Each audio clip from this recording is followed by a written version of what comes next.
In the good old days, it was hard for job seekers and employers to find each other. Even when they did, distance and limited technology didn't make it easy for them to communicate. Job seekers and employers needed a solution, a place where they can find one another and connect directly. To solve this problem, we took inspiration from something that made our lives easier. Ages ago, shoppers had a hard time finding the right store with the right stuff at the right price. Then someone came up with a great idea. Gather different stores with lots of products under one roof. As a result, shopping malls were born, and now everyone finds the products they need in one place. Now, let's apply this concept to job seekers and employers. Just like a shopping mall, Bait.com offers a place where job seekers and employers can find each other and connect directly. In fact, Bait.com is the largest shopping mall for jobs in the Middle East. Bait.com is not a recruitment agency. Think of employer companies as stores and of job seekers as shoppers. Job seekers can browse our job mall, and if they like what they see, they can use their CVs as currency to apply directly for free. Once employers receive applications, they can contact the right candidate that fits their needs. Sometimes, the right job seekers may not visit an employer's store. To help with that, employers can search through everyone who ever visited the Bait.com mall and left a CV. If a CV fits what an employer is looking for, the employer can quickly view the contact details and get in touch right away. If all goes well, we have another successful Bait.com talent match. Welcome to Bait.com, the Middle East's #1 job site and the region's largest employment marketplace.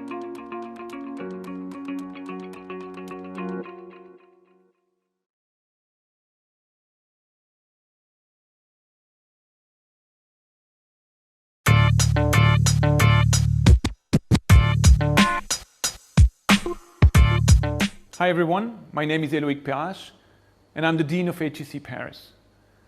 I'd like to tell you what I think makes HEC Paris such a special place to study. We offer a world of opportunities and outstanding programs in management so that you can become the best, most well-rounded version of you and have an impact on society and the world at large. At HEC Paris, we acknowledge that no two paths are the same. That's why you will have many chances to customize your degree to your chosen path, including 150 elective, 20 specialization, many double degrees all over the world, and the possibility to take a gap year depending on your course. We rank consistently among the world's best business schools, topping the tables of the Financial Times and many others. These leading rankings are some out of many testaments to the outstanding quality of the teaching, career prospects, curriculum, and lifestyle we offer here at HEC Paris. As for our academic approach, we believe that learning is strongest when both in classroom and on the ground. You will receive an exceptional education in management, run by field-leading academics who got their PhD from the world's top universities. Pushing the boundaries of knowledge, our teaching is constantly informed by our faculty world-class research. And thanks to international internship opportunities and courses created by industry practitioners, you will also have a hands-on approach to your field. This perfect theory-practice balance will be an ironclad competitive advantage when launching your career. We pride ourselves on our global mindset, with more than 40% of students finding an internship outside their home country. This is why we offer many opportunities for academic exchanges, as well as double degrees with prestigious universities such as Wharton, LSE, Yale, or Tokyo University. Our students go on to do amazing things, from management positions in big global businesses and NGOs, to startups born at the HEC incubator, or even entering academia, the political world, and public sectors. The possibilities are endless. To help you get there, you will have access to exceptional opportunities and support throughout your time at HEC.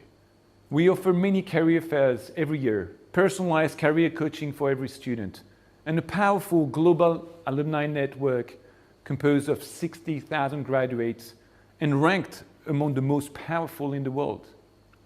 As for life outside the classroom, in many ways, we consider this just as important as life within it. With over 110 nationalities, our students are a true melting pot of people. Our 130 clubs and societies, spanning from social and humanitarian actions to sports and other leisure activities, only add to this diversity and richness. And our beautiful campus, offering the perfect balance between the urban and rural worlds, provides many opportunities for meaningful connections and lifelong friends. HEC Paris is an exceptional springboard to a future without limits. You will have all you need to successfully embark on the next stage of your life and career, whatever it may be. Our goal is to motivate and enable you to become the next generation of inspirational leaders, connecting you with the world and yourself on a deeper level. Our teams are always available to answer all your questions. As for me, I'll be thrilled to see you on campus in a few months or even a few years.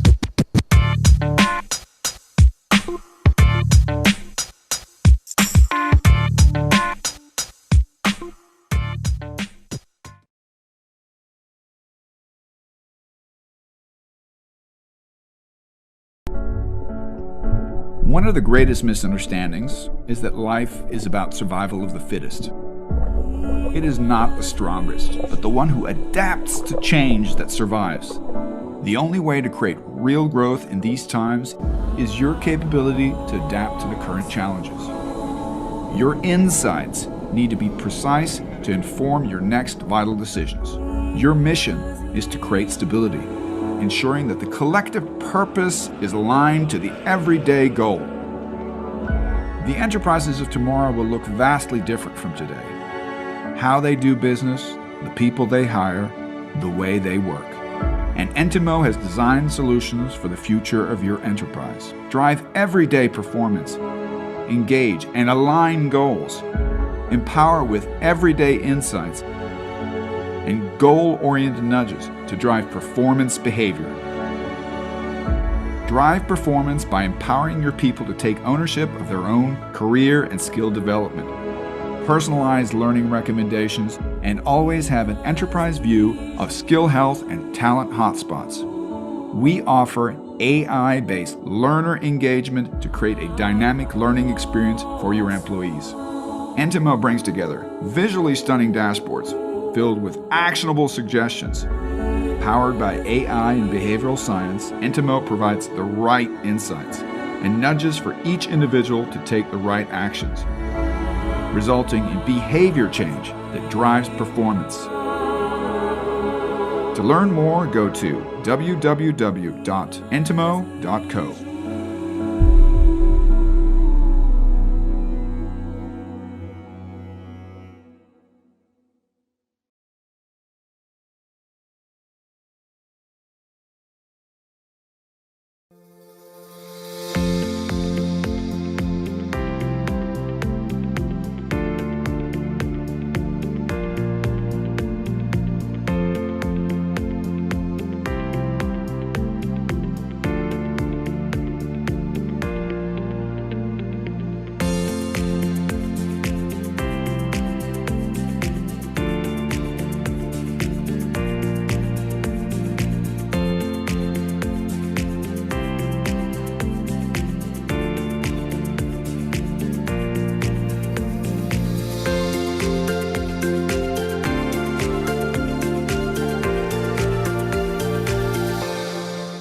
حققت دولة قطر صيتاً دولياً فيما يخص اقتصادها واستثماراتها، ونجحت بفرض نفسها على خارطة الاستثمارات الدولية في فترة قياسية، حيث تمتلك دبلوماسية متنامية واقتصاداً قوي، بالإضافة إلى خطط متقدمة بات تأثيرها واضحاً في المنظومة الاقتصادية العالمية.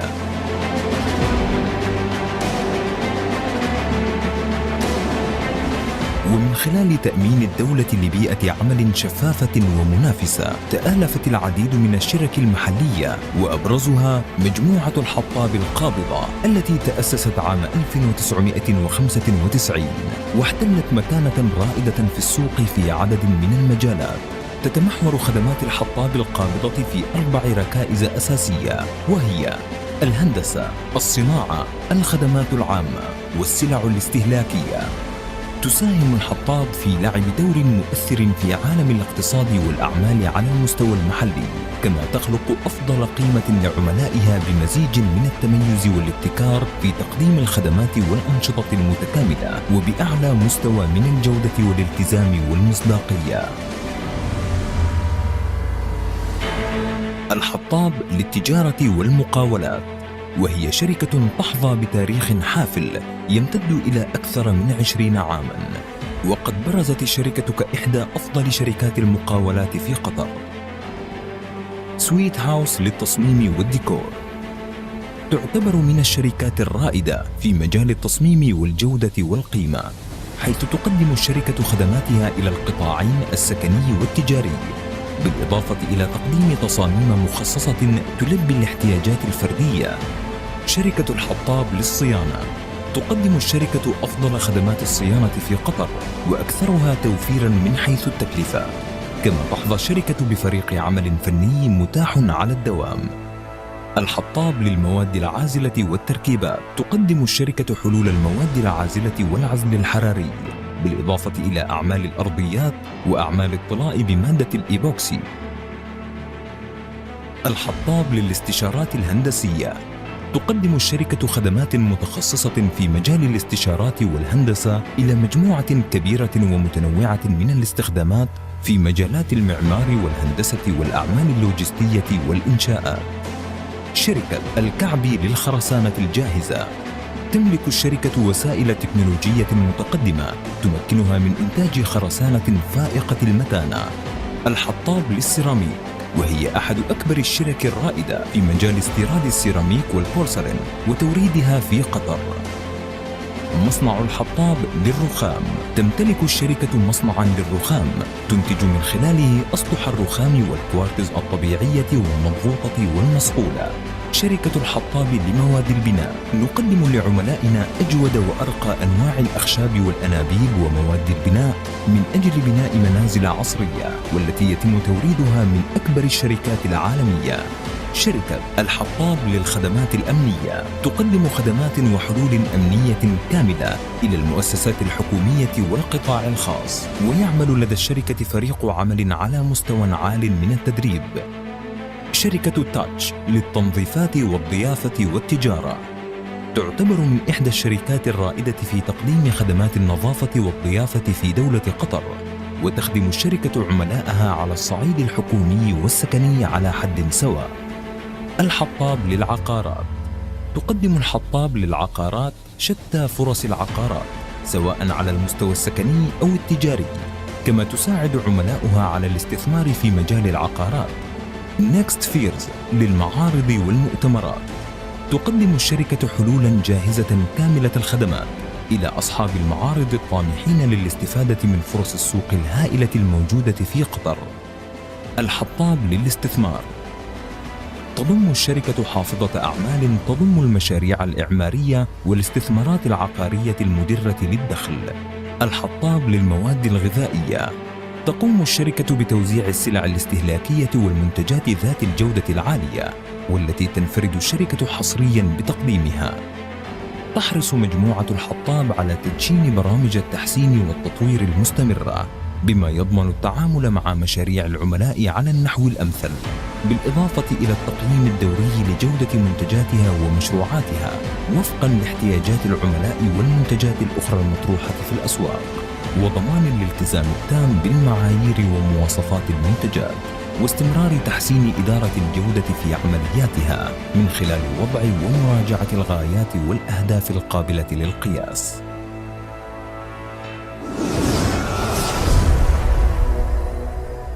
الحطاب القابضة، ثقة لا تنتهي.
In the good old days, it was hard for job seekers and employers to find each other. Even when they did, distance and limited technology didn't make it easy for them to communicate. Job seekers and employers needed a solution, a place where they can find one another and connect directly. To solve this problem, we took inspiration from something that made our lives easier. Ages ago, shoppers had a hard time finding the right store with the right stuff at the right price. Then someone came up with a great idea. gather different stores with lots of products under one roof. As a result, shopping malls were born, and now everyone finds the products they need in one place. Now, let's apply this concept to job seekers and employers. Just like a shopping mall, Bait.com offers a place where job seekers and employers can find each other and connect directly.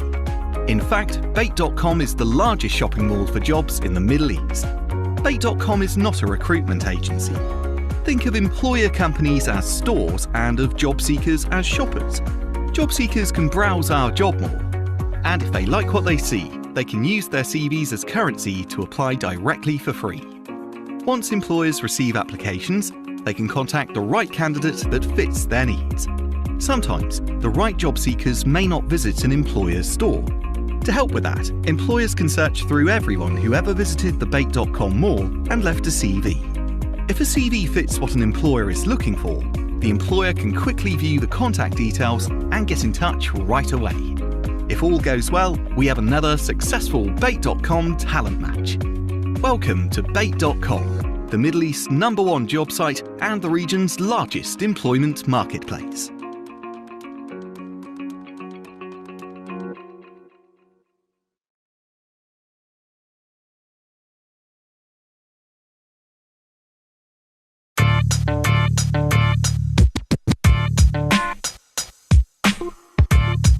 Hi everyone, my name is Elen, and I'm the Dean of HEC Paris.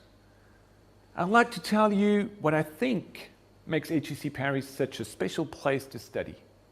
We offer a world of opportunities and outstanding programs in management so that you can become the best, most well-rounded version of you and have an impact on society and the world at large. At HEC Paris, we acknowledge that no two paths are the same.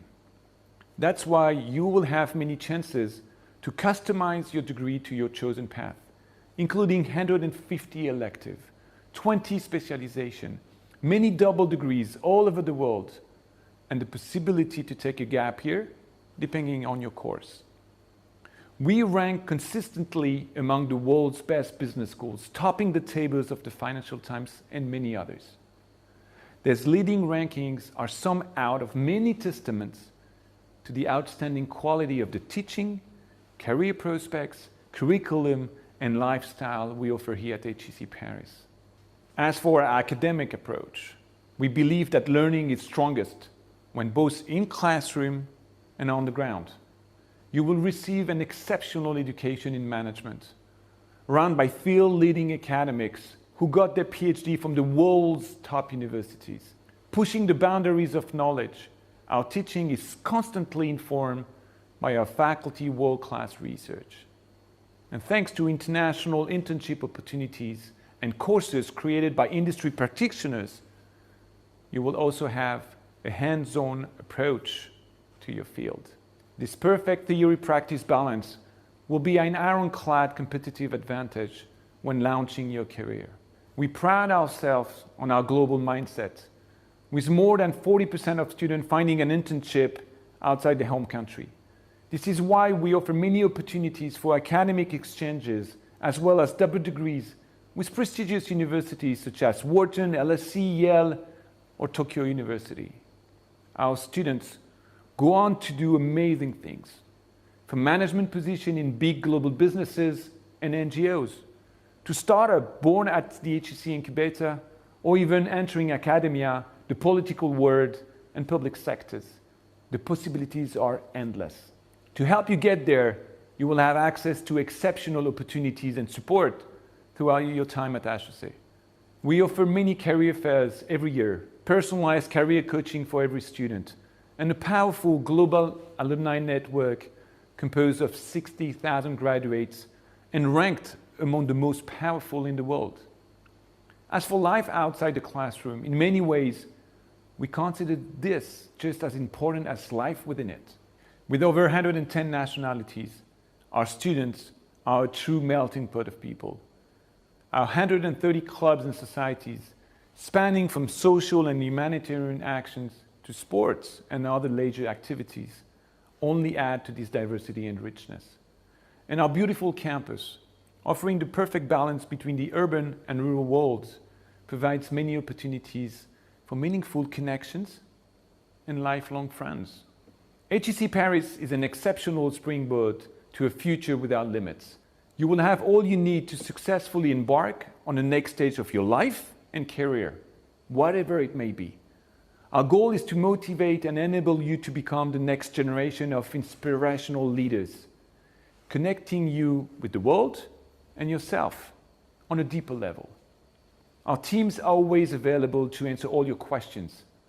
As for me, I'll be thrilled to see you on campus in a few months or even a few years.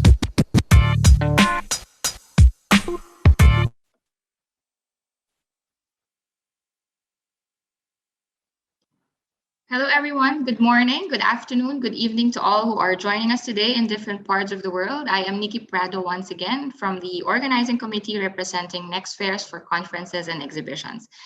Yesterday was definitely a fruitful and informative day one of the Qatar HR Conference, and we'd like to thank everyone who joined us. We hope that you've gained valuable insights from our distinguished speakers and were able to increase your network with all our virtual participants. We are very proud to say that we had a total of 989 exhibition visitors and 617 conference attendees.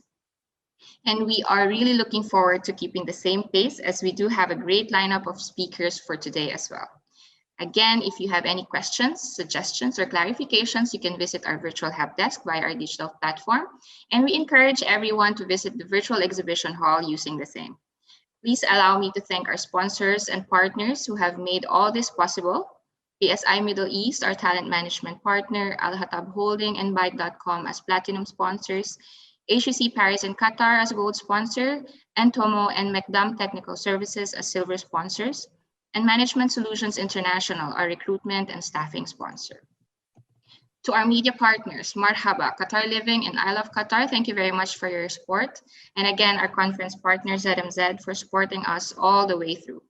Now allow me to hand over the virtual floor to our conference chairperson, Dr. Steve Gallini, Operations Director for the Middle East and North Africa region of Management Solutions International. Thank you all once again and enjoy the rest of the day. Yes, good morning, Nikki. Good morning, everyone, and welcome again. We are so happy to see you one more day and looking forward to achieve all the best. We will start today with Sinan from yesterday, Mr. Sinan Jaber, the Regional Retention Director from Byte. We'll continue the future of workspace today. Good morning, Sinan. Are you there? Hello? Yes, Mr. Sinan, good morning to you. Hello, your microphone is muted. You look great today. How are you? Sinan, can you hear? Oh, sorry for the technical problem. Probably there's kind of a technical problems, no worries. So we'll continue in a few seconds. Yes. Team, can we help and support Sinan, please? Anyway, we're looking forward today for great achievements together, great speakers will continue today. And yes, team, hello. Okay, he's logging in. Yes, okay, he's back.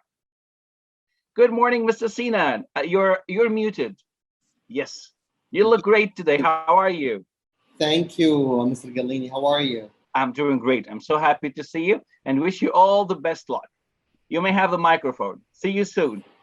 Thank you. Okay. Good luck. Bye-bye. Good luck. Bye. Let me first share my screen. Yes, if you need any technical help, we're here to help and support as well. Sure. Let's allow me to share this.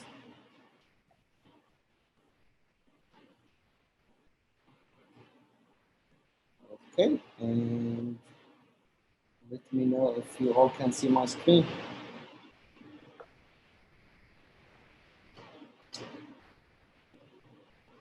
Mr. Sinan, until you prepare this one, let me read this for the audience. Yesterday, we had amazing speaking providing greater insights on future of HR. Today, we will have presentation to give further insights to future of work, mental wellness, and technologies shaping the world of HR. And we have workshop from Jonathan Yabut. Without taking much of your time, let me introduce you our keynote speaker from today, Mr. Sinan.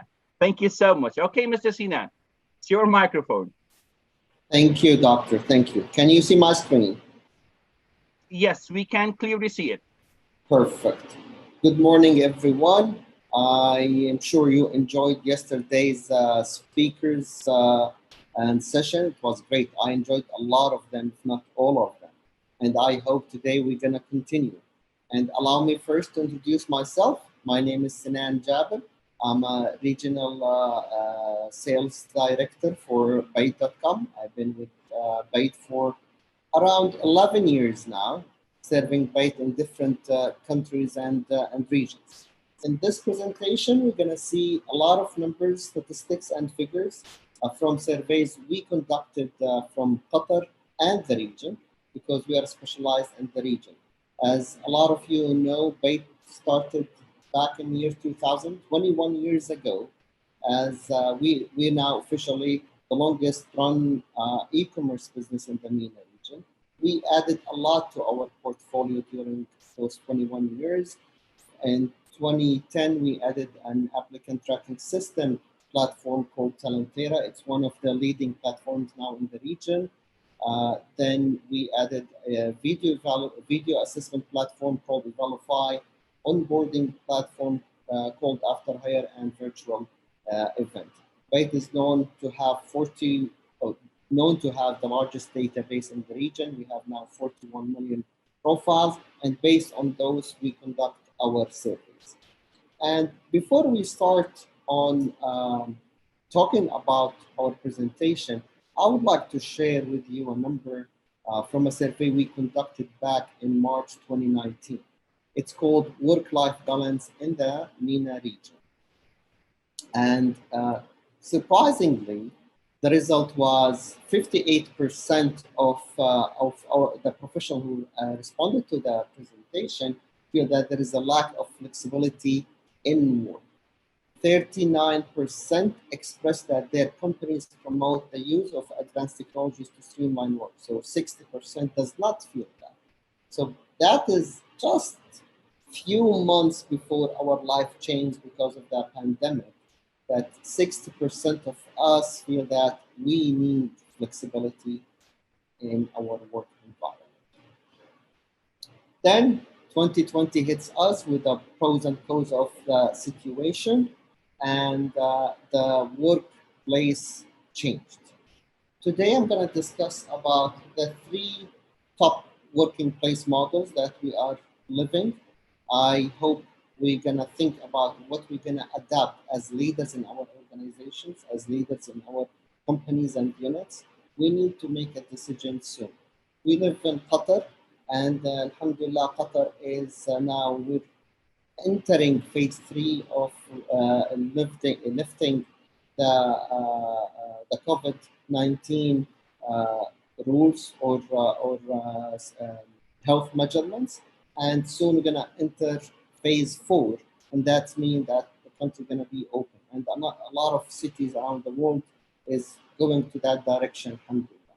So soon we're gonna face time to decide, are we going to work similar to 2019, or we're gonna go back and maintain our 2020 workplace model, or something else. Today we're gonna discuss pros and cons of each model, so hopefully we can help you decide, and I believe we have to decide soon which models work best for us. The first model is the office full-time, the old days, and what is called, or what we used to call, is the norm. Yesterday in the panel discussion, we agreed that there is nothing called one size fits all, and there is nothing called norm anymore. So what is norm become new norm, and what is new norm could become an old norm soon. And what we've been discussing yesterday and what we'll be discussing right now is the pros and cons of the office full-time. So one of the major pros we've been missing, or some people have been missing, is the communication at our offices. So since employees are spending the whole week interacting with their colleagues, communicating becomes more effortless. There is more closeness and better understanding about team members. Now, being physically away, some people feel disconnected from their colleagues. The other advantages of going to offices is the efficiency. Online communication and tasks can be inefficient. Virtual navigation and delivering textual instructions can be time-consuming, and many employees may not be tech-savvy or have the resources to spend on gadgets, and that affects their efficiency. A lot of our colleagues would like to have their boards next to them. They would like to have an A2 chart hanging on the wall. A lot of sticky notes here and there. Working from home could prevent us from doing these habits or these exercises that make us efficient. And we can do those buying applications, software, but we might not know how to use these, and these can cost as well. So efficiency could be at a better rate if we are working from our offices. Now, the other side of the story in working from offices is expenses. And here I'm referring to the two sides of the story, employer side of the story and employee side of the story. So cost of real estate, overhead facilities, building repairs, and much more can add a cost to the employers. If I have a company of 50 employees, then I need to make sure I have 50 desks. I need to make sure I have a free area that 50 people or 25 people can meet. I need to make sure that I repair my office and it always look clean, neat, fresh. That is cost. That is a lot of money spent on rent and on a lot of other things. Even bills can increase. Now there's a huge drop in bills we're paying from our offices. The other side of the story is the cost in employees themselves. Daily commute, parking fees, food we're eating while we are at our desk can or will be added to our daily cost and monthly cost. Moving to a remote will deduct that cost from our expenses. So expense is a major disadvantage people think of when they think to go back fully to their offices. Another one is stress.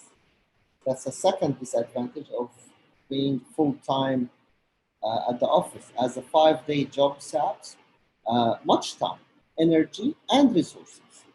Having to be at a specific place for 8 to 9 hours, 5 days, or 6 days can become confining. So flexibility here is lost. Remember in 2019, people asked for flexibility. Now, if we go back 5 days a week to the office, that element is lost again. I'm not saying it's completely right or wrong. As we said, it's not one size fits all, but the fact is that flexibility will be lost again. Now, the other model, this is the first model, back to the 2019 and before. Now, the other model is the full remote system. This is what we've been practicing last year. Before we dig deep on the pros and cons, in one of our recent studies titled Remote Work in the MENA region that we conducted in June 2020, we asked professionals who already work remotely about what they think the best aspect of working remotely is. As we can see, 36, that's a bit more than 1/3 of them, feel that the reason for wanting remote work is flexible hours. And the second top point was increased productivity. They feel that their productivity increased. So what are the pros of full remote work? Fewer cost. We said that with being at our offices, it's a cost on the employers. Now, it's the opposite story when we work fully remotely. We're gonna save a lot of money as individual. Employers can save a lot of money on real estate and overhead facilities and building maintenance and more. And people will be happy. I as an individual save money, employer saves money, so people are happy. The other major point is employee satisfaction. Remote work means that employees have a limited interaction with their colleagues and supervisors. While this have its own disadvantages, as we spoke earlier, one cannot deny that this form of socializing or socialization comes with fewer risks. There are lesser chances of employee dispute, ethical violations, and disagreement, face-to-face disagreement among colleagues. And at the same time, the facility in the remote work means that employee can manage work and play. Work-life balance was a major topic and still is a major topic. And people believe that with saving time from commuting, controlling my time, having flexi hours, I can have the work-life balance more. Another major advantage of fully remote model is diversity. Now I can be in Doha and working for a company in the States. I can be in Doha and working for a European company. Fully remote model helps us jump over or cancel the limitation of location and distance. In the old days, or sometimes till now, if I want to hire a talent, I don't look at the best talent only. I need to find the best talent that is able to come to the office. So if my office is in Ras Laffan and I'm looking for a talent, it's not only how can I find that talent, is my salary, can we agree on the salary and benefits, but it's also, we need to find the best talent that can and is able to come to my office in Ras Laffan. So during recruitment, it's a challenge. Now, fully remote help us to overcome this. As we said, I can have my company in Doha and hire a talent in from Canada or Australia. And this diversity helps the culture of the company.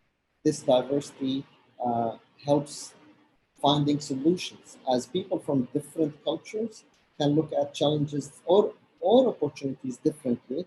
Therefore, it can add up and add value to the team. Mentioning those advantages should not allow us to forget the disadvantages or the challenges we are facing. As one of the major challenges is lack of teamwork and communication. Office culture can make a massive difference in the productivity and motivation of the team. I was reading an article the other day, and the writer was saying managers and supervisors in the old days, many years ago, their main duty was to make sure that people are sitting at their desks and start executing and finishing the task assigned. Now, with a remote environment, manager's duty is to motivate people and make sure that their employee and their team are motivated and they are working toward achieving their KPIs. This been an overload on managers and supervisors, and people feel the lack of teamwork and communication is a major challenge in the system of remote work. And I'm sure we have a lot of ideas and beliefs on this point. The other challenge is the performance. We discussed this a lot, I'm sure. How can we monitor the performance? How can we monitor the KPIs? How I will make sure that my team is working hard enough or working to achieve the assigned objective? How can I make sure that they are putting the right effort or not? This is a major challenge that we are facing. And I would like here to bring a point of communication and performance, link both together. We heard a lot of feedback from our colleagues, friends, families that I feel micromanaged during the COVID era and during working remotely, because my manager keep calling me, texting me all the time. So I feel that I'm really micromanaged. This gives me a feel of discomfort at being at work. So what can be done? My personal experience and in Bait, our personal experience that we set rituals. And by ritual means we agree that on certain days, certain times, there will be calls and we can communicate to check on multiple. For example, we have a daily call, a 15-minute call, we call it daily huddle. We assure that we share good news. We ask people about, just first thing, share good news, whether it's personal or business. The second thing, we check on KPIs. So yesterday, Mr. X, he told me you are working with this task, what happened? So he just told me there is no discussion, no deep communication, just share an update. And the third element that everyone has to share is what he or she is looking to work at or planning to work at in the next 24 hours. That will give a feeling of comfort to the employees that, hey, we are a team again, we are aligned, and give a feeling that, a comfort feeling to the manager that I know what my teams are working on and I know what should I expect. The third challenge is employee. Mr. Sinan, I'm so sorry to interrupt you, but we have a quick question here from Fahid. Can you go back to the slide which has the pie chart in remote system, if you don't mind? Sure. Thank you so much. Thanks a lot. Good luck. What is up? Going too fast. What is the question? Can you go back to the slide which has the pie chart in remote system? Yes. Sure. Thank you. Those charts and stats and surveys are on the site, on Bait.com. Freely, you can go to Bait.com, check those. And there's a lot of infographics, a lot of surveys about job index report, consumer reports, and job market reports. If you have any question about these, please feel free to contact me after the session, tomorrow, after tomorrow. I'll be more than happy to help Fahad or anyone else. I hope Fahad captured the data he wants to capture.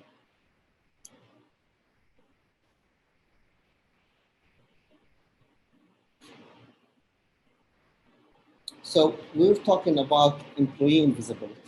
And as a coincidence, yesterday I get a call from a colleague. She was a bit frustrated that she does not feel recognized. and she's working very hard. She's working a lot, and she's achieving a lot, but she's not recognized. And this is actually a challenge that a lot of our colleagues and teammates are facing, especially for the ones who does not have an instant tangible KPIs. If we're talking about, let's say, sales or marketing, they have a tangible KPIs, a monthly, a weekly, a daily targets that we can understand that if they achieve it, they achieve their objective. If they fail to achieve their objective. Other positions does not have that clarity in a tangible KPI. And those people sometimes work really hard to impress us, to impress their managers, to impress their colleagues. But if they are in the office, they feel the appreciation, they feel the recognition because people around them can see their hard work. Now, if they are working remotely, this cannot be recognized easily as if they're working at their offices. So this is a major challenge, and it could be a big demotivation to many employees in the workplace. Now, before we move to the third model, we need to share this number. That in the same survey that we conducted June 2020, 74 of the professionals prefer jobs that allow them to work remotely. So before you decide which model fits your business, fits your unit or department, look at this number really carefully, because this reflects what people are looking for. Again, one of these models can fit you, the other may not, but again, it's not one size fits all. It can be a mix of match. And the mix of match is our third model, which is hybrid model. The flexible hybrid model is a balance between productivity of offline work and adaptability of remote work. But again, there's pros and cons we're going to discuss, and I'm willing to answer any question after during the Q&A. The hybrid model increases productivity because we can enjoy the relaxed adaptability of working at home while simultaneously engage with superiors at the office. So I managed to have both. Another advantage is safety. And here I'm referring to the health safety and emotional safety and productivity. The hybrid model has proved beneficial by securing the health of its workers and preventing worker burnout and demotivation occurs by occasional trips to the office. At the same time, if I go to the office, people can communicate with their colleagues, people can share their hard work, people can align their work with their units. At the same time, they have the flexibility they are looking for. A major con that prevents companies from adapting the hybrid model is limitation proficiency. Unfortunately, not every single one of us can work complete remote or can afford to work one day remote. For example, healthcare.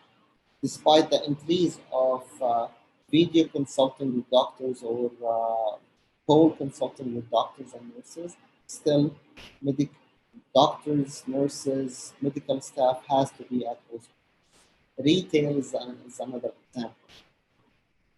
Retail staff and sales still has to be in the malls, has to be at their shops. They cannot work remotely. So this might not fit some people in certain departments or certain companies. A major challenge is the structure.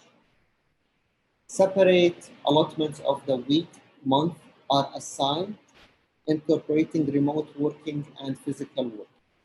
Now, if I want to have the hybrid model, that means some of my team members will be at the office, others will not.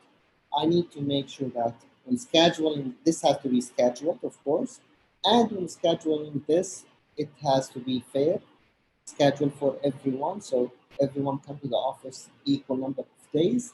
And when teams come to the office, I need to make sure that they can connect with their managers and superiors during this stay. So if I come to the office, let's say Sunday, Monday, I need to make sure the HR or the people design the structure need to make sure that my manager is there at least one of those 2 days. So I can communicate and share ideas, development plans, updates, and share my KPIs and communicate with my manager. This can put an overload on the designers of the schedule and structure. Now, mentioning the 3 models, I believe should not stop us from mentioning the freelance search. Remote work option brings to the surface an old type of work called freelance. It is not something new, but we see the high demand in that in the past year and a half. So let's look at some numbers. As technology continues to advance, companies and business around the world are quickly adapting to working online and ultimately more remote talents. And based on the survey we conducted called Freelancing in the MENA region, that's February 2021, 65% of the companies now rely on outsourcing to work as a freelancer. 65%. Mr. Sinan, I'm again so sorry to interrupt you. It's a really insightful presentation. Thank you. Due to time shortage, let me quickly ask a few questions, and audience, if you have any questions, please ask us using the platform. Is it okay, or would you like to have 1 more minute? I will take 1 more minute to wrap up really quick. All right, because we're out of time. Thank you so much, Mr. Sinan. Sure. All right. Sure. Thank you. Thank you for reminding me. So, in general, freelance is a topic that we need to think of. A lot of people feel that freelancing is important to them in their career. They can earn extra money and they can learn new skills.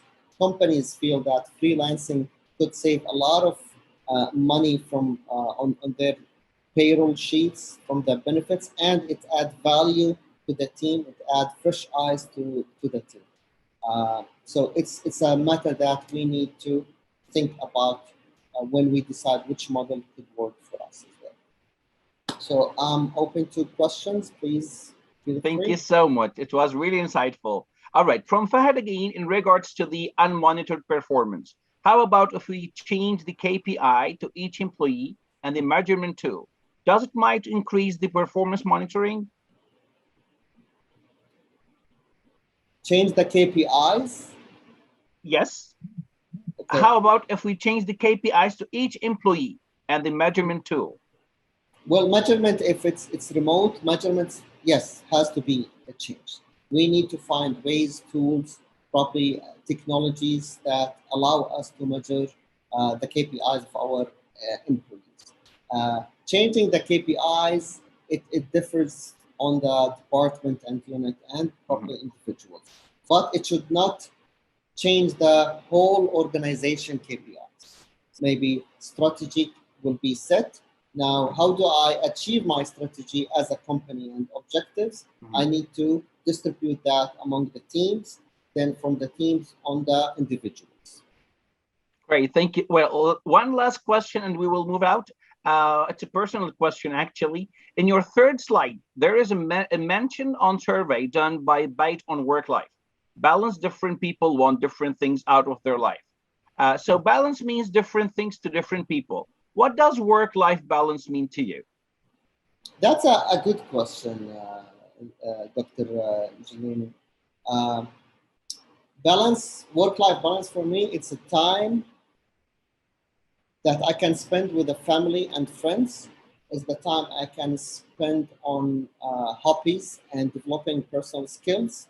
It's a time where I can have a peace of mind, relax, so I can be a better person in life, be a better family member, be a better friend. So if I allow if I allow work to drag me from all of that, I will lose myself as a person. And if I allow my personal life to drag me from work, I will lose my career and my profession. That's great. Okay, I think there's one more last. I know we did not talk on the present situation in Qatar human resource management. Could you give us a snapshot on the human resource outlook of 2021, please? Thank you so much. Not only 2021, the past few years, the HR world changed. Now we adapt technology much more than before. We can see people using more system, automation, AI. A lot of that been used in Qatar, and adaptation been increased tremendously, especially in the last 3 years. And 2020 was a major change in the human resource market in Qatar. A lot of applicant tracking system, virtual event like the one we're in at the moment, and I know a few happened before. Automation, a lot of automation happened inside the companies. We know this because we meet companies on daily basis, and we can see a big difference between 2021 and let's say 2018 or even 2019. Major difference in the positive grade side, and a lot of more changes and development I'm sure will come in 2021 and 2022.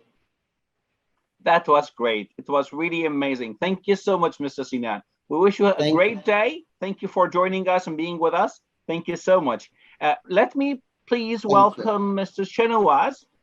Yes, good morning. Hello, Mr. Shanawaz. Mr. Shanawaz Abdul Rehman, Country Manager, Management Solution International, MSI, Qatar. Yes, good morning. Salam alaikum.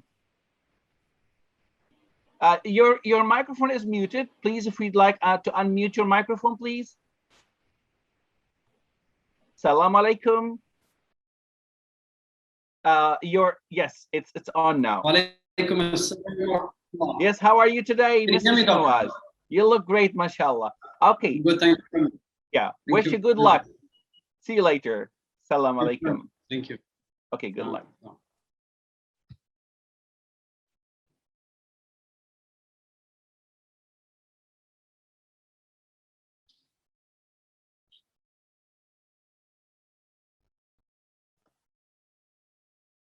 We can see your presentation. Yes, okay. You can see the presentation? Yes, it's so clear. Okay. Has automation in the recruitment industry eliminated the human touch in understanding the emotions involved, in finding the right resources to fulfill a job requirement?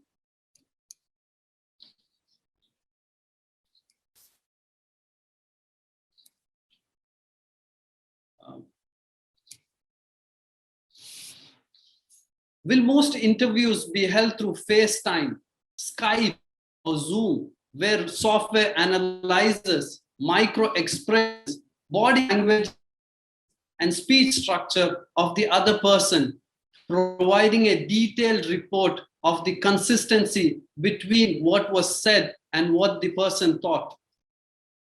In short, are the robots taking over? My name is Shanawaz Abdurrahman. I'm the managing partner and country manager of Management Solutions International. We are a leading staffing firm specializing in recruitment, manpower outsourcing, learning and development, having offices across 30 countries spanned in 4 continents. We are very proud to be associated with this prestigious event as the recruitment and staffing sponsor. Great. Coming to the topic is the importance of human in technology. Let's talk about the importance of technology. I have been in the recruitment industry for over 16 years and must say, with the presence of technology has been a great savior for the recruiters. In the world of outsourcing, chatbots, and mostly known as AI, to provide the first layer of customer support. There have been great at answering basic questions and providing information, following scripts to deflect otherwise tedious human interactions. Well, that same rationale holds true in the recruitment world as well. Automation can now take the most copious manual activities from a recruiter's plate. Automated tools can now source candidates, administer assessments, schedule interviews, and provide regular updates to candidates throughout the process in a great way to use AI to reduce the efforts on both sides of recruitment equation, which provides a point that there is a growing trend to remove the human element from the recruiting process, where you have to have a complete reliance on the technology.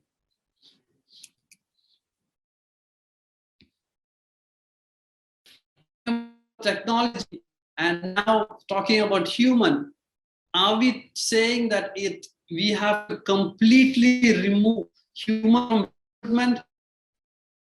It is essential to highlight that human recruitment is human, and removing human from recruitment will be a failure. I'll give an example. Let's start with network and passive candidate. One thing that AI cannot do, at least at this stage, is go for a coffee with someone and to build a relationship. Despite the increasing use of social networks, people value a relationship that has been built over a period for people to trust you. People will only work with you if they trust you. Many of the job seekers we work with aren't actively looking for jobs. They are comfortable with where they are. They're ready to have a conversation if something really interesting comes up. This means that they may not be on job portals. Their LinkedIn profiles may not be up to date. They may not even respond to approaches from unknown sources. However, they will accept a call from someone with an existing relationship. Now let's take job descriptions. Job descriptions are often very complex and difficult to pin down on paper, which is why many job descriptions do not accurately reflect the work to be done and skills required. Additionally, ensuring the automated search picks up the right terms requires structuring job description in a specific manner and format, which some hiring managers may not be able to know how to do it. Whereas a good recruiter is able to look at the job description provided by the hiring manager, drill down to core requirements, something machines and artificial intelligence is still unable to replicate. Additionally, he or she will not be able to provide the intel which only a human can provide and not an automation machine. Now there are candidates who are impressive, but the CVs are not impressive. How can an AI or a machine do that? One way that specialist recruitment can add value is by providing candidates that they know their team would love. This is a type of candidate whose CV will never get passed through screening process or automated searches. Being able to provide a strong rationale for providing an alternative yet relevant candidate can demonstrate how a recruiter can add value by using a human element. Of course, technology has its immense merits in recruitment today. The speed, the ease, the effectiveness brings that has grown candidate sourcing and hiring over the decades. However, in the age of speed addiction, tech demanding generation, where recruiters are more inclined to crunch numbers and search candidates, the human aspects of recruiting is unfortunately fading out. And surprisingly, this idea is seemingly becoming very popular among the sales people of the IT technology companies, where the never-ending stream of dialogue surrounding the benefits of removing human element from recruiting, interviewing, hiring, onboarding, and training. The list goes on and on. With this emerging trend where the people are talking about removing the human element, it's time to rethink.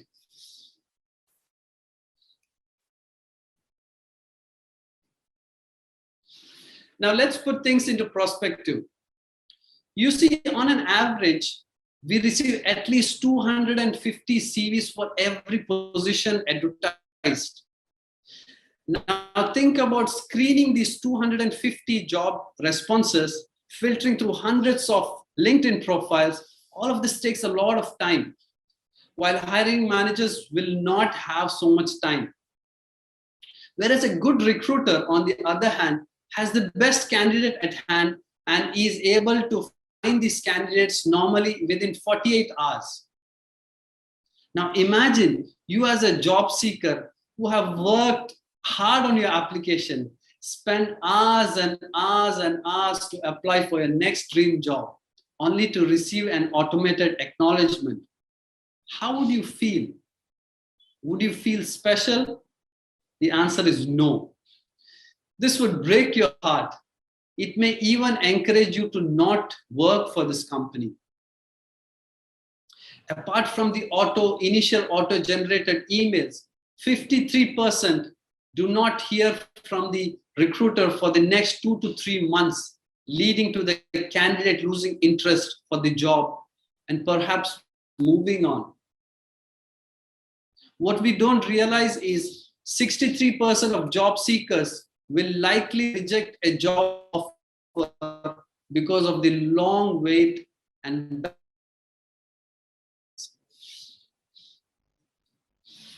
now I'm not totally saying that automation is not good at all. I mean, using automation is good used in the right proper way. Most of the organizations today execute their recruitment processes and according to the international or industry standard. Now, there's nothing wrong with that. However, one of the pains that is experienced by many organizations that have end-to-end automation is not being able to use proper human intervention when it is actually required. A risk that if it goes active will lead to decline of organizations' reputation. Having said that, properly executed recruitment software have demonstrated success stories in candidates.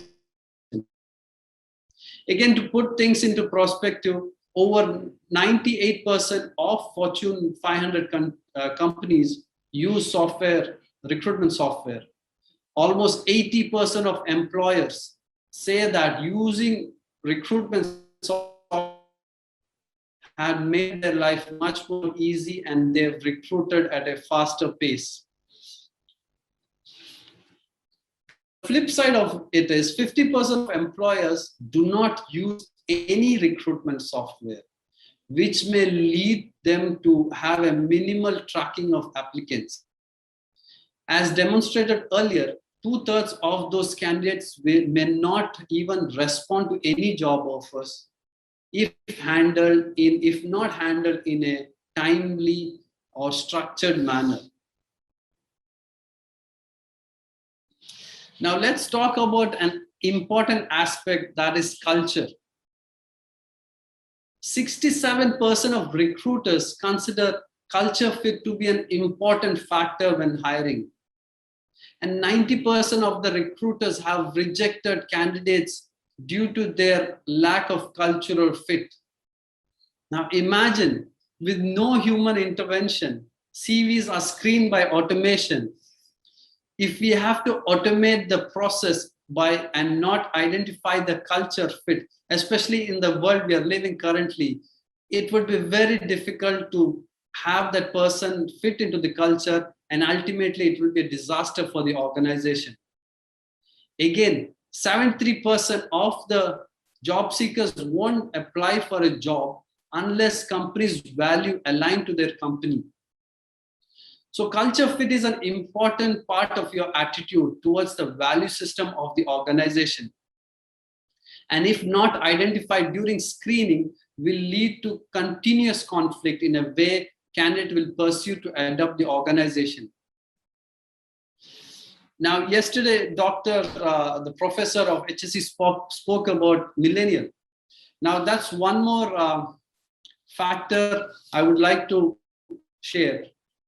What millennials look for? They're looking into aspects such as giving a sense of purpose, opportunity for growth. They want to get social. In the age of millennials, who are more concerned about values and over the material ideologies.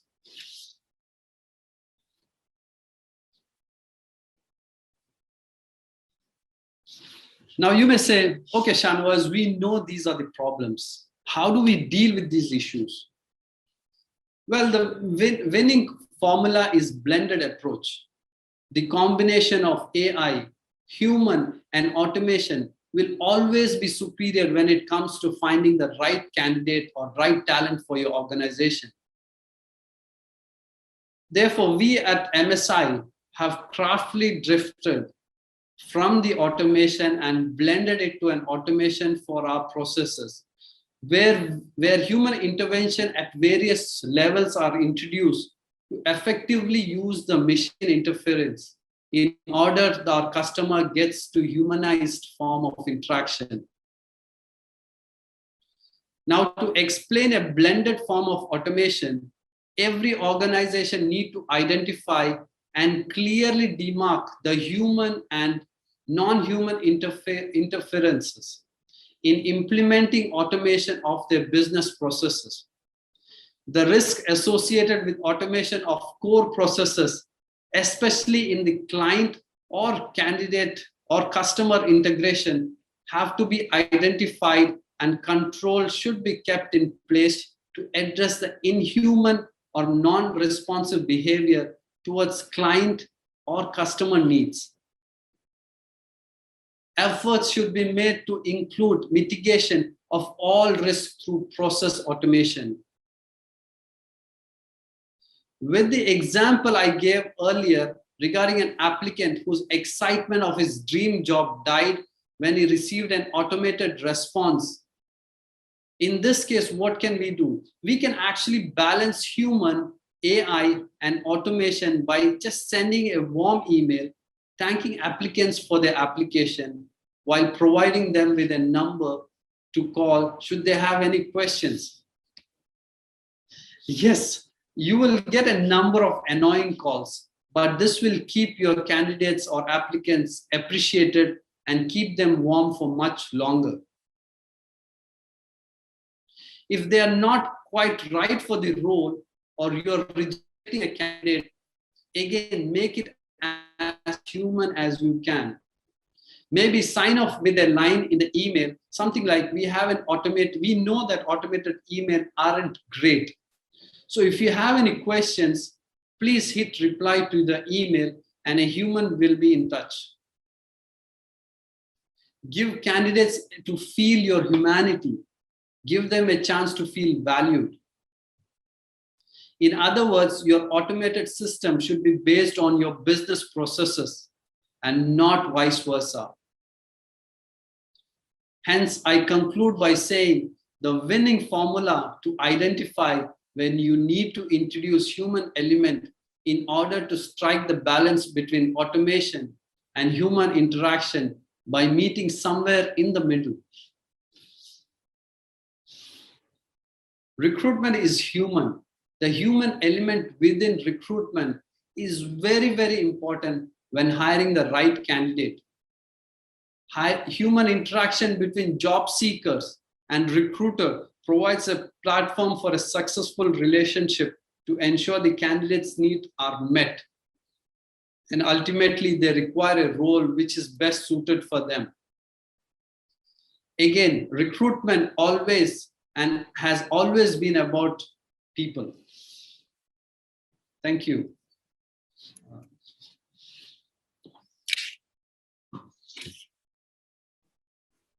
Well, all thanks to you, Mr. Shanawaz. It was great, mashallah. Hello? Yes, it was great, mashallah. Great, great. Actually, we're going to start from Fahad. He has a question here. I have a strategical question. Some of positions would be demolished on the future due to the AI technology. What is the alignment level with the Ministry of Education for these affected positions by the technology? So can you repeat the question, please? Yes. Some of positions would be demolished on the future due to the AI technology. So what is the alignment level with Ministry of Education for these affected positions by the technology? I don't have much information of the Ministry of Education, but what the world is going towards technology, and we as professionals must as soon as possible get adapted to it. We must get into courses where we can learn these skills and get adapted to the market, because the current where the market is going, we need to be up to the speed to it. Okay, well, next question. What are the aspects of recruitment do you think that artificial intelligence will never be able to do? Number one is analyzing skills. AI can support to a certain extent, but it cannot replace it. The next one would be convincing and selling a role to a prospective candidate. In fact, the candidates would need a human interaction and not an AI or a machine. Absolutely. And to a certain extent, interpretation of data. Okay. What do you think are the biggest challenges to hiring the right talent in Qatar or GCC for that matter? Okay, on a micro level, I would say that the visa aspects of visa restrictions restrict the movement of talents and getting the hiring of quality candidates. I would say that the government has made positive strides towards it, and it is changing over time. On the macro level, I think to the first question, what you asked, the skills, shortage of skills with certain, technology. There's high demand for positions like coders, architects, RPA developers. So there's a shortage of demand and supply at this stage. Okay. How do you think the job market in Qatar is for 21-22? Within the GCC, Qatar is a small country, but the job prospects are high. With the World Cup coming at the corner, and MSI is a recruitment partner for the World Cup. We've been having a lot of demand in terms of for the event. There's a lot of demand in the healthcare. And even the oil and gas with the current expansion. So the market is good here. Cool. There are various video interview assessment tools being used to assess psychological traits in candidates. What do you think about these tools? I think the video assessment interview tools are in-depth extension of online assessments, which has been in the past decades. Definitely, there are more AI-based and are coming up with new emerging tools. For example, now Qatar Airways, uses Hireway for their video interviews, and it helps them filter candidates effectively.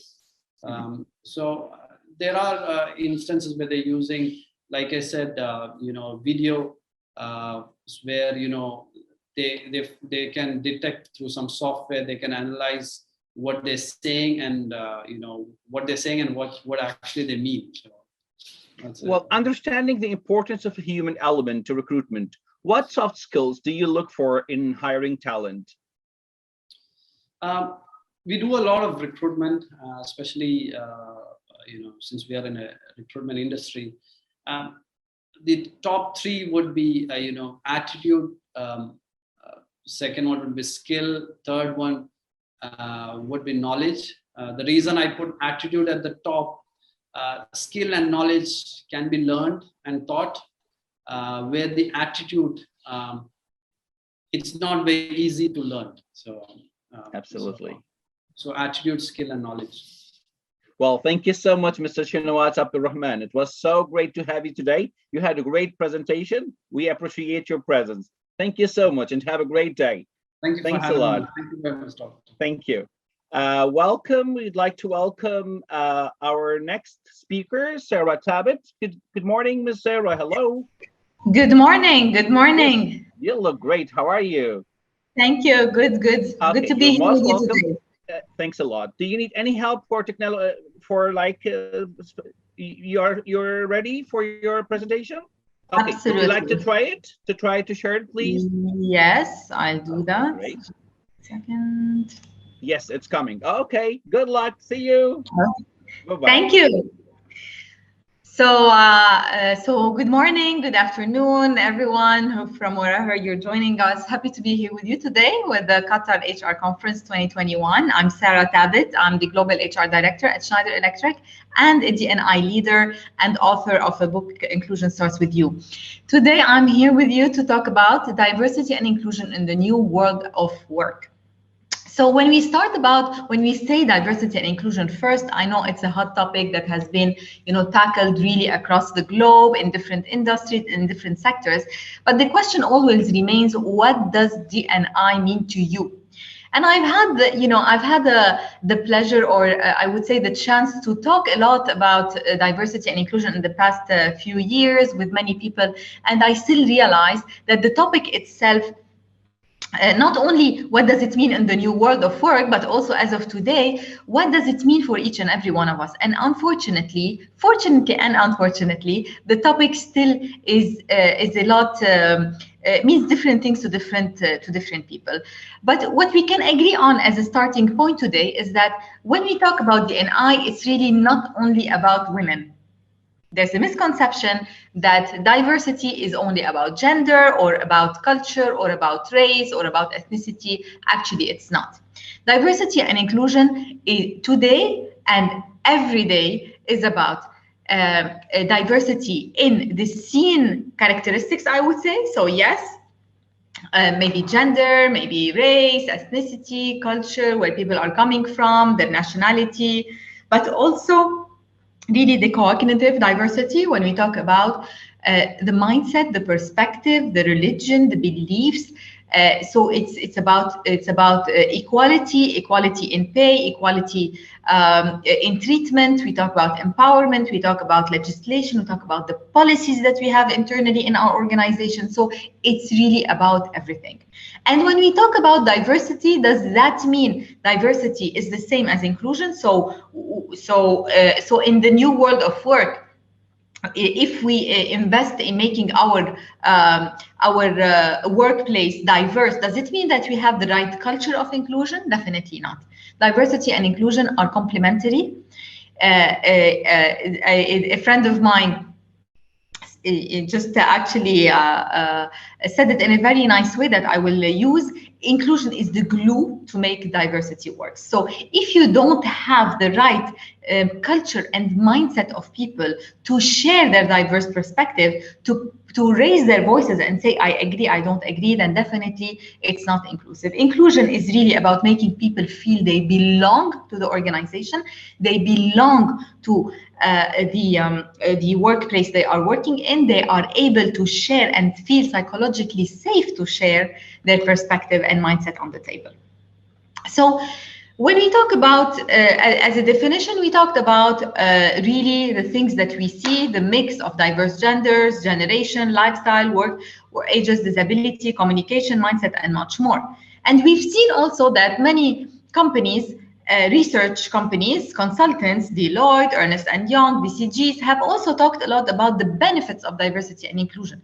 So today we're not actually challenging the benefit of having a diverse and inclusive workplace, because we know that having different perspective on the table will really create a variety of ideas. So creativity is there, innovation is there, faster problem solving, better decision making, which will impact our bottom line through the growth, the productivity, the efficiency, and most importantly, on the well-being of employees, the engagement. We keep talking as HR professionals and business leaders, but how can we make people engaged? How can we enforce or improve people engagements? Through our surveys, we ask them what they think, how they feel.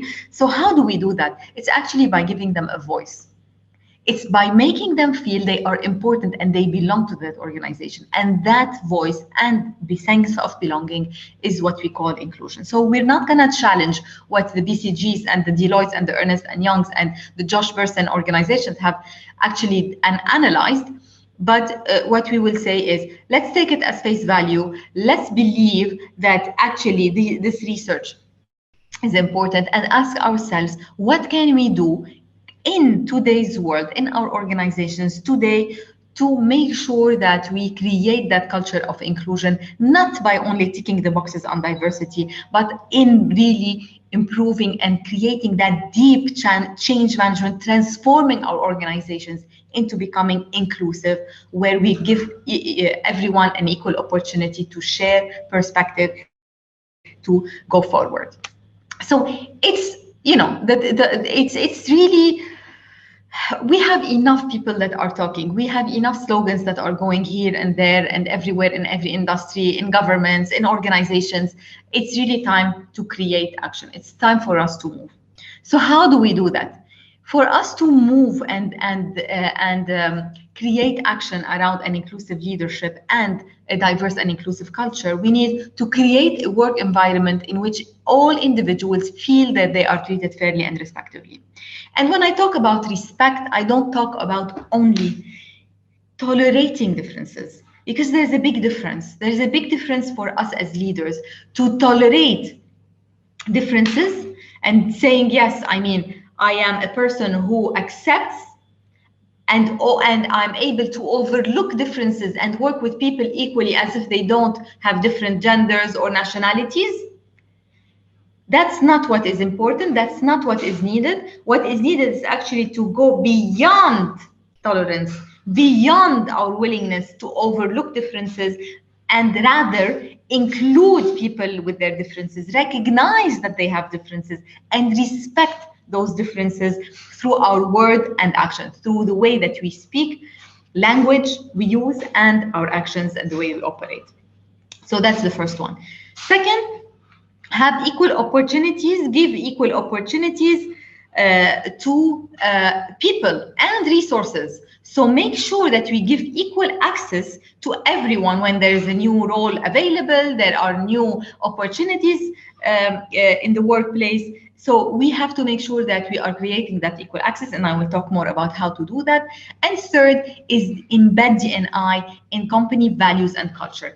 It's not a slogan. It's not only a tick in the box where, yes, I have a KPI to achieve 50%, 40% diversity, regardless of gender or disability or nationality. It's really about having D&I in the DNA of the organization. It's in the values, it's in the culture, it's everything, the policy, the behavior, and the mindset.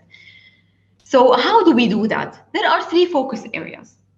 One is that we need to look at revising our ways of working. And three focus areas that are super important today in the work that we do, and the new ways of work.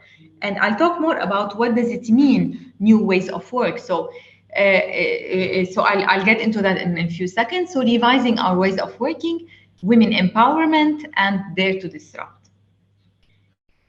How do we think about our ways of working? So let me tell you, actually, after COVID-19, many organizations have been pushed to work from home, have been pushed to take a decision to give flexibility to their employees. And believe it or not, many organizations had a very disruptive time. Many companies have struggled with this, with the ability to operate. Many industries have been hit very hard with COVID-19 because they were not ready for flex at work. They were not ready for revised ways of working. So revised ways of working is not only about flexibility at work. It's about thinking, how can we account for people's needs, differences and needs, and make sure that we give flexibility for people to be able to operate freely and to be able to be productive in this new times that we are living in.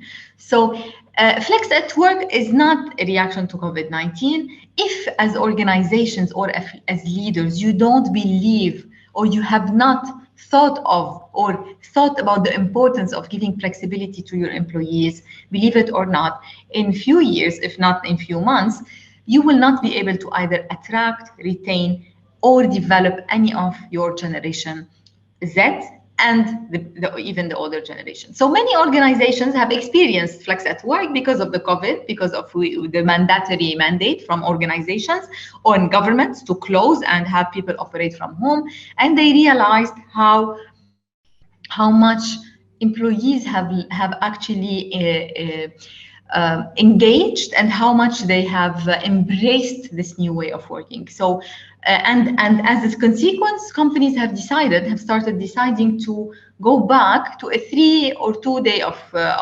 flexibility or a 3 day in the office. So that is a reaction to the COVID. But in reality is, it will not stay as a reaction to COVID.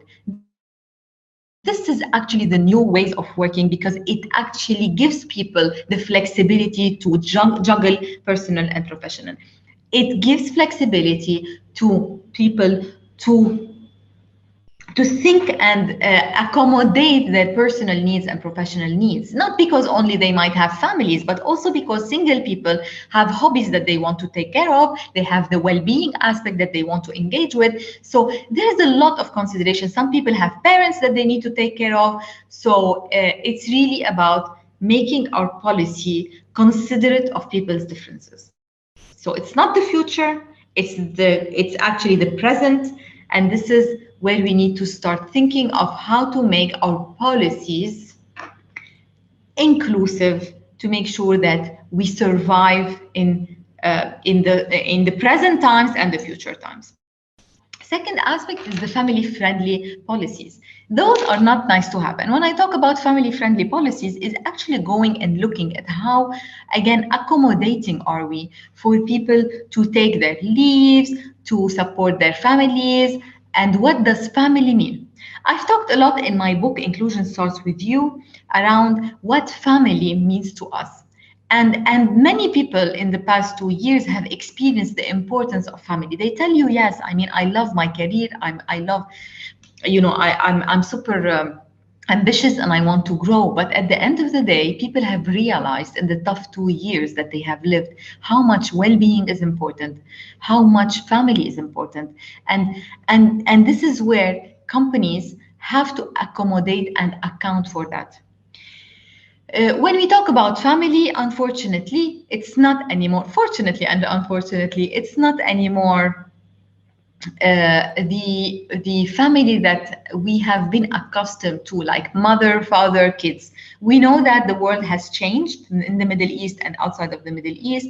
Many people have, you know, single parents. Many people have, you know, brothers and sisters, and those are considered families. So we have to look into our policies and say, do our policies account for the different meaning of families for people? So it's not anymore my direct, you know, dad and mom and kids. It's actually who do I consider as my direct family, who I need to support when they need me, for whom I need to be there when they need me. So look at my policies, read them in an inclusive eye and think, are they inclusive, not only for me to survive as an organization today, but also to account for the next generation that is my next stars, next leaders in the organization. So that's one. Second, women empowerment. Yes, we've talked, but we also acknowledge that women are a big factor of making the company inclusive, balanced. So gender balance is super important. And this is where we've seen a lot of organizations hire more women, but then what? Is it only about ticking the box on having, 40% women on the board, or 50% hiring frontline manager as women, or sales force as women? It's not enough. If we don't give the voice for women to speak up and say, this, I have a need that is different from what has been the need in this organization for the previous years, it's not going to work. So it's similar to every kind of diversity. But the reason why I bring up women empowerment today is because I know that many of us have done a good job in hiring more women. But then what? What follow-up are we giving? What opportunities are we promoting and supporting for these women to thrive in the organization? So yes, it's important to give them equal opportunities to access roles, but also how are we developing them? So yes, when I talk about women empowerment, and I've written it in my book, what does it mean? Who should empower us as women? Nobody should empower us as women. We are empowered. We know how to empower ourselves. But yet, because of historical reasons and the way that we are brought up and the cultural aspect, there are some things that us as women also need to work on for ourselves to grow and be recognized in the organization and take a seat at the table. So it's actually a double. It's a double responsibility. Our responsibility as women to raise our hands and say, I agree, I don't agree, I want this role, I want to grow, I want to achieve, I want to be given a seat at the table.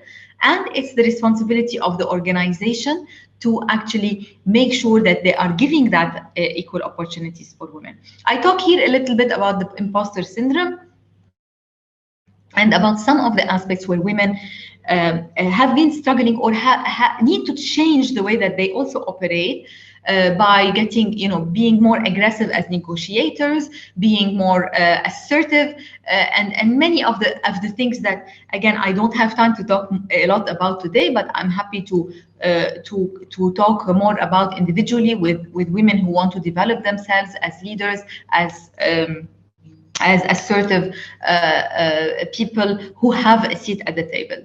But as an organization, so women empowerment, giving them the equal opportunity, not only by hiring them, but also developing and investing in their development. And second, gender balance and equal pay. I will talk about one aspect related to equal pay. And again, it's not only about having women be paid equally as men for the same roles that they are doing, but it's actually a practice that I see a lot in the Middle East, which I really challenge, is about companies asking or hiring people on a package based on their previous package. So when you give someone an offer, it's very common for talent acquisition or hiring teams or HR professionals or even hiring managers to ask, so how much are you getting paid today? Can you give me a letter that confirms that today you are getting 10,000 riyals or dirhams or whatever, and then based on that, I decide, if you're getting 10, I give you 12. If you're getting 12, I give you 15. While someone else who is actually being hired for the same job, who's getting 20, for me to attract them, I give them 22. So this is where inequality starts. It's really about how we hire people and the mindset that we have in hiring people. For me, it's very simple. We need to relate pay to the job, to the role, and never to the individual. Now, in each job, and I again come from a reward and compensation expertise, and I tell you, each job has a bracket, but that job is actually within a strict bracket. So if you come from a job where you were paid 5, but this job is a $15,000 or 15,000 riyal equivalence worth, I will give you 15, regardless of what your current package is. If you're getting paid 5 or 7 or 12, my starting point is 15, and this is what I'm going to offer, because this job is worth 15. If I believe that you can do that job, then I am saying, I am acknowledging that you are worth that 15. Now, for those who are at 20, I want to attract them. This is where I have flexibility to move between 15 and 22. And yes, depends on the mid-career, and some of the considerations that I will account for. But I never judge, or I never put people at a disadvantage based on what package they are on for a reason or another in the different company where I'm hiring them. So this is something that I would love to talk about more, and I've put seriously in the book because I see a lot of trend in this market to create inequality, not men and women and gender inequality when it comes to only pay, but also the way that we hire that impacts inequality within the organization. And that has repercussion that is gonna show few months after the 2 hires that you brought in come with an equal pay, with expectations to do the same job. So food for thought. I will not dwell more into this today because of our time limitation, but I would love to raise my voice and ask you to raise your voice higher on this topic. And the third one is dare to disrupt. So again, I don't talk only about women or about diversity in the way that we operate or mindset. But also it's about how we do business. So daring to disrupt is everyone's responsibility. It's not only HR.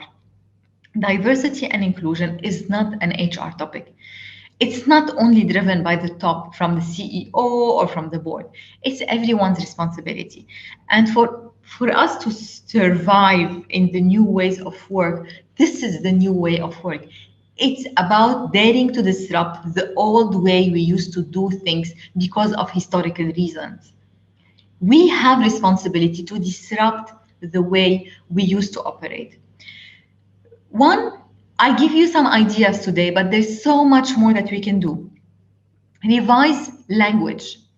Today, we have responsibility to start thinking and creating awareness around what is the language that we're talking about, or the language that we're using, either in our job descriptions or in our hiring policies or in the way that we promote our jobs on LinkedIn or sharing the jobs. We have to be more inclusive. And then there's the language of inclusive leadership, is where we also name things the way that they are mapped with gender. I give you examples, again, not the right forum to talk more about this, but it's something that I push, I invite you to explore further, is about how we create mindset or stereotypes in our minds about roles. So when we say CEO, and we've done a lot of exercises in the past 2 years around what you think of when someone tells you CEO. What is the first image that you get? Is it a man or a woman? When I say firefighter or landlord or, I don't know, officer or policeman, why do we correlate roles with gender? And this is where we all have responsibility in by saying that we want to be inclusive and creating more opportunities for everyone. Our role is to become also inclusive in the language that we use. So let's start using non-gendered language. And I have a lot of examples that I have shared in the book or on my website that I'm happy to share also later. Disrupt internal mobility processes. If you are in the hiring team or the talent acquisition team or an HR professional today, you know that we create sometimes limitations for people to move internally because, hiring has to go through a ladder of approvals. I have to go to talk to my manager, and then my manager approves, and then I go and engage in other opportunities internally. There's a lot of disruption in the way that we need to operate, and internal mobility is one. We need to give flexibility for people to own their careers. Give them opportunity to say, I have seen this role and I want to be empowered to move my career forward. I don't need someone to give me a go ahead. I need support, but not approval. So there's a difference between the two. And the third one is role model inclusive behavior and embed inclusion in the core values and leadership expectations. So we talk a lot about the future, about, today, inclusive leadership has become a skill and a competence that we look for when we are hiring leaders. And we expect in organizations. It's not a nice to have anymore. So if you go to all of these psychometric tests, the DISC, the LVIs, the Hogan's, inclusive leadership has become one of the criteria for you to be an inclusive leader and the right role model for the organization. So if you want to thrive and you want to succeed in the new ways of work, you have to be an inclusive leader and you have to role model those behaviors. And inclusive leadership has to become part of the core values and leadership expectations in the organization. When we talk about inclusive behavior, you might ask me, so what does it really mean? Well, there's a lot of things that are attributes of an inclusive behavior or inclusive leadership. But there's a few that we keep on talking about, and those are around biases, how we think, how we speak, again, talking about inclusive language or non-gender language, being aware of our biases and stereotypes, being curious, asking people to contribute. So there's a lot of things that leaders have to start doing to make sure that they promote and they role model inclusive behaviors. To be able to move that forward, I always say, based on Mahatma Gandhi, be the change you wish to see in the world. So if you want to thrive in the new ways of work, or you have to be inclusive, you have to make sure that you're promoting diversity and inclusion, and you are the change you wish to see in the world. Do not sit and expect, investments, big investments to come and tell you, this is, I don't know, $100 million for you to create diversity and inclusion as a topic in the organization. It does not need big budgets. It does not need CEOs to role model and tell you what to do as leaders. It really starts with you. And this is why my book has been written. I have published it in November to tell you how inclusion starts with each and every one of you. And one of the things that you can start doing is taking a self-assessment on inclusive behavior that I have incorporated on my website. You can find it on my LinkedIn profile. To ask yourself and assess, where are you standing today in terms of inclusive behaviors? What does it mean to be inclusive? And where am I on the scale? Am I at my starting journey, or am I inclusive enough to be more, or do I need to be more aware of what inclusive behavior means and move forward, create development opportunities and create action plans to become a better and inclusive leader. So with the time constraint that we have, I would invite you to start or kick off your inclusive leadership journey today by doing a self-assessment, by reading the book, by reaching out for also coaching, and be knock on doors of coaches and mentors within your organizations or people you believe are your role models to promote and drive inclusion within your space and across the organization. So I thank you. And I'm stopping here, Dr. That was great. We want to thank you too. That was amazing. Well done. Well done. Well, we do have a question here from Sumaya. When downsizing furlough is happening, first to fire our women. Why? Some organizations think men have more responsibilities. So do you agree on this? Can you just maybe I'll read it. Yes, sure. Okay, so maybe I cannot see all the messages. Okay. So when downsizing or furlough is happening, first to fire our women. So some organizations think men have more responsibilities. So do you agree on this? Well, this of course, I mean, I don't agree that they have to fire the women first, but what I agree with is that yes, I mean, there is a trend and it's very historical, and again it goes back to our stereotypes and biases that men are the breadwinners, and that's why people think that, you know, to be empathetic, let's keep the men in their jobs because they have the responsibility of bringing up a family. But these are obviously stereotypes that are really related to a lot of the cultural way that we were raised and cultural backgrounds. But the reality is, yes, I mean, we're fighting against that to make sure that people, as we said, we talked about equal opportunity, we talked about giving men and women equal roles. So it's really something that is very cultural and is embedded in the way that we think and we have learned to think. Yep. But reality is it's not anymore a practice, and it's not anymore the way that we operate. Many women. I'm going to ask you the last question because of time. Thank you so much. What are your 2021 D&I initiatives and why are you focused on them? That's all. Well, my initiative as a person is to make sure that inclusion starts with you. You know, it goes really everywhere within my organization, Schneider Electric, and as an author, to leverage the book to the extent where everyone has access to it and they start their journey of inclusive leadership. Not only women, but also men, to understand what inclusive leadership is and to kick off their journey by promoting that and role modeling those kinds of behaviors. Thank you so much, Sarah. That was really amazing. Thank you so much for joining us today and being with us. Have a great day. You are welcome. Thanks a lot. Pleasure. Thank you.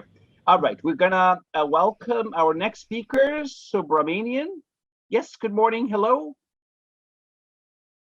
Good morning, Subramanian. Very good morning. Yes, good morning, sir. How are you? Excellent, excellent. Okay, Thank you so much. Subramanian, human capability development expert. And you are most welcome. Thank you so much for joining us. Please have the microphone. Good luck. Do you need any help within your presentation? Would you like to share your presentation? Yes, like to share the screen, yeah? All right, let's try to do it together. Yeah, okay.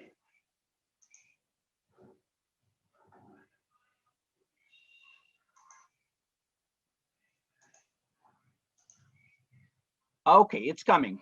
Excellent. See you Very later. good. Bye-bye. See you. Thank you so much. You're most welcome. Good luck. Very good. Thank you, Dr. Steve, for giving me this opportunity. Also, let me thank ZM's events for this. Subject today is capability development of team leaders and managers. Mainly, all the industries we like to cover. The oil and gas industries, banking, power sector, different types of industries. First question I like to ask all the audiences. When we think about developing team leaders' capability, what are we developing? Are we developing leaders' capability or leadership capability?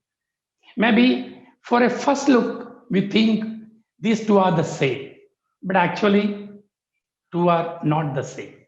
Leadership capability, leadership training, we hear this, this word, this terminology always.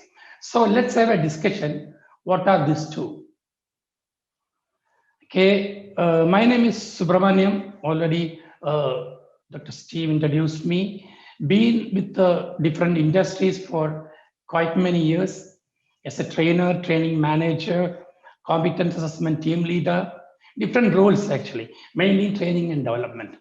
And whatever I'm going to discuss today is purely from my experience, because attendees are from different organizations.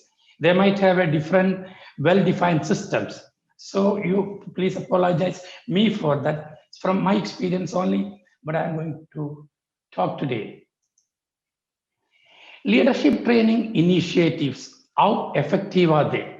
We know that organizations spend a lot of time, money, and effort to develop its leaders. But few of them are finding it very right, and few of them not getting the expected results. Why this is happening? Maybe a chance for us to discuss today, because the huge amount of money spent on leadership development, time also quite high everywhere. Leader, okay. The first question is, Have you heard about just a position of a leader in an organization? Maybe political circle, we have leaders. But any industry you look at, we don't find someone titled as a leader. Every leader has a functional role to deliver. Leader may be a finance manager, HR team leader, operations manager. So look at a few of the leadership roles actually. Can be from any function. So my question is, when we think about developing leadership capability, are we diluting the functional role requirement? Sometimes leadership practitioners say that when someone becomes a team leader or a manager, he may have already the functional skills. This may not be true always because technology systems are changing every day. An HR manager, without him or her having skills in HR, we are developing only the leadership skills. Then will he or she be effective at the work? Maybe not. So we need to focus. When we develop a leader, there has to be equal focus to develop the functional role as well as the leadership role. This is question actually, diluting the importance. Leaders role, why I taken these two positions is team leaders and managers role in an organization is very, very important because they are the one sandwiched between the top management and the people down the line, those who actually execute the work. So skills of this group of people are very important for success of any organization. Team leaders' role is, maybe role is not to lead actually, to contribute for all this. Any organization, this is very general, enhance the productivity, quality, safety, customer satisfaction, managing crisis situations, COVID time, to motivate, engage people. It's a big talent actually. Also support the career development of subordinate. So team leaders, they have organization specific job roles, and leadership may be a supporting skill. The main role is deliver the functional role, and leadership role will be supporting this functional role. Leadership versus capability versus leaders' capability. Look at what is this. Okay. Look at leaders' capability first. Leaders' capability is having the skill, knowledge, and right behaviors to deliver the assigned task. And where is leadership capability coming in? Inside.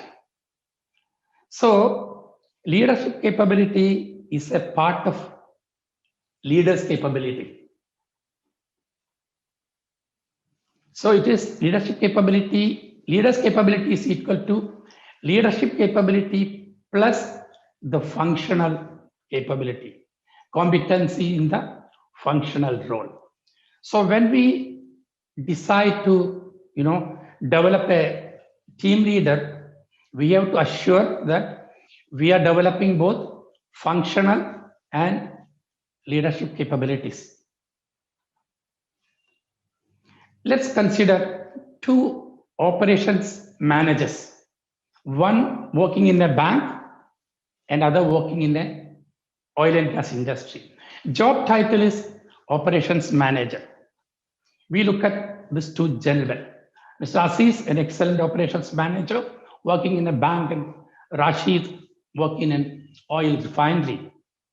When we think about the leadership development of these two gentlemen, we will know that their requirements are different. What they have as deliverables in their place that are different. Also, the people they support are different. Maybe work environment are different. So when we decide leadership competency development needs of these two, we need to look at separately. What is delivered for one group might not be good for another one. Maybe need to customize. Maybe there are lots of similar elements in this, both. Lots of similar elements will be. But success depends upon, specifically, we look at what are the deliverables of these two and prepare accordingly. Leaders, I changed it actually, instead of leadership, I put as leaders competency development needs of from organizations, business, values, vision and mission, and deliverables of the leader, job role and job level.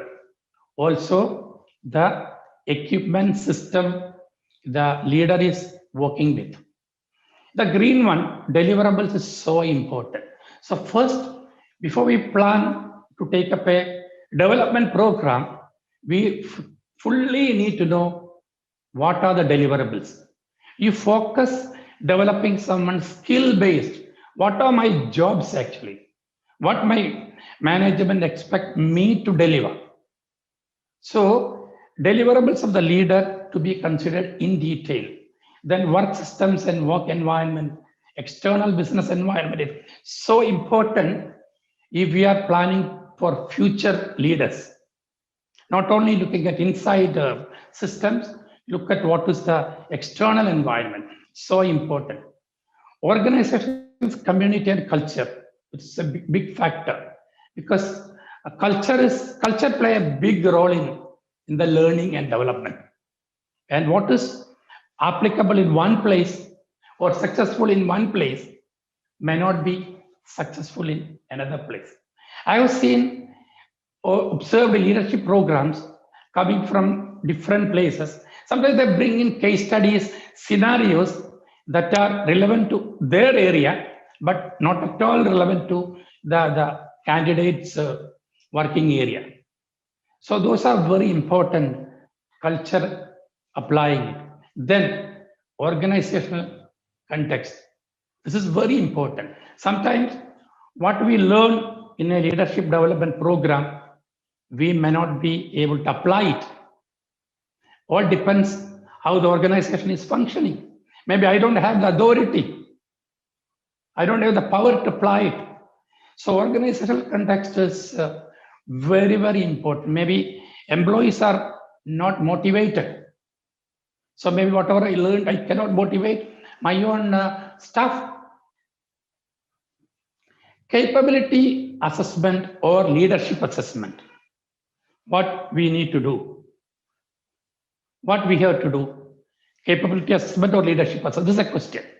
I propose we need to assess the capability or competency. Even if a senior management think that all the functional leaders possess their functional competencies, no need of development on the functional side, still we need to make sure they all have these competencies, both functional and leadership. These two employees, one a mechanical technician in a company and other lady is a HR recruitment team leader in the same company. The method or procedures, tools we apply to assess the capability of these two are different. Even the capability of people, the competency of assessors who are going to carry out this different. But the moment when we hear about the word competency, many people think competency is for people in the down the line who are specialists and accountants and technicians. But word competency is relevant for everyone, every individual in an organization. So the methodology will be different.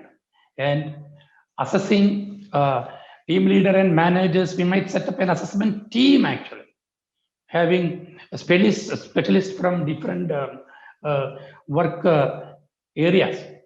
For a technician, maybe an assessor can single-handedly do the assessment because the focus will be more on the functional related competency. Maybe few elements of leadership will be assessed here for the technician. But when we look at team leader side, we spend maybe 50% on, depends upon the level, the functional and leadership side. So we need specialists from different work areas. Competency assessment for leaders. So first, we need to know what is actually competency. This is a buzzword. Everywhere you hear about this one. Everybody wants competency-based development. Many people think, and they also explain, competency is behaviors. But from my experience, I say that competent behaviors is part of competency, but not only that. Competency is we need to have skill, knowledge, and behaviors to deliver an activity which is assigned to you as per organizational standards. Organization will have a procedure, instructions to execute every task. So I need a good understanding on that. I need to execute my task, my activity, whatever be the activity, whether it is we say the so-called technical or non-technical. So knowledge, skill, and behaviors we need to have. Also, the execution of the activity must be as per the standards or the performance criteria. So competency, the benefit of having competent people is efficient and safe job performance. Every job has got its own risk, irrespective it is an hazardous work environment or work in an office. People, when they work in the contract and procurement department, they have their own risk actually. So understanding the job very well, the knowledge and skills, having the knowledge and skills for each deliverable act. When you say somebody is capable, competent, look at each and every deliverable of that particular person and analyze each deliverable, what are the knowledge, skills, and behaviors required. Then we need to develop a system to confirm that. First is required, we need to provide the development, then we need to assess the competency. So what we propose is the 6-stage process actually for the capability, development, assessment, and certification system. First thing is the job competence profiles. Then we do a competency gap analysis to know what are the development needs. Then gap filling plans. It's not only training, we have to select the best cost-effective and efficient method. It can be anything. That can be training, coaching, sending to another department, shadowing a senior person. So different methods are there. Then we execute the gap filling plans. During the execution, important is review and follow up. Then you assess and certify. Then all the assessment system has to be evaluated for quality and issue the certificate. This can be given in another pictorial way. The job competence profile is the first thing, this one. It's so important document. So you develop job competence profiles, training need analysis, development plan, same thing what explained. Any organization follow these steps systematically without fail, definitely they will have fully competent, capable people available. This is job competence profiles, because there are 6 stages here showing only the JCP. Job competence profiles are not job descriptions. Job competence profile are specifically to a job role, listing down for each task the person is expected to deliver. Look at each task, then we have to list down knowledge, skills, and behaviors. This is not the competence dictionary. You hear always competence dictionary, competence dictionary. Competence dictionary is a pool of competencies for a particular competency, maybe communication skills. You have a pool of competency, but someone has to identify what competencies are required for my job level.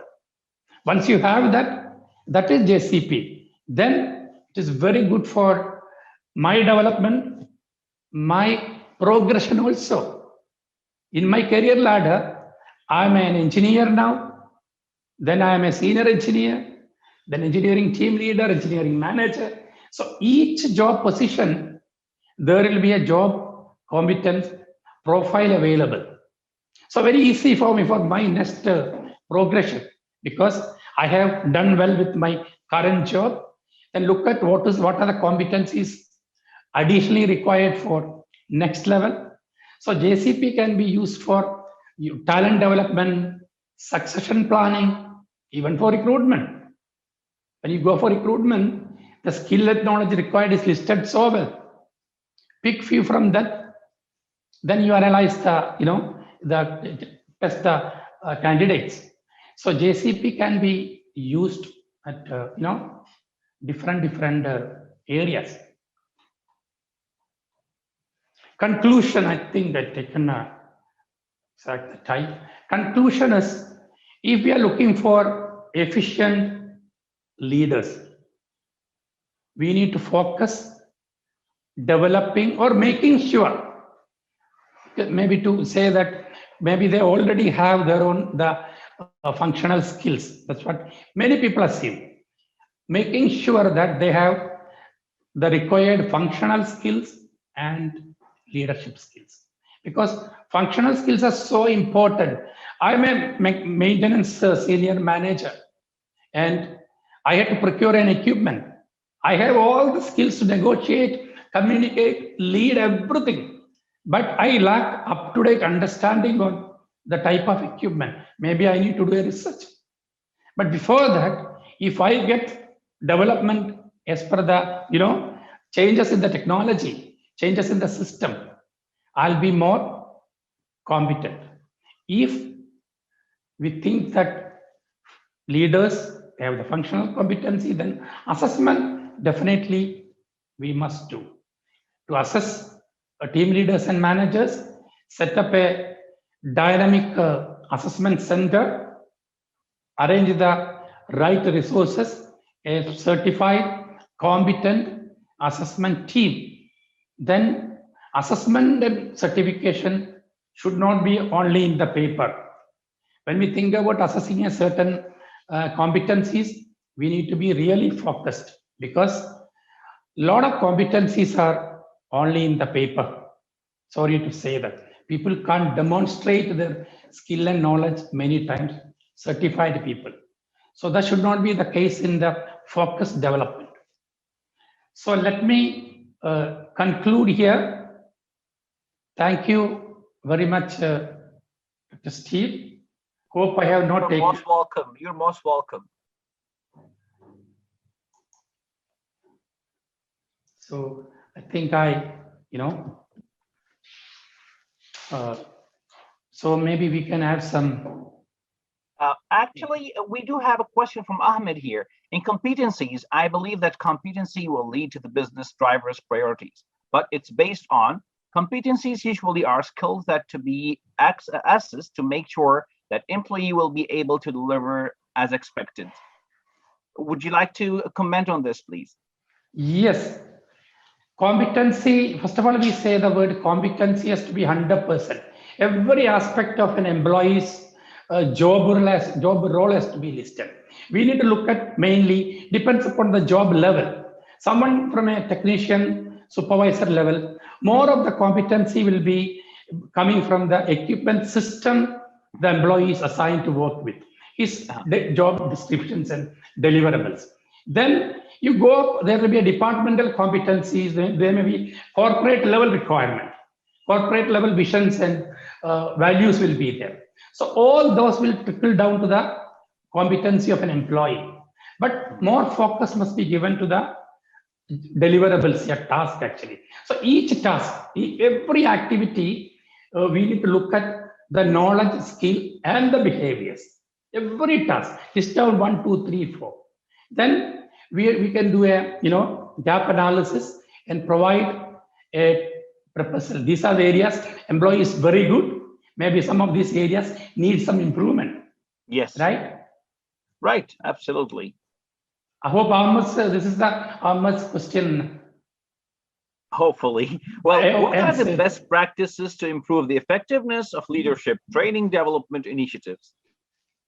Okay, the best practices is, first of all, as we discussed, we need to have a job competence profiles for every job position. Sure. Custom made, I'm talking about, not bought from anywhere else actually, because competencies are different, work systems are different in each organization, equipment systems are different.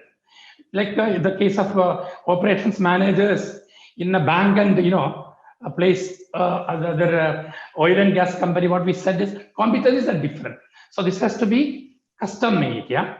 Then focus both technical and leadership competencies. Then you have to identify the best coach actually, or mentors or trainers.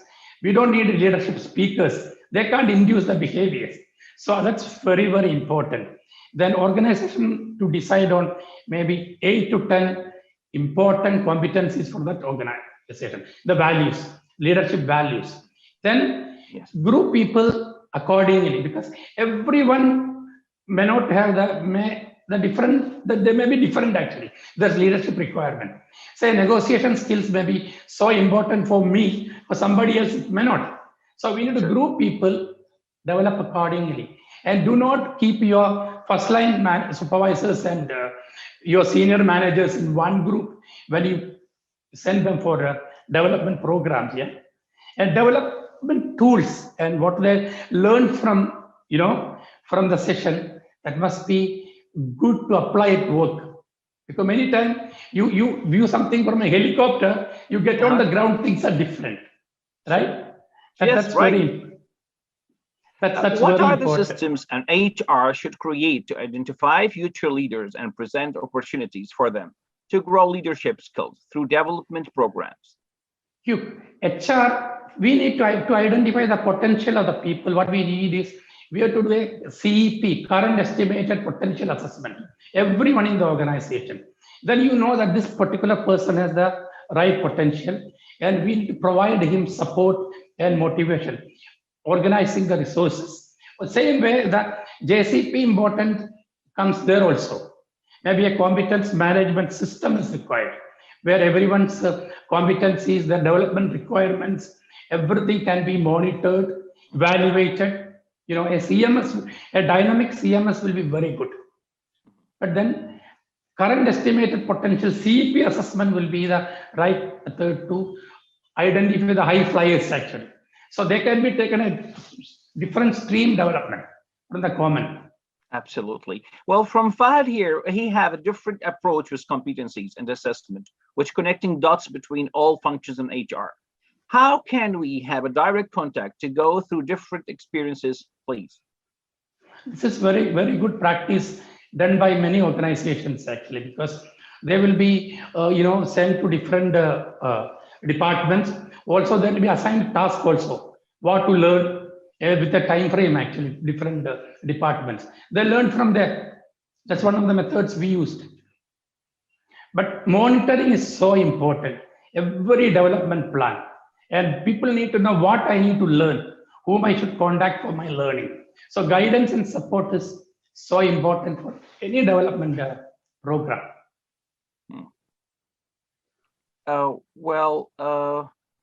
Anything else? Here, I'm going to end with this last question, if you don't mind, please. Thank you so much. Now, what are challenges faced in implementing an effective leadership program? First is the organizational culture and context must be, good for people to apply there what they learned. That's so important. Then, the authority must be there for a leader to apply. Yeah? There has to be resources, time and money. Then, most important is identifying the right leadership program actually. Before we send or arrange a leadership development program, we need to clearly, well defined system must be there. What to develop? What are the skills? Also, this has to be effectiveness need to be assessed actually. What is the support to the business? Maybe the customers not satisfied for an organization. They or the motivation level of employees not good. So maybe we need to look at maybe 6 months to 1 year time after completing the leadership program. We need to have tools for that to look at how effective it was practically. What behavioral changes it induced? What is the result for the organization? Maybe the 5th stage return on investment is there for assessing the effectiveness. That'll be quite a difficult thing to do for many organizations. But there are 4 levels of effectiveness assessment that must be done without fail. So managers need to spend their time for that. Then one most important thing, the development should be there for people at all levels. My top management is not having skills, and you develop the leadership skills for first line management, they may not be effective actually. The behaviors must trickle down from top to bottom actually. Absolutely. Subramanian, it was so great to have you today. Thank you so much for joining us, and have a great day. Thank you. Well, mental health has always been in picture, but after COVID, the word mental health has been continuously stressed upon in the world of HR. Here we have Dr. Priti, an independent expert who will provide us an insight on all of these questions. Welcome, Dr. Priti. Hello. Yes, she's turning on. Thank you so much, Subramanian. Have a great day. Thank you. Thank you so much. Welcome. Yes, Priti, Dr. Priti, kindly can you turn, unmute your microphone, please. We cannot hear you. You just need to unmute your microphone, please. Dr. Priti is coming. Yes, hello. Good morning. How are you? Good morning. Am I visible and audible now? You look perfect. I'm doing great. Thanks a lot. And most welcome, Dr. Priti. Please have the mic. Would you like to share your presentation? But I think your voice is doubling. I'm getting 2 sounds. Yes, probably you're turning on your okay, laptop. I'll switch off the conference thing, right? Turn off one of them. Okay, just give me a moment, huh? Yes, sure. Please take your time. This I'm We're here to support. And this I'm okay. So is this fine now? Yes, we hear you very good. Can you hear us good? Yeah. But I missed. Would you like to share your presentation then? Yeah, I will. Yes. Thank you so much, Dr. C. So I'll start with this. Okay. Let's see. Okay. So this is the presentation. I hope I'm able to. Yes, we can see it now. Best luck for you. See you later. But no, it's off again. Okay. It's I have to use the right. Okay, this one. Okay, I'm using this. Right? Is it visible? All right. Yeah, it's visible. Good luck. See you later. Thank you so much. Thank you so much. You're most welcome for having me here. And thank you for the team. Welcome to the Qatar HR Conference, and glad to be part of this. A very important topic, and thank you for laying down the foundation, Dr. C, for me. I'll just start off, not jump into the lecturing part of it. I'll just start with a few things here. Just over a year ago, maybe a year and a half, we were going to the office, the actual workspace, and things were very different then. At work, we had a dedicated workspace. We had a cubicle, we had a desk, we had a table. We knew where the tools are, where I knew my stationery was, where was it kept, where my drawer was, where my keys were, where my pencil was, where all my paraphernalia was. Now with this remote setup and the flexi options, we do not have access to whatever was there with us as comfortably and as convenient as it was in the past. Not just, and this past just means maybe a year ago. Because of the simple fact that the same setup right now, probably the table and the desk, which I'm using right now, is the one which is probably going to be used by my child after the conference, or by my spouse for his conference, or for the yoga class, for the music class, or for whatever. And this certainly hampers the convenience, the privacy, and the comfort which it used to give us earlier. Moreover, the office furniture which was given to us in our workplace used to be ergonomically designed, as we say, And this was suitable to working in that kind of an environment, and probably this is missing at home. I'd like to quote a recent survey here. It has indicated that the feeling of being fortunate that we still have work, I have a job, there is a fear of constant surveillance. This has made people working even harder and for longer times. And this has certainly led to the collapse of the work-life boundaries, as we call it, especially the sandwich generation. The sandwich generation means the generation which is taking care of the children and taking care of the older ones at the same time. The study also highlighted that a huge number, that is like as good as 71% of the people felt that they were affected by this. I'll explain it with a simple example once again with my life. When we finish off our work at 5 or 6 or 4 o'clock in the evening, we pick up our stuff, put it in my office drawer, lock the drawer, lock the table, pick up my car keys, pick up my handbag, walk to the office room, close my office room, lock it up, go through that office corridor, reach my car, unlock my car, sit in the car, and lock the car again, and start driving towards my home. So when I was driving this, when I was trying to reach home, when I reach home, the body knew that I was in a different physical space. Now this is not happening. And the body is telling the mind that what I was doing a few minutes back, or maybe an hour ago, is time to disconnect. And this time, the new time, was the time to readjust and reorient ourselves. So this is the basic premise of this presentation, all of you. I'll start off with a very prominent studies. I'll not go into the details of these. There are a few studies which I have picked up from the literature, and I've restricted them to only last 1.5 years. A lot of study has already been done with respect to COVID and the mental health status and the issues going on associated with that. I'll just quickly point out the few highlights. Organizational support is critical for work-life wellness of remote employees, first thing. Second thing, as I said, that there is a very sharp rise in the blurring of the work-home boundary. Second, the third thing, empirical studies have also been conducted which have shown that there is a significant positive effect of employees' perception on the remote working of psychological well-being. Also, physical distancing need not imply equivalent increase in the psychological distance, and it is possible to have a new normal workforce. Also, that employee well-being is an important precursor to the organization well-being. Now, what happens? What is the problem associated with remote working? Quickly highlighting the few facts. What happens when your home is becoming your workplace? More than the physical issues, I believe it's the psychological issues which have surfaced up. There are feelings of depression, anger, irritability, restlessness, anxiousness, overwhelmed, maybe overexcited, memory issues, problems on focusing, making bad decisions eventually. I think most of us have suffered from one thing or maybe a combination of these, one point or the other. Not being able to draw boundaries, like I said. Even after we are when we are switching from work in our home space, we are not able to forget that we were working or we were in that work mode or things like that. There's a feeling of overworked and working harder and longer, like I said in the beginning.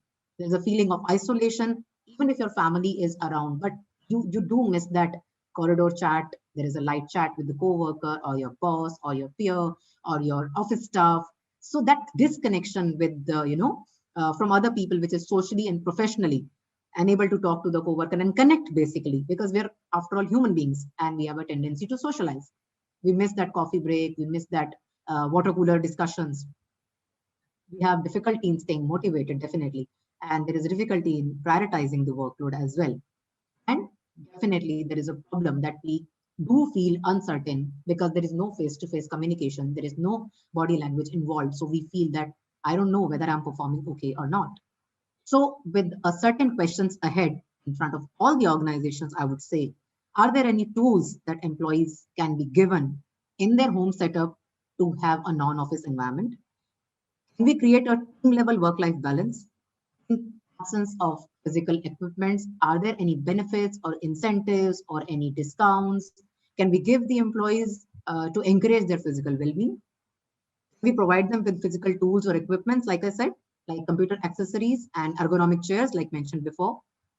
Can employees be well compensated if they're buying things on their own? Can Can we ensure that everybody is feeling included? Can we create a sense of workplace while working remotely? Can we ensure employees managing blurring of work-life boundaries and the digital overload? Can we avoid that?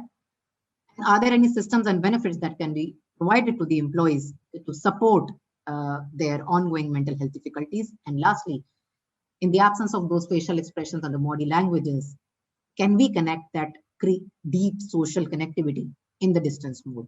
So with these questions ahead, there is another study I would like to highlight here. This is a very famous report by the BCG, which is the Boston Consulting Group. And there are three main findings. They have said that social connectivity is really important to have to be collaboratively productive. The future of work is going to be hybrid, which is going to be a blend of on-site as well as the remote location. The crisis has presented to us a once-in-a-lifetime opportunity to reinfect the workplace, probably forever. So this study, I would insist and request everyone to please go and after the session, look back at this study. It's a very critical and very important study taken up by BCG. Moving further, these are the 4 organization pillars from my side, which are the backbone for any employee. The competency measures, like talent induction, hiring the right talent, leadership development, then the commitment building measures like effective TMS, the career development paths, rewards and recognition schemes. Then we have incentives. Then we have culture building measures like the team building culture, the openness, the trust, the angle of feeling, I have growth opportunities, I have development opportunities. There is a customer focus, there is an openness and trust. And then the systems building measures like the organizational structures being like maybe a flatter hierarchy or maybe a pyramid structure, adoption of IT systems, the agility of the organization, and the way the organizations work and rework on their existing systems. So with this, I have come up with a 3 C's formula, which is the 3 C's are the ingredients for wellness of remote employees. These, according to me, as per my understanding in my professional experience, are first the compensate. T1 is compensate, T2 is communicate, and C3 is care. These 3 are the important ingredients which we need for employee wellness. Now, taking them one by one in detail. First of all, compensate. How about a wellness bonus? Like, if the employee is not falling sick or taking off on sickness grounds, this too can be well rewarded, isn't it? Allowing flexi schedules. How about this? Shifting focus to more goal-oriented and goal achievement rather than the number of hours completed by the employee. Allowing the employees to have those counseling and the medical therapy sessions in between the day as well. Then how about providing them with additional medical and compensation benefits for immunity? Like obviously a lot of companies are already providing them with medical benefits and the incentives and the claims and reimbursement procedures are there. But how about providing them with additional one with respect to the immunity boosters or the things which we talk about very frequently in COVID nowadays? Example, Borosel India, they have announced that the family of employee who was lost due to COVID, unfortunately, will get 2 years of salary and the children will get free education up to 18 years of age. How about discounts and vouchers for the furniture? Like I said in the beginning, how about buying a furniture which is, which can be customized to the various heights of the family members into the same family, probably adjusted for the child, adjusted for yourself, and adjusted for a taller person or something like that. How about a, adjusting type of a furniture? So if the employee is buying, why can't we probably provide them with a discount, if not a complete claim, or probably some vouchers? Then the health incentives, encouraging regular medical checkups. Here I'll quote an example of Starbucks. They have announced for its employees and the eligible family members 20 free therapy sessions a year. And that's a very good idea from their side. How about providing them with dedicated workspace furniture? I was mentioning this earlier also. I heard of certain organizations who have provided their employees the actual setup, like I was mentioning, the ergonomically sound chair and the setup to make them work in their home space as good as they were working in their office workspace. Example, there is an organization called Dropbox. Their leadership has made every effort to ensure that the employees will feel like that they are taking the breaks, and they have been provided the home office setup wherever it was needed, and they have been delivered right at their place for them to use. And the leadership takes time to write those regular reflection mails to the employees so that everybody feels connected. How about day offs? Rejuvenate. I mean, this is basically not taking the salary of this. This is a paid leave, and asking the employees, in fact, forcing them to take a day off in a week, not in a week, in a month, or depending on the work routine, and recharge themselves completely, which will help them to reorient and readjust back and be more productive in the long run.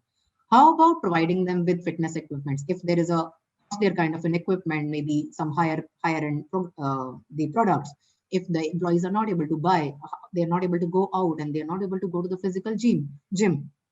So can we have those compensation policies to give them some certain probably discounts or the claim procedure or things like that? Moving on to the second C, which is communicate. This is very important. This communication means communication with self and communication with the management itself. Emphasizing interaction and connection. Example, a company called New Relic. It's a software company. The employees are staying in touch and breaking up daily routine habits by hosting virtual happy hours, meditation sessions, yoga sessions, lunches, coffee chats, jam sessions, Slack chats, and so many things. Using technology, use of Slack, use of Discord, use of WhatsApp, use of Google Hangouts, Skype, so many things. Example, Cisco. Cisco has been way ahead than us, even before the COVID struck. They have, before the COVID also, they have invested in a setting of its telepresence system, which basically condenses 2 rooms into, simulating it as a one single space for the homes of its managers and the employees, to ensure that they remain productive and while they're working remotely as well.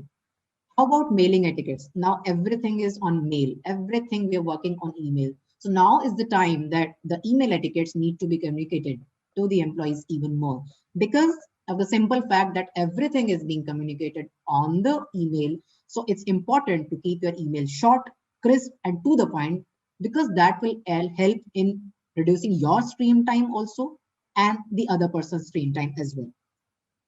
How about regular training? Although this picture represents the physical setup, but I'm sure the platforms like this, the conference, they can simulate actual training and feedback sessions in the organizations as well. Performance checks can be performed very well through these. How about use of technology for smart working? Like use of, again, as I said, Slack, Discord, Hangout, Skype. They can be used for group meetings. They can be used. There is an app called, there's a program, I think it's called Teamwork, that can be used to set deadlines, and they can be used to assign tasks to the employee and the team. Now, staying connected with the co-workers and the managers. I'll quote an example of ITC hotels here, India. Every HR manager of ITC hotel is minimum in a day, minimum trying to reach 10 employees of their organizations to talk to them about their health, about their problems, any concern over their loved ones' health, or anything related to COVID and their effects. They are there to talk to them, and they are providing all the necessary support which can be provided to them in such tough times. Limiting media consumption. Now, this is very, very important. There is so much of information overload already. Staying informed is important, I would say, but not relying on the horde of social media, which is out there, restricting oneself to one common portal for news items, which is probably given by the organization, to refer to that only, which is authentic and verified. Encouraging employees to follow this practice and not rely on the outside sources. Limiting the news intake as such also, because it's not just helping, it is just adding to your stress, and focusing on the positive content of it. Mindset change.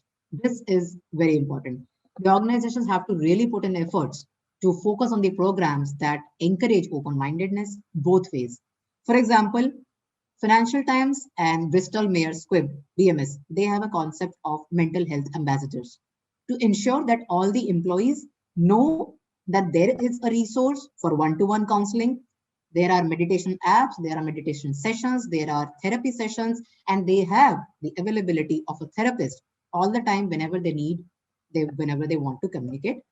Apart from that, they have supportive podcasts, they have online exercising schedules, and I'm sure most of the organizations are following this regime these days. How about having a virtual water cooler? Now, this concept is really picking it up. We used to have a lunchtime probably from 1 to 1:30 or 45 minutes or 1 to 2 p.m. lunch break. Probably most of us we have. But again, we do not define that work boundary and we end up working in that lunch hour also. So the organizations like, there is an app called Donut and there is an app called Water Cooler itself. It ensures that you are, during that lunchtime, you're actually sitting virtually with the team member, having your lunch, having your coffee, and having a snack there. So that is something the apps are doing for us. Coming to the third C, which is the care. How about encouraging frequent break times? Now, this is very, very important.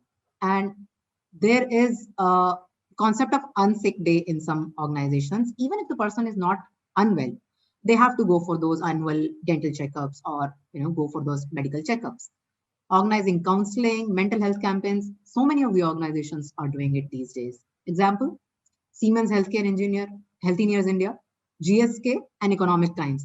They have rolled out meditation programs, yoga therapy sessions, the counseling sessions, sleep meditation sessions, online music, and creative challenges for their employees. They have those compulsory online mental health programs as well.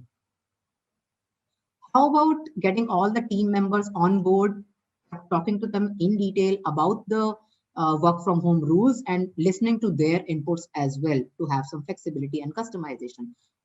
Always be supportive of your employees. Like, you have to show them that you are there, you are understanding, you have empathy, you are supportive, and supportive leadership is something really critical whenever there is a change initiative and the world is changing constantly, we know. Now, providing support that we are there. Like, for example, there is an organization, EY and PwC. They work on holistic approach of mental well-being, mental wellness, including the mental, physical, and psychological aspect holistically. Walking meetings, like this picture is showing, that we used to talk in the corridors with the bosses and everybody, but now we can actually have those virtual talks while discussing with the boss or the co-worker. And we can have those, wristband, the health fitness band will show the number of steps, which will increase substantially if we keep taking those physical walks. And that's very fulfilling, I'm sure.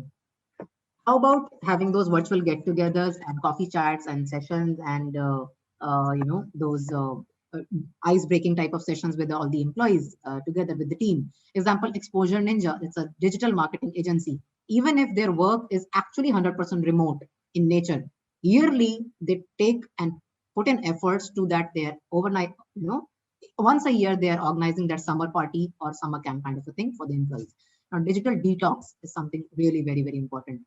Encourage screen-free time once in a day for 15-20 minutes or half an hour or so. Lastly, team-based wellness activities like Kone Elevator India. They have activities such as terrific weekday quizzes, morning coffee breaks, evening tea, and the concept called creative contests like Kone Superheroes and a lot many things like that. Now, superimposing these 3 C's to the 4 pillars, which I mentioned earlier, this is a model which I'm working on, and I think it's still in the developing stages. And I would welcome suggestions and inputs on this if somebody has something on it after the conference. And this will lead to employee wellness and organization's goals can be fulfilled. I'm going to leave you all with, these are the world examples which I took just now. I've already elaborated on them. And this is a short video. I'm leaving. Having happy employees is the holy grail for a lot of organizations. Happy employees are engaged in the business, and they're the ones who are most likely to drive innovation, growth, and revenue. Highly engaged employees are, on average, 50% more likely to exceed expectations, and the companies that employ them outperform firms with the most disengaged folks by 4-fold in revenue growth. But despite this, more than 2/3 of businesses don't connect the dots between happy and engaged employees and business results. So what makes today's employee happy? For one thing, employees today want the freedom and flexibility to choose when, where, and how they work, whether it's in the office, at home, their local coffee shop, or even overseas. They want to feel empowered to make decisions, such as the technology they use or the method to get the job done. Happy employees do work that they feel is impactful, challenging, and meaningful. For example, allocating time to things like nonprofit causes or personal projects can give meaning and also drive leadership and professional development. Another key to making people happy is to focus on developing your company's future leaders. Strong leadership helps keep employees focused and aligned to the business so they can achieve better results. As you can see, how, where, and why we work is changing radically, and for businesses to be successful, they need to rethink their strategy for managing people and prepare for the workforce of the future. Now, this is an older video which I saw many years back, but I think it holds a lot of relevance these days. So these are some of the references where I've collated the literature from. And thank you. That's all from my side. And I would conclude by saying that we need to keep in mind that however strong strategies and sound principles we may have from the organization side, there will be always a little bit of resistance at different or varying levels. Even when the concepts and the strategies are entirely positive, there will be certain resistance, and we have to allow everyone the pace according to their learning styles, according to their speeds, according to their adaptation modes, and we have to be adjustive to every employee according to their problems and needs. And eventually, happy individuals will form happy teams, and happy teams will lead to happier organizations. So thank you. Thanks to you, Dr. Priti. That was awesome. Really, that was so great. We do have a question from Renel here. What are the strategies to enhance work-life balance? Sorry, can you repeat? Yes, we do have a question from Renel. What are the strategies to enhance work-life balance? Okay, so this is something really very close to my heart. Once again, for this also I have devised, for work-life balance. As I said, first thing for work-life balance would be time management. You're prioritizing your tasks. As an employee also, I would say that as an employee, it is our duty as well to look into that, to take care of myself, to have my me time. This also coincidentally I have defined as a 3C model. I take these sessions for other organizations, and 3 C's here stand for control, that controlling through breathing techniques and the controlling of thoughts. The second C is communicate, like communicating with self and the managers. You have to all the time communicate with your loved ones if somebody has to be there whom you're close with. And the third is care. Now this care can be through hobby building, cloud watching, bird watching, engaging with the colors, maybe just going out in the open, having, stretching your arms, talking to your loved ones, playing with your pet, so many things. And in fact, COVID has given us a wonderful opportunity of, we have all the artists mushrooming everywhere from all the corners of the world now. We have artists, we have cooks, we have gardeners, so many things are coming up. So yes, for work-life balance also, these are the 3 C's from my side: control, communicate, and care. I hope that. Excellent. Well, you talked about the organizational strategies for employee mental wellness. What are some of the ways that employees themselves can adopt to stay mentally fit? Yes, that's really, really important. In fact, if I can be allowed to go back to my presentation again, there is a slide which I had prepared. Is this visible? See what employees can do. See, as I said, this is the employees' responsibility as well, that we have to have that openness and willingness for those flexi hours. And in case there is a problem, we can get back to the managers or the team, the ones who are devising the strategies and modules. And in case we have troubles, we can always, there is that role of communication very strongly which comes in. Focusing on the positive silver linings. This I would suggest to everyone, because the pandemic is not going to last forever, I believe. And eventually, not everything will go back to the normal, but yes, there will be certain things which will go back to the normal. And just take another deep breath, be happy, have a gratitude, cherish for the kind of life we are living and leading right now, and live in the moment presently, that we call mindfulness also. Digital detox, from my side, it's a very big role player. You have to be off the screen for at least half an hour or 1 hour of your day. Even if that involves not being with your kid, that's okay. You don't need to be having that guilt component that you're not spending time with the child, spending time with the spouse. You're entitled to have a me time and totally detox free. then sticking to a routine, which can be an exercise routine also, and sticking to an office routine also. Now, again, there is no work-life boundary, but you have to switch off from the work at 5 p.m. or 6 p.m. or your schedule. Because then, as I said in the beginning, the mind doesn't know that you have switched. So that switching is only required when you go and you change your clothes and get into that home mode. And yes, sunshine from my side is very, very important. Go out in the sun once a day. Please look out of that window. Enjoy the hues of the nature. Amazing. Well, how can technology assist in boosting mental wellness? Yeah, technology, yes. Technology, as I said, so many examples are quoted already. And the first example I would quote here is of telehealth. I think telehealth is something which is coming up. It was already there. But yes, technology nowadays, everything being virtual, everything being online, and this kind of a setup, telehealth has a big role to play, I'm sure. Other than that, there are podcasts, there are apps, there are sleeping apps. I can't hear you. Are you speaking something, Dr. Steve? No. I'm listening to you. Okay. I'm so sorry. I thought you were speaking. So there are podcasts, there are sleeping apps, there are Yog Nidra apps, there are sleeping meditation apps. There's so much something, just on a click away. There are so many things available. Computer games, the games online, the softwares, the connecting tools, everything is basically technology. And there's so much you can do. Yes, and social media, not to forget social media. If used properly, it's a very good tool. It's a very important platform to stay connected and be happy with your folks. Dr. Priti, that was amazing. Thank you so much for joining us today. We do really appreciate your presence. It was great presentation, and have a great day. Thank you so much for coming and joining. Thank you so much, Dr. Steve. Have a good day. Have a great day. Goodbye. Okay. Yes, hello, good morning or good afternoon to our next speaker, Elen. Good morning, Elen. Hello.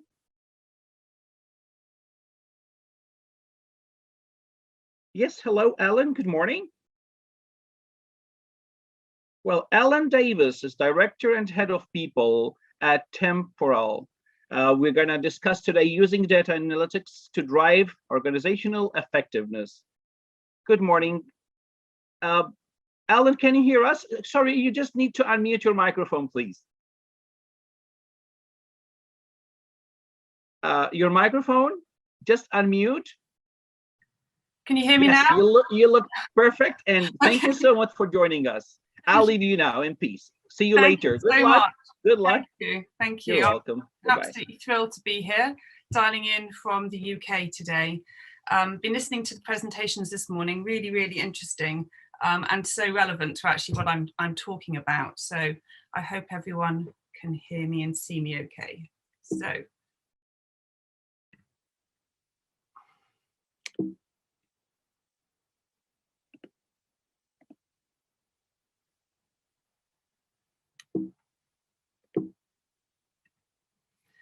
So my plan for this session today is to tell you a little bit about the challenges that we've been facing in 2021 when leaders come to us to talk about data analytics and organizational effectiveness, to tell you a little bit about our approach, and then to share with you a case study that kind of brings this to life a little bit. Just to start with, tell you a little bit about myself. I'm a head of services, director of services at Temporal, which is somewhere in between a kind of a tech startup and a scale up. We have a tech platform, and I work with a bunch of engineers to develop the platform, and also with some data analysts and behavioral scientists to bring insights to our clients. So I'm going to just skirt a little bit on that today, but hopefully bring a little bit of our work to life for you. So just to start with is that, I've heard some of the presentations, and obviously everyone is so interested in technology and use of data. And I don't think anyone sort of would disagree that it's completely transformed the way that we're all doing business these days and how our clients are doing business. But actually, I wanted to start with a little bit about kind of what's going on in the world and what our clients have been coming to us with. So tech has been a huge enabler, obviously, during the pandemic. But even before the pandemic, there were all sorts of kind of like challenges and pressures, industry pressures that were going on. So when leaders come to us and they want us to help them, they're talking about the challenges around change, how fast moving it is. It's not just fast moving, but it's perpetual. And just as soon as they seem to get a grip on something, it changes again. So we've heard many references as well just this morning to remote working and hybrid working and how much of a challenge that is. So as another thing that we're hearing a lot is that when people are trying to move now from remote to a hybrid strategy, where do they start? You know, what are the tools that should be used? What are the kind of the processes?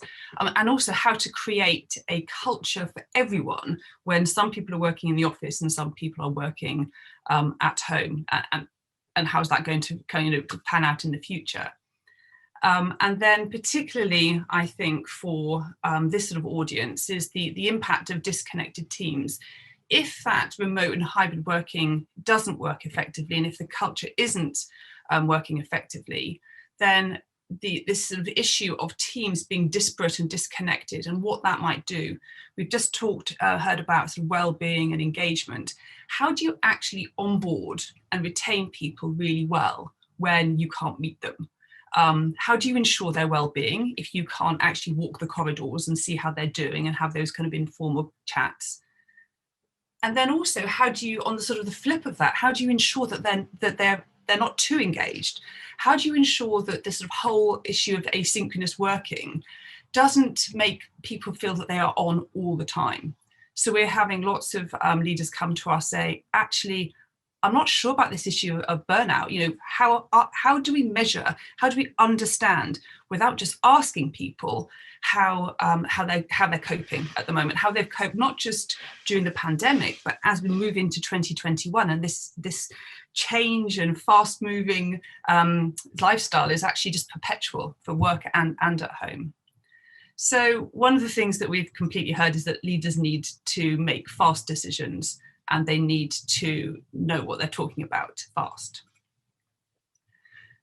In particular, I think we've probably heard quite a few times already in this conference about putting, employee experience right at the heart of this. This is just one quote that I love, which is actually employees now have got this, are able to kind of like control their sort of destiny. If leaders and businesses aren't offering them the kind of the flexibility that they had during the pandemic, it's easy for them to leave. It's so easy now to find a new job without leaving your home. So, one of the clients we're working with came to us and said, we have 1,200 spaces basically at the moment on recruitment slots, and we just can't fill them. And what we're really desperately trying to do is enhance our overall experience for employees in the company to make sure, first of all, we attract some people into those positions, but we can't possibly afford to lose anyone at all at the moment.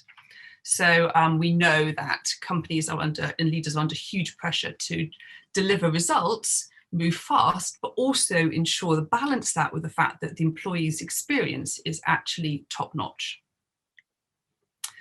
So, as I said, we have leaders coming to us. We work with a lot of exec level clients, and we were curious about not just what's happened in the last 18 months, but when they're looking at their organisational strategies, organisational effectiveness strategies for sort of 2021 and beyond.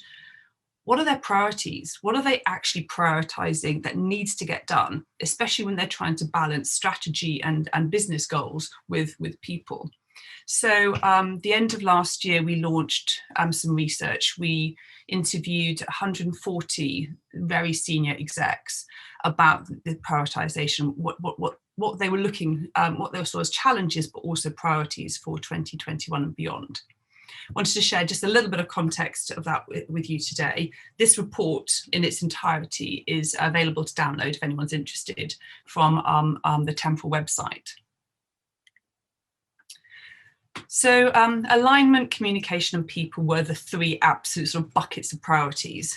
Alignment, absolutely vital, because what leaders were talking about is not just alignment top down.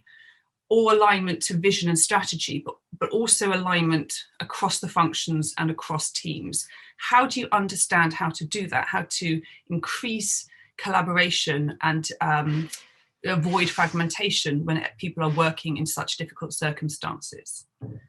At the heart of that, communication. So a lot of conversations with leaders about needing to change the leadership style, enhance their leadership communications, and start really listening and engaging with employees. And then the third area of people is that actually understanding, okay, what workforce do we actually need to drive our business goals and our strategy going forward? And how do we invest in having the right people with the right data literate skills in the right roles? So those were the three sort of highlights from the prioritization research. Overall, the conclusions for us, which was really interesting, was two things. One, companies need better connectivity. That's just to ensure alignment, but also to ensure well-being. And then for the leaders themselves, and this is where data analytics really comes in, is that leaders need real-time situational awareness. They need to make fast decisions, but they need to make better decisions. And one of the things that at Temporal we're absolutely passionate about is helping leaders make better organisational-wide decisions in real time. So not based on data that might be in a report from 6 months ago, but how to make it in the moment. They need to have a really good grasp of what's going on in their organisation at this moment in time. So this quote was actually by McKinsey last year, completely builds on that point, which is ability to gather, organise, interpret and act on data and analytics will be the defining competitive differentiator of our lifetimes. Companies that embrace it will have an edge. And I would actually go further than that and say companies that don't become data-centric, don't have a data-centric culture, will actually lose out. And we've already looked back at the last 18 months and there have been some companies who've just about survived. Some have thrived actually, and some will continue to thrive. And I would say that those who have focused on data-centric decision-making to enhance organisational effectiveness and performance are the ones that are thriving. So where do we go from here? I would actually say that it's great to talk about data, but there is lots of data everywhere. You can always find some piece of data to support an argument. So I believe really that data on its own is meaningless unless it actually provides the insight that you're looking for in that moment. And for us, we're talking about organisational effectiveness. So this next slide is, apologies, it's extremely busy. I'm actually going to give you a second while I have a sip of water to read some of these questions and see if they resonate with you in any way.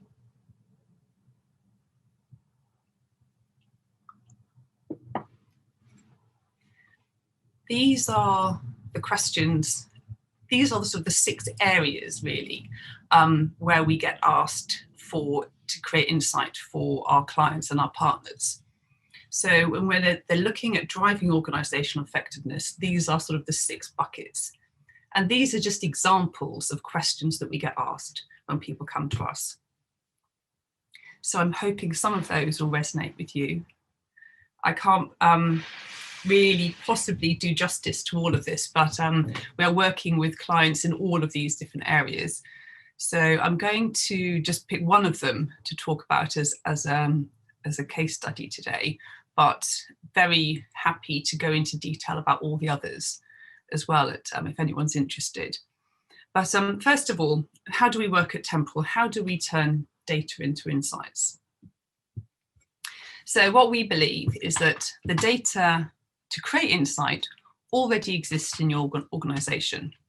And remember, we're talking about real-time insights. We're not just talking about surveys or asking people what they think or what they're doing. We believe in actually using data to actually understand how people are working.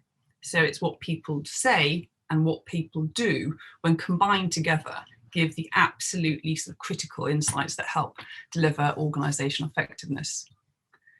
So you might see from this visual that we start with what we call a data canvas. How can we answer a burning question or provide insight based on the data that already exists? So some of that data may be people data. So it could be that an organization has well-being data, engagement data, anything, culture surveys, things where people are anonymized, obviously, but where people are asked a question. That gives us one bank of data. But we've also built a platform which does machine reading and uses techniques to actually integrate and pull in data from the tools that we're also using in the workplace. So that could be Slack, could be MS Teams, could be Workplace, Facebook Workplace. So what we integrate together is the way people are working using these platforms and tools together with what they are saying. The platform side, the data side from tools is read by a machine, and the analytics is done by our platform, and the people side is done by our team of behavioral scientists also using the platform. So when we talk about machine learning and analytic techniques, we're talking about techniques such as organizational network analysis, topic extraction, and sentiment analysis. So we pull data onto our platform and run these techniques, and then we pull out metrics. And these could be things like which teams are most connected, or which teams are using particular channels most often. It's all anonymized and aggregated, so it's not looking at an individual, we're looking at organizational view or maybe a team view. So that's one really important thing to mention, is that we are not reading the data, we're just looking at the sort of metadata that comes out to builds up a picture of how well connected an organization is and how it's working together.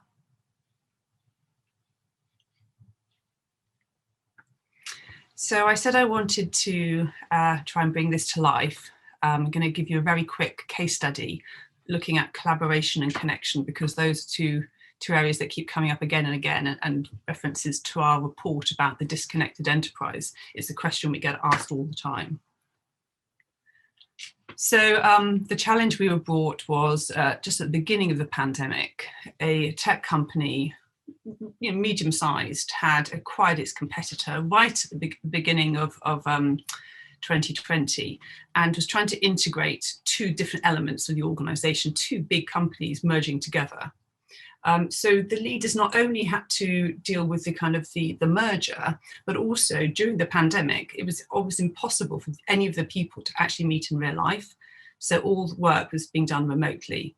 So the leadership team had to not only deal with the integration, the merger, and dealing with COVID, but also dealing with the what that meant for people's well-being, as they were already under the perpetual stress and pressure of going through a merger.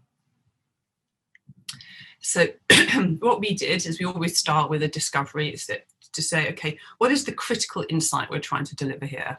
And so we honed this down with the leadership team, which is how well connected is the organization and what is the impact of this on employee well-being?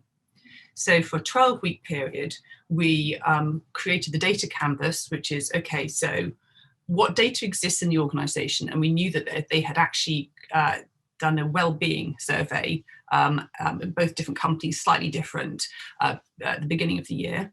So we did a thematic analysis of that data to look at anything relating to collaboration and well-being. And then we also know that both companies used Slack. So we used advanced analytics to pull in data, ingest data from the Slack, to actually create a network map so we could see how teams were working together or not working together, as the case may be. And then by also using demographic data, we could actually then look at, okay, so where are those teams located? Is there a particular issue with a tenure or location or geography? So that was our approach over a 12-week period. So this is what the kind of thing we do with people data, which is looking at what employees are saying about integration, looking for topics or themes that might emerge that are relevant to giving us some insight about how people are feeling about the level of support, the level of communication. Are they feeling connected or are they feeling isolated? And we pull this together with network analysis and people metrics, looking at which channels are teams using? What does this tell us about how connected teams are and how work is getting done? And can we see any teams or departments or functions that are particularly disconnected from the rest of the organisation? So this is the kind of view that we're looking at.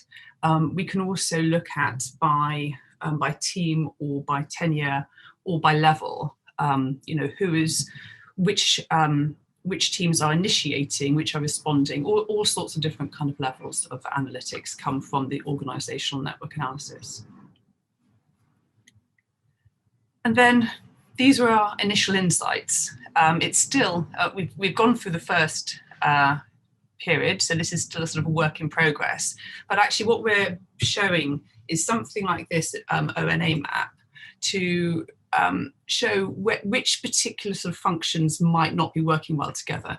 So what we actually were able to ascertain is that these two companies, unsurprisingly, were not well integrated, despite the sort of the best efforts of the combined leadership team, and that this was particularly prevalent in the UK and the US, that there was just not a level of integration there at all.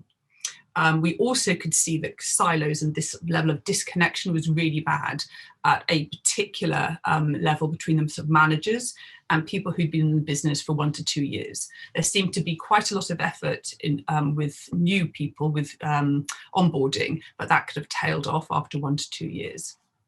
And we could also then analyse this cohort, to look at sort of any thematic analysis about what they were feeling and thinking.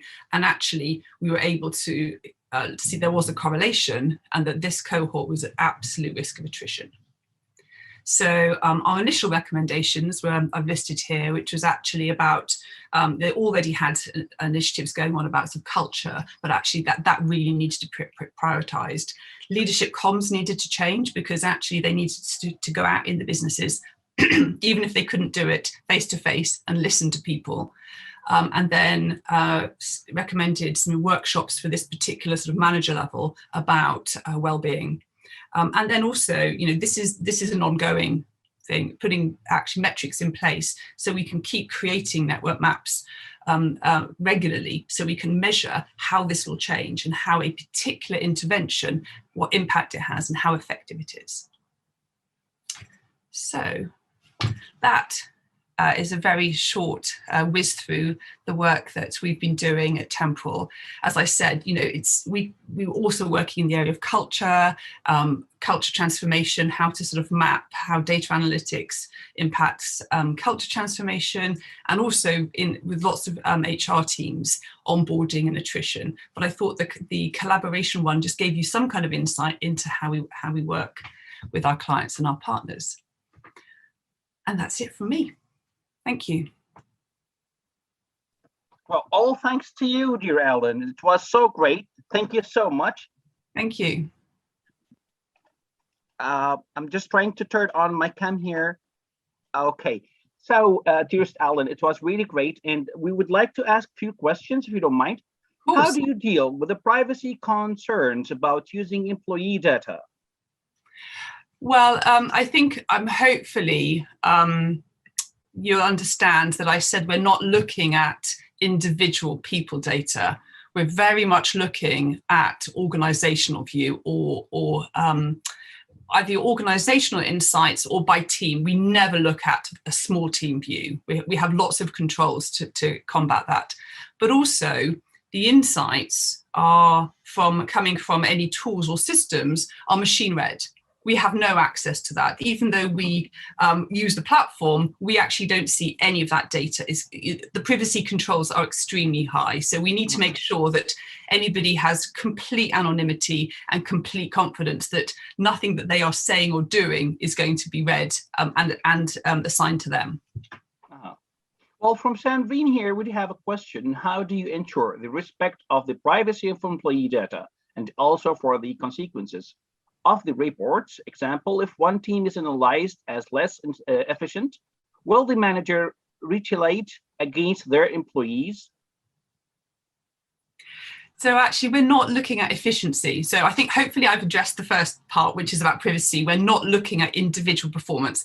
We are not working in the area of productivity. That's not what we're trying to do. We're trying to actually give insight into how people are, communicating and working together. So we are not in any way, and would, from sort of an ethical point of view, we're not looking at trying to berate people for not being efficient. That's not the aim at all. It's actually looking for areas where, teams are isolated or could have better connectivity. It's not efficiency. Okay. I hope that answers the question. Great. How data analytics is transforming HR practices? How is it? Is that a question to me? Yeah. Yes. How data analytics is transforming HR practices? Oh, well, in just so many different ways. I mean, I find that so many of the people, what I find really interesting, by the way, is often when I'm working with a sort of a head of people or the people team, they'll come to me and they'll say, we actually have a really good idea of what's going on in the organization, but we don't have the data. The people team kind of know what's going on, but often they'll say, we want to do a project with you to really gather the data together to kind of give us the evidence that we need to go to the kind of the senior leadership team or the board. They have a good sense. So actually, I think what we're doing, I hope, is supporting the HR teams. And actually, a lot of the time, we're using the data that they already have available, and we're just aggregating it and pulling it together into a kind of an augmented way, real time. But as I said, so often, the HR team know what's going on. They just don't necessarily have the evidence and the data to support it. So that's where we're able to really help them. Great. Well, according to you, what are the key insights HR managers need to look into? The key insight. Oh my goodness. That's I actually do think that, I have to say, and I know I've said this before in my presentation, but this whole thing of connectivity, where the teams are this balance between too engaged or under-engaged, too isolated or working too much. Where is that kind of boundary, and what data, what questions can be asked and what data can be found that's going to give insight? Because people don't always answer truthfully because they want to appear that they're okay. They want to appear to the HR team that everything's okay. So what insights can you gather to really understand this level of connectivity or disconnection or isolation that exists, and intervene before that leads to burnout or to somebody resigning?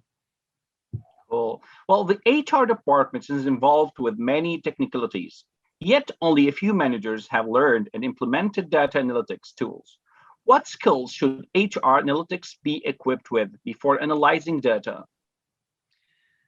Well, I'm not a data scientist at all. I have a wonderful team of data scientists, so I actually do represent head of people for Temporal, so I can probably answer that from a personal perspective, which is, first of all, complete curiosity and not being scared. So actually, and there's so much information. There's webinars, there's books, there's all sorts of resources to just understand. But actually, a lot of it is common sense. It's like, okay, what am I trying to find out? And what do I have at my disposal to tell me that? And what's the process that I need to go through? So I would just say, be absolutely curious, look for resources, talk to people who do it. But actually, this is the trend. This is the direction we're going. So don't be resistant. Embrace it, run with it, and spearhead it in your organization if it doesn't exist already. Because taking a data-centric approach with people analytics is absolutely the way the industry is going. So get on the bus.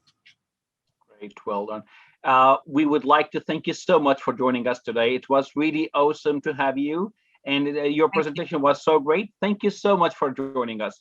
And have a great day. Thank you. It's been a pleasure. Thank you very much. Thanks a lot. Thank you. And I'd like to, yes. All right, Ellen, have a great day. Thank you. We'd like to welcome our next speaker, Dr. Oualid Ali, founder and president from Canada, and we will discuss how future technologies impact the HR industry. Good morning, Doctor. Yes, Dr. Oualid is coming online. Connecting to audio, but your cam is turned off if you can hear me, Dr. Oualid. All right, hopefully it's coming up.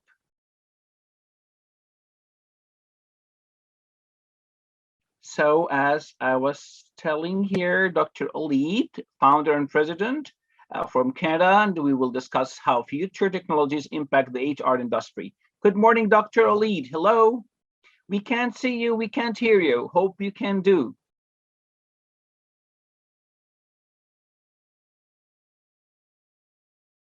Dr. Oualid, if you hear us, kindly just turn on your cam and switch off your, unmute your microphone, please. All right, I'm sure he will be with us. He is with us actually, but we're just having some technical problems.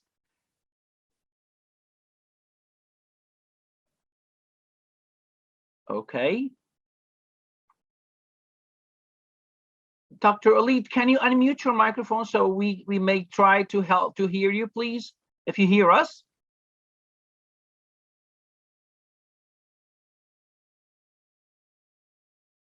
Okay, Dr. Oualid will be here with us. So let me introduce more about Dr. Oualid until he comes up. Dr. Oualid is considered as one of the international well-recognized experts in the fields of future foresight, scenarios planning, trends watching, emerging technologies and innovations, industrial revolution, future cities, smart, sustainable, and innovative cities, education 4.0, artificial intelligence, etc.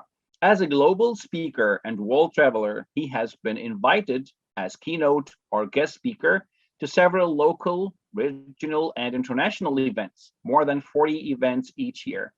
And we're still waiting for Dr. Oualid. I hope he can hear us. Dr. Oualid, hello. Team, do you think we can help Dr. Oualid by calling him or put him on call? Direct call, please. Shows he can hear us because mic is muted. Okay, we are calling Dr. Oualid. Thank you, Brother Zahir. So Dr. Oualid will be discussing how future technologies impact the HR industry. Okay, team, please, can we display the presentation of Dr. Oualid so we would help and save some time? If we can present his, share his presentation. Okay, also, people, please, can utilize our exhibition and networking zone. Until we fix this technical problem, I'd like to thank you all again who are here while waiting. And during this time, until we finish this problem, we can all visit the exhibition and networking zone. So please enjoy. Yes, let's have a 10 minutes break for that then. We will have 10 minutes break for this. So please be free and go visit the exhibition and networking zone. See you in 10 minutes. Thanks a lot. Thank you. We'll share a video.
Yes, and welcome.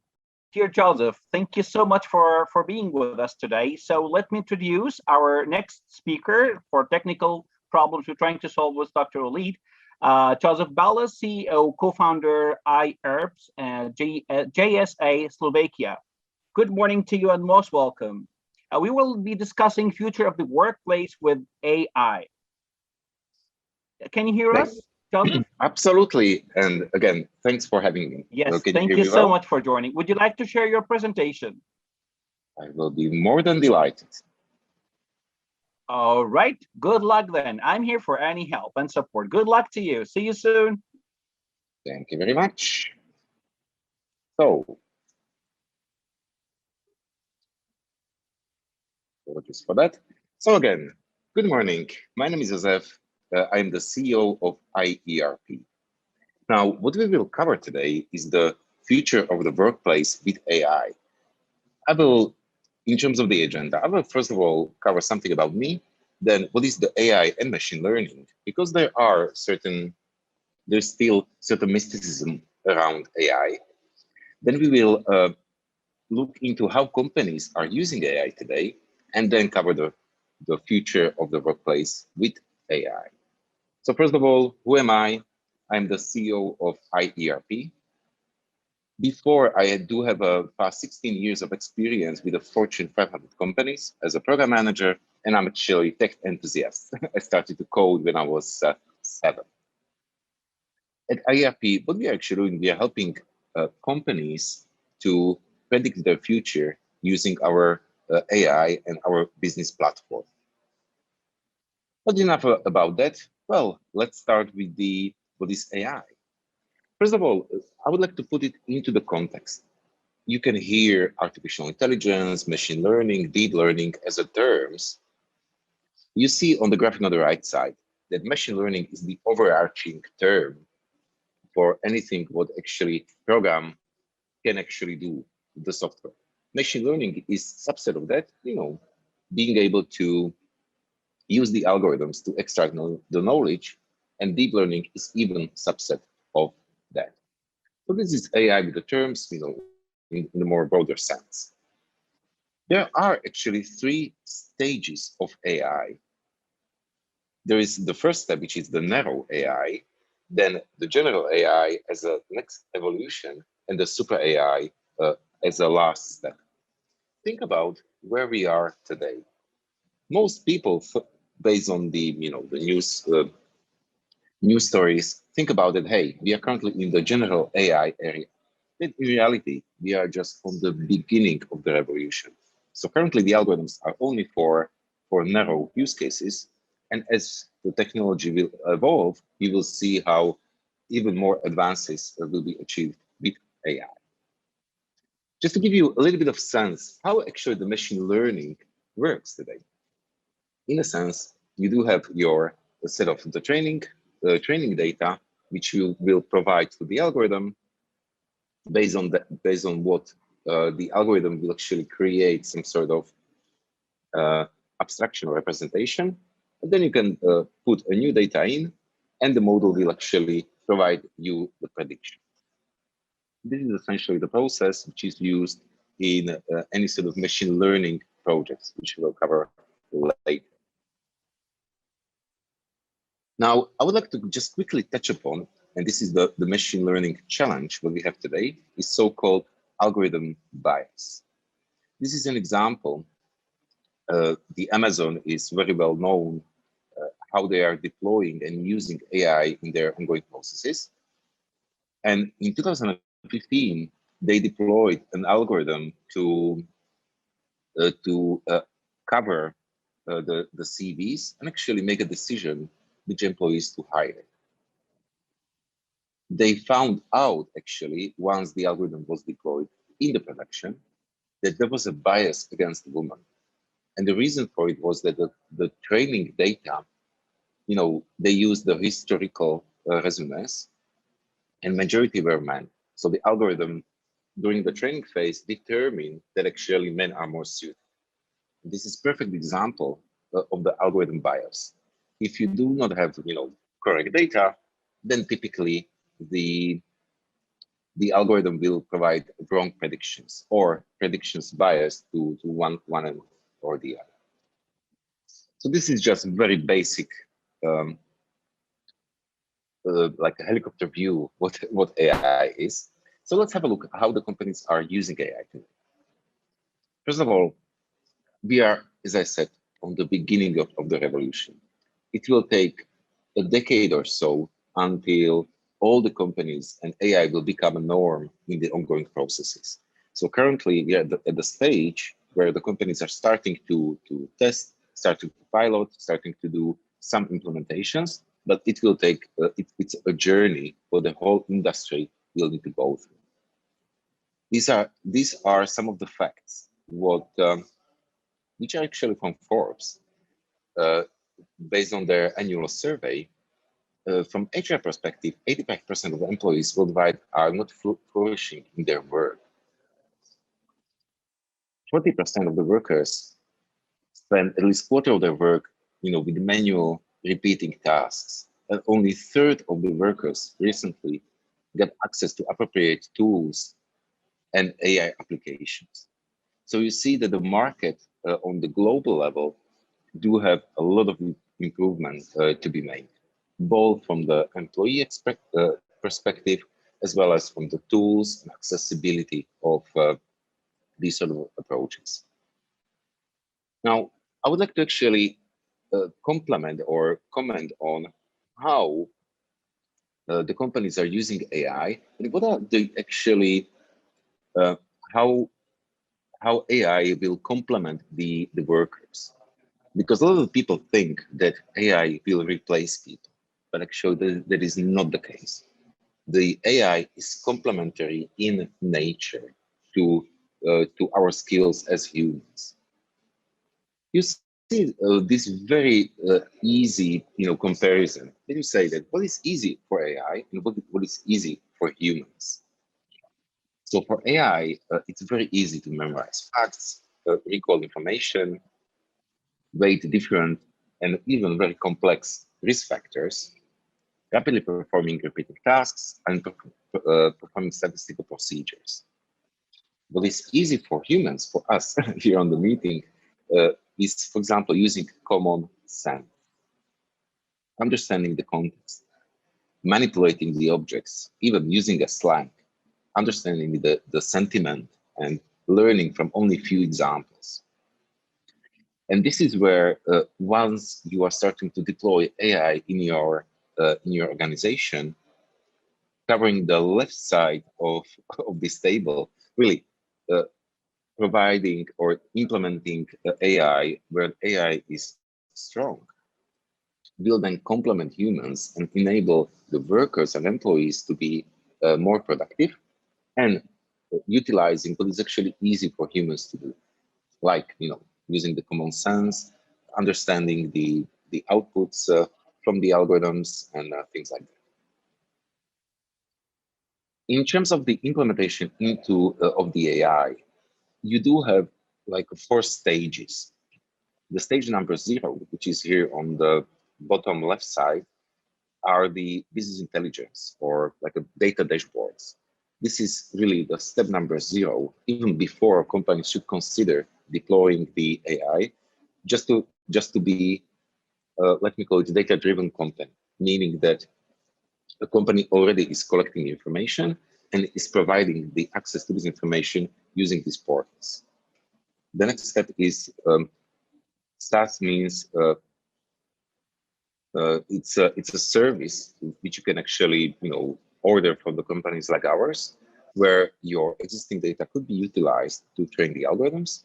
And then you have a custom AI, which is then the step number 2 and 3, which is more for the large corporates, guys like Google and Facebook, where they have a large scale of data and they can actually create some custom algorithms on top of that.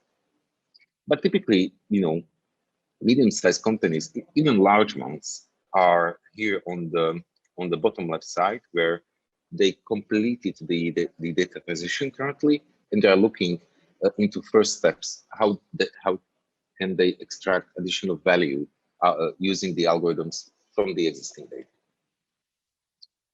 For specifically in the HR, as we are on the Qatar's HR conference, these are the use cases where the so-called robotic process automation could be applied with AI. And these are the cases where you can actually utilize AI today to help you be more productive. And these are some of the examples, like resume screening and candidate shortlisting, managing the offer letter administration, onboarding new hires, the travel and expense management, understanding all the data filled in, things like that, employee data management, attendance tracking, and payroll management. These are perfect cases where AI can be actually deployed today and can free up some of the effort which is currently put in place by the HR experts in your organizations, and free them up to provide more added value to the organization. When you look from the verticals perspective, this is from the McKinsey Global Institute analysis how the different sectors are actually using AI today. On top, there is a travel, but there is a lot of opportunity both on the retail, transportation, on the oil and gas, chemicals, banking. There are so many areas where AI could be applied in the use cases which I described before. So let's now discuss what is actually the future of the workplace with AI. First of all, as I said, the data dashboards, this is the step number 0, even before any sort of AI is implemented. So therefore, working with the data dashboards is becoming and will become the key essential skill what everybody in the organization will need to have. Because the knowledge about your company, about your processes, is now starting to be captured in the data. So that therefore people will need to be able to understand and work with such tools. In the past, working with Excel has become a norm in the blue collar jobs. Now, the data dashboards will be another step in that direction. Second thing, what will become very key is actually, I'm calling it decision making with probabilities. What does it mean?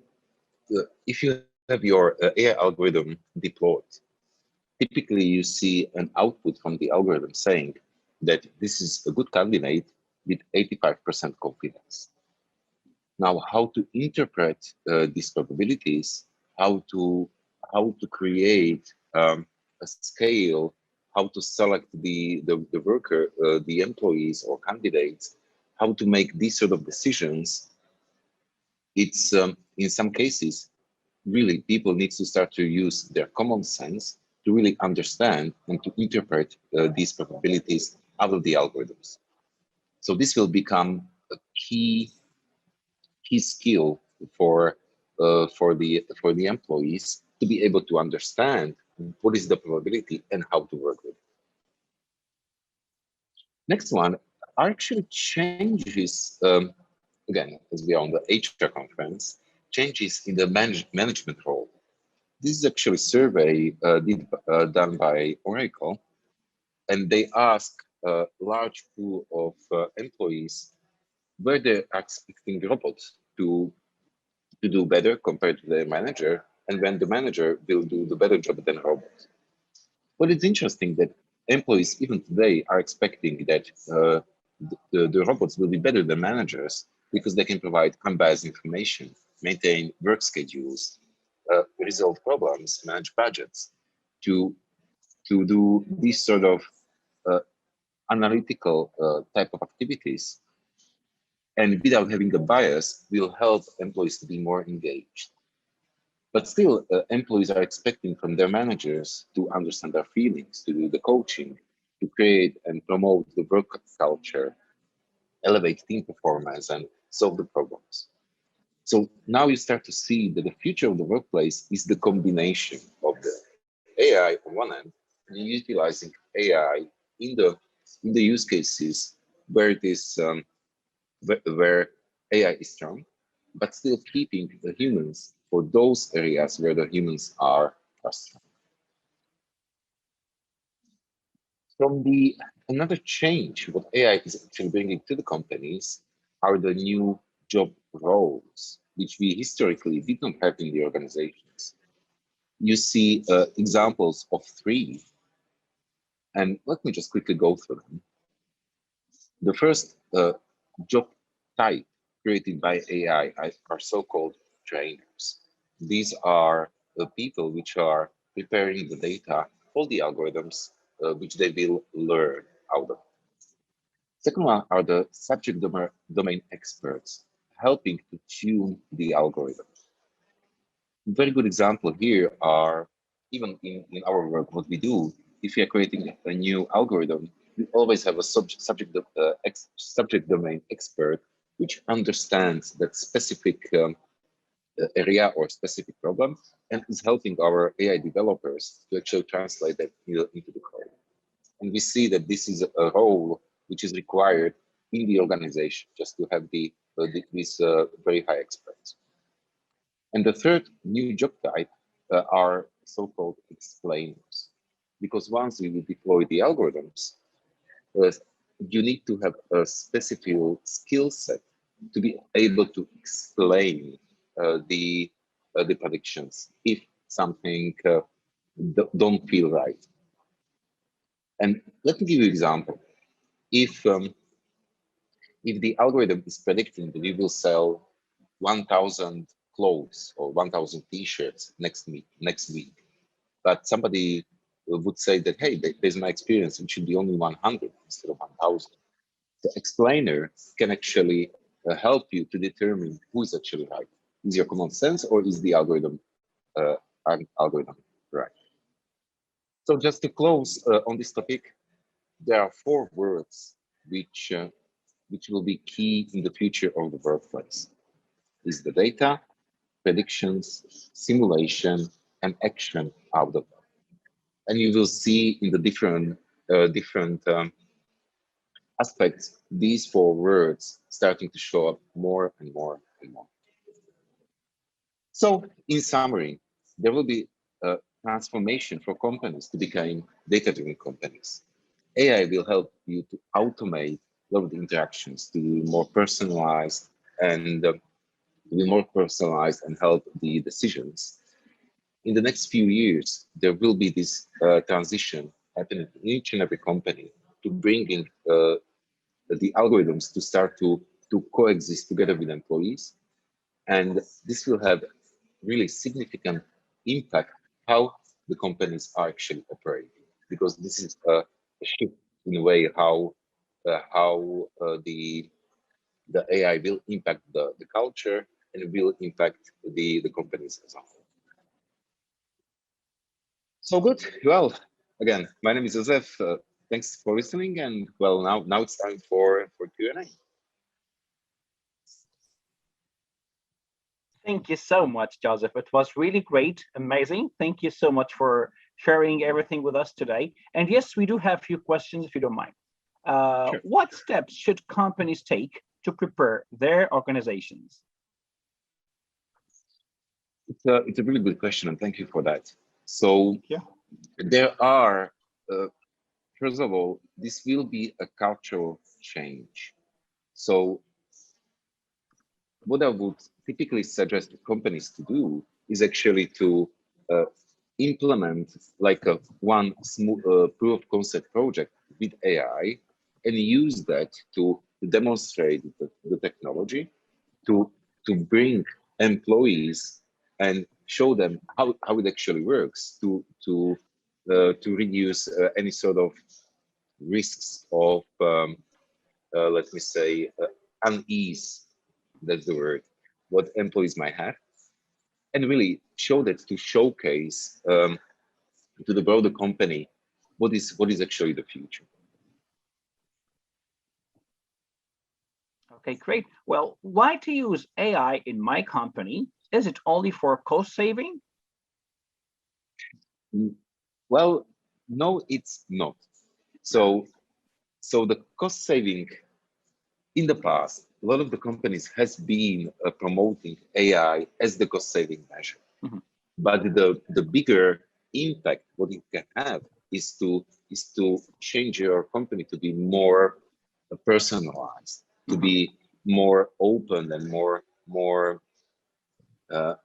prepared to actually communicate with the employees and with the people, both internally and externally. So I would say it is not about the cost saving measures. It's really to become a better place to work. Great. Well, okay. What are the timelines when to expect AI to be deployed in companies? So, and let me answer this question in twofold. So first of all, let me describe how long it takes to bring such an algorithm, and then to describe what is the overarching timeline. So based on our experience, you can deploy, if you are talking about the prepackaged algorithms, you can have the algorithm deployed in your production in a matter of 1 to 2 months.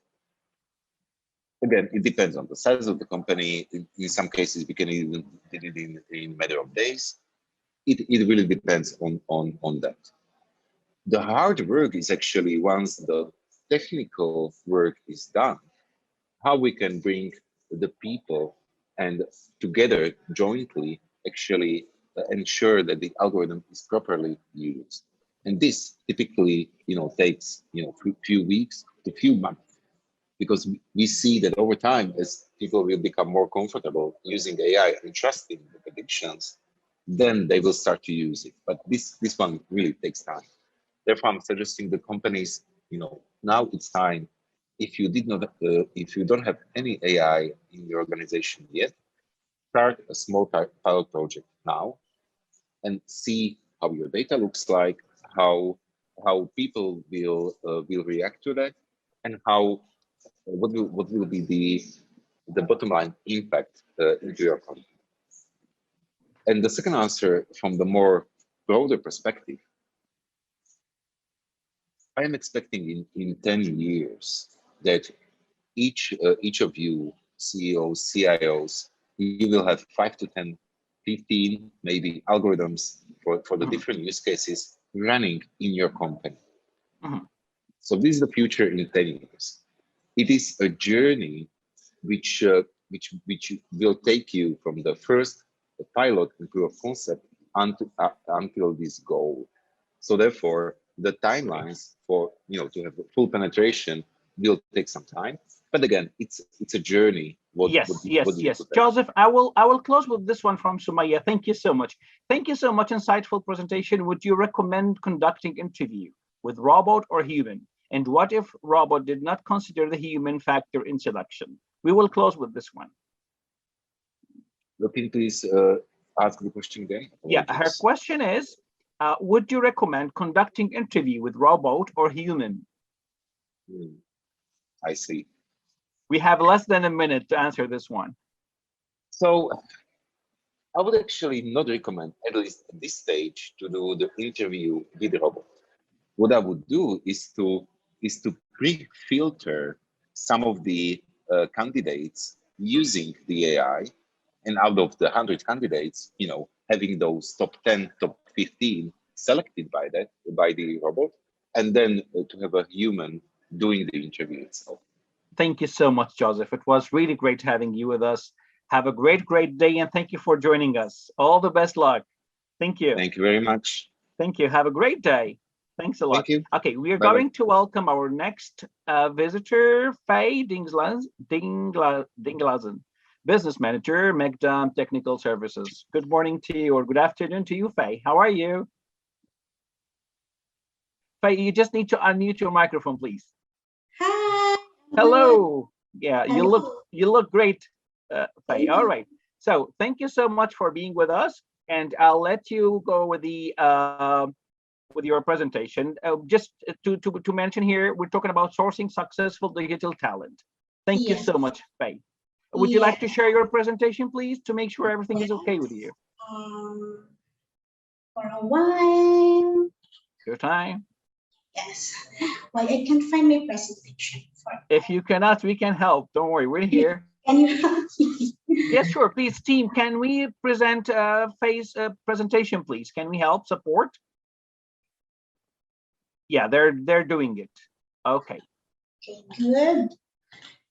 Okay, we will share the presentation. Don't worry, we are here for you. Okay. Let me first introduce myself. My name is Faye Dinglasan. I'm working with Mecdam Technical Services.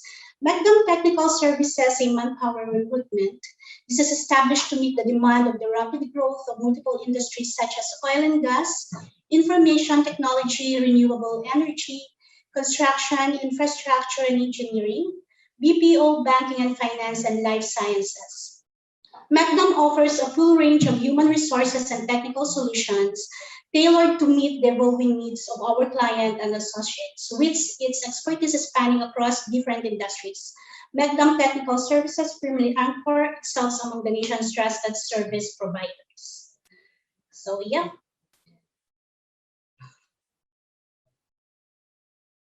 Okay, can I start with my presentation now? Yes, please. Go ahead. Thank you so much and good luck to you. Okay, thank you. Okay, my topic for today is sourcing digital talent. Okay, what is digital talent? Okay, digital talent or digital recruitment sourcing, sometimes called social recruitment, or online recruitment, occurs when hiring managers and human resources professional as a tool to attract and hire the best talent for an open job listing.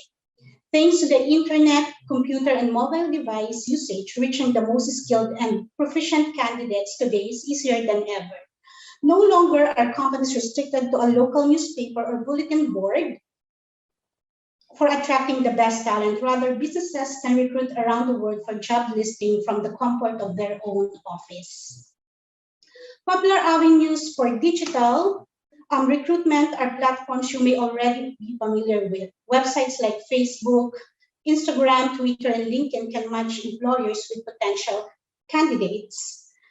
And mobile apps like InstaJob and LinkedIn Recruiter are becoming big-time players in job recruiting. And as the millennials continue to grow, their share of workforce, these tools will become even more important. Okay.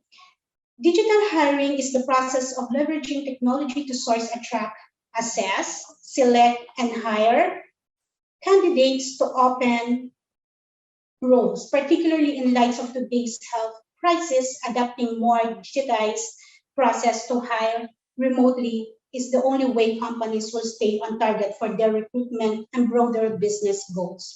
They may require leveraging career websites, mobile recruiting, online assessment, social recruiting, and digital interviews. Okay. Can we move the slides now, Nikki, please?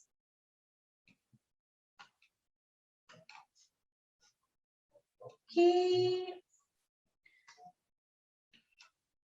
Next slide, please.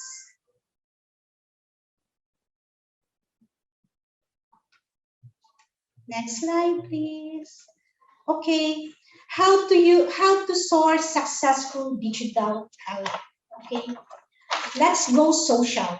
Okay, LinkedIn and other social media platforms are becoming increasingly popular as recruiting source as more and more candidates connect their personal and professional lives on these platforms. The increasing popularity of these platforms might be down to the fact that the humanized employers and candidates are breaking down the formalities of a job application process, or because it enables candidates to contact potential employers on their terms. In either instance, in order to attract digital talent, it is clear that businesses now need to be looking to a social source. Okay, let's go to meet them where they play.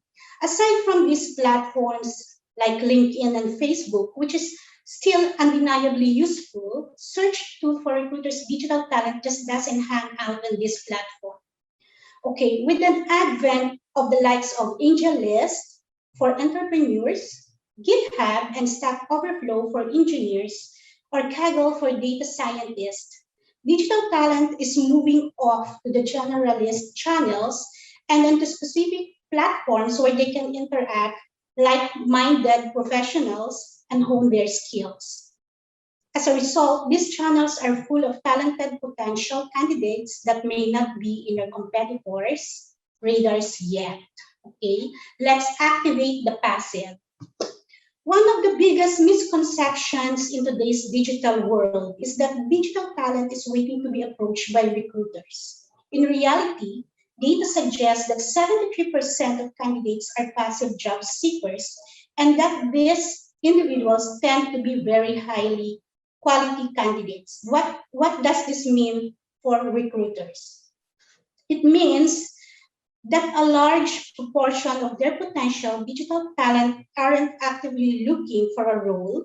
And if you limit your search to those only who are open to opportunities, then you will be missing out on some genuinely good candidates.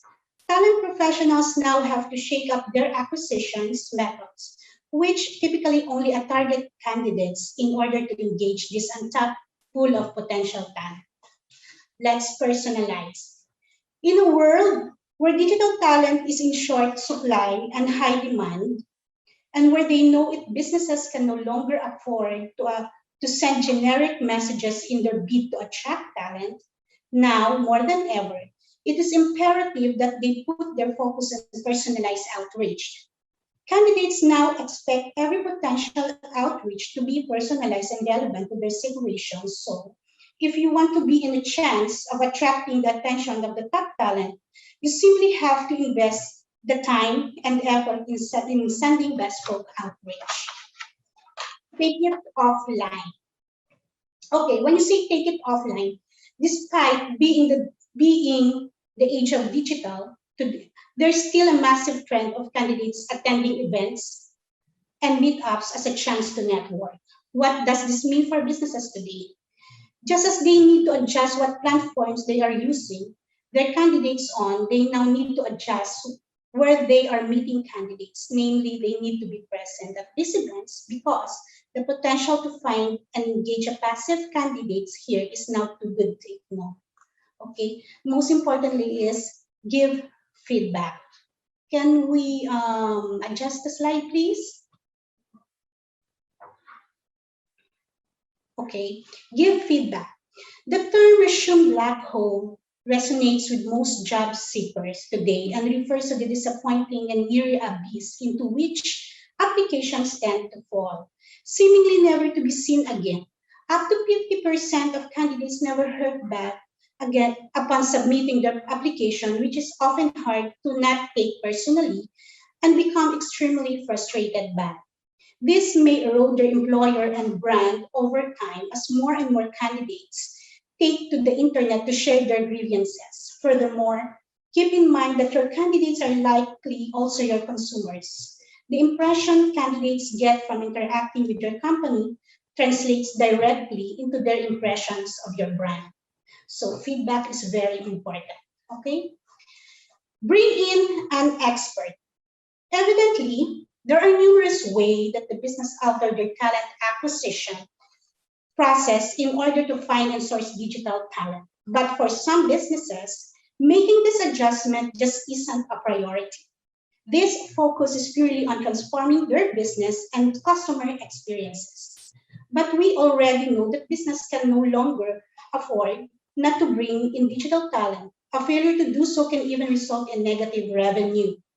So in these instances, it's time to call in a professional specialist, a specialist recruitment agency like us. We already know where to find sparse talent, how to engage them, and how to get them interested in your positions. By outsourcing in this way, organizations remove the need to overhaul their entire talent acquisition process, but will still gain the influx of digital talent that is so vital to business success. Let's go to the advantage and disadvantage of digital sourcing. Okay, you may see an increase in the number of applications. Using online recruitment for posting jobs will increase the number of applications you receive. You can reach people outside of your client's locality. What is the advantage? Can we move the slide, please? Okay, advantage. You will receive more applications by taking your recruiting online. Since you can reach a wider radius of interested applicants, this lets you widen your research for perfect fits, so you aren't constrained. Disadvantages, even though you will get more applications to choose from, more isn't always better. Receiving more applications also means you can end up with a lot of candidates who don't quite fit with the job description. You might read through 500 applications and find there are only 15 qualified enough for an interview. Okay, you can look outside of the client's locality for qualified candidates. Okay. Using online recruitment can expand your research and help you find more qualified candidates. Advantages, since you go outside your client's radius and reach people from all over, you might have better luck finding an applicant who meets the qualification of the job. If your client needs an employee with a specific set of skills, you might only find qualified candidates outside the immediate locality. For example, there might be a high demand for chemical engineers in your client's area, but not enough people with the necessary qualifications. Disadvantage, going outside the immediate locality to find qualified candidates might be necessary, but there are some problems that could come up. You might have candidates turn down the job due to distance-related problems and not needing to relocate. Okay. Online recruitment provides another means of communications. Online recruitment opens up the door for a whole new means of communications.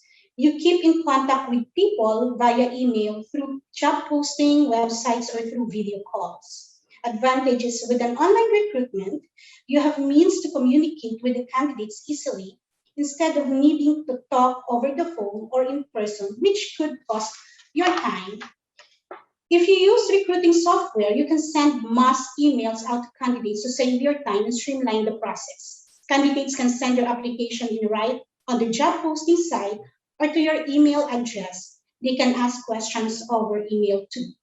Disadvantage, even though communicating online can alleviate immediate stress and save your time, it could end up costing you. Online sourcing strategies are less personal than over the phone or face-to-face, which could be turned off for some qualified candidates. Communicating online might also paint a completely different picture of an applicant than if you had met them in person. If you are going to communicate online, make sure both you and the candidates are on the same page. Okay, you might save time using internet recruiting methods. Sometimes you might get so busy you can barely catch your breath. Online recruitment methods like conducting a Google resume search could end up saving you some precious time. Advantage, using online recruitment methods can save your time and energy by simplifying your candidate search. Strategies like Google resume search help you find leads to reach out to. This search lets you look for qualified candidates by typing in keywords. That way you spend less time sorting through resumes. Disadvantages, in saving time, you could end up missing out on a great candidates. Some qualified candidates might not be considered if they use different terms to describe their skills than the keywords you look up in your resume search. 5, client and candidate satisfaction. The best part of recruiting is making those placements if you know that the candidate is a good fit for your client. You can rest easy then you have found a match made in heaven. Advantage, relying on an online recruitment lead to a client hiring the perfect candidate. If both the client and candidate are satisfied, your client's business decreases the chance of an early turnover, which is a win for everyone. Disadvantage, in some cases, online recruitment can lead to an imperfect candidate-client match. Since you conduct your affairs Since you conduct your affairs primarily online, trying to juggle online recruitment advantage and disadvantage will take some time without meeting the person and talking with them in person. You might know less about how they will fit in the business culture. As a result, you could miss out on someone else who would have made a better match, and your client will be dissatisfied if they lose a new hire due to a bad fit. Okay, my conclusion here is it is no secret that the world is changing. The advent of digital technology is driving a revolution that is spread throughout every business, in every industry, in almost every country. As a result, everyone is into digital strategies nowadays. Okay, thank you, Dr. Gallini. Any question?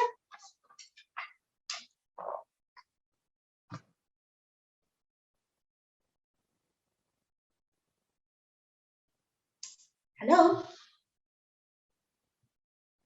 Yes, dear, I'm here, Faye. Thank you so much. Hello? Yes, I can hear you. Thank you so much for your great presentation. And yes, we do have some few questions, if you don't mind. How do we get closer to customers by digital sourcing? Okay, that's a nice question, Dr. Gallini. Thank you. Okay, through the portal of digital sourcing services, we can clearly see all tender opportunities from customers, suppliers, as well as deadlines, status updates, and final outcomes. Interacting via system create quick communication and effective feedback, so suppliers will always be kept up to speed on evolving situations. This transparency and openness will nurture trust, building stronger relationships. You can even pre-screen and rate your suppliers as you build your preferred list. Okay, now by going digital sourcing, how can we reduce risks?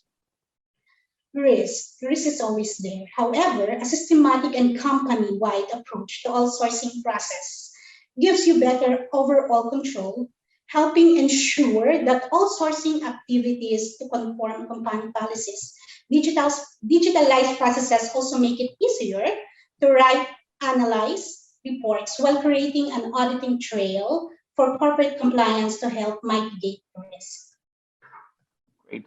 What are the potential business benefits of digital sourcing? Potential benefits are like cut down costs, increase transaction speeds, get greater transparency, and most important, it manage time better. Okay. What if we don't go digital? What then? Oh, I can't imagine right now, especially nowadays. Okay. Okay, especially with the field I'm working right now. So we are into recruitment, and if we are going to use the old ways of recruiting people, we are going to be left behind with our competitors. Okay, given the speed that today's business is evolving, going digital is no longer just an option, it is an imperative. If you turn your back on digitalization, someone else will soon be eating your lunch. You may even become the lunch. The digital revolution is unstoppable and inevitable, with born digital companies adapting new technologies at speed and leaving late adopters behind. Okay. Now, how can digital sourcing help during the pandemic crisis?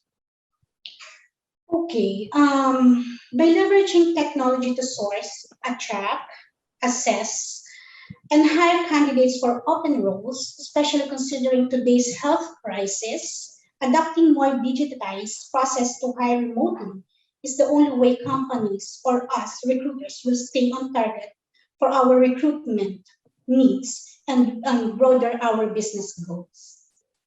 That was amazing, Faye. Thank you so much for joining us today. We were so glad to have you, and we are going to wish you a very, very great day today. Thank you so much. Thank you so much, Faye. Dr. Gallini. Thank you so much for joining. Have a great day. Thanks a lot. And please, okay, bye-bye. And Okay. I'd like to welcome, yes, have a great day. Bye-bye. Ciao. Okay, hi all. Dr. Oualid will be here with us. Okay, Dr. Oualid is here already. As I previously did introduce Dr. Oualid Ali, founder and president, futurecitiescouncil.org, Canada.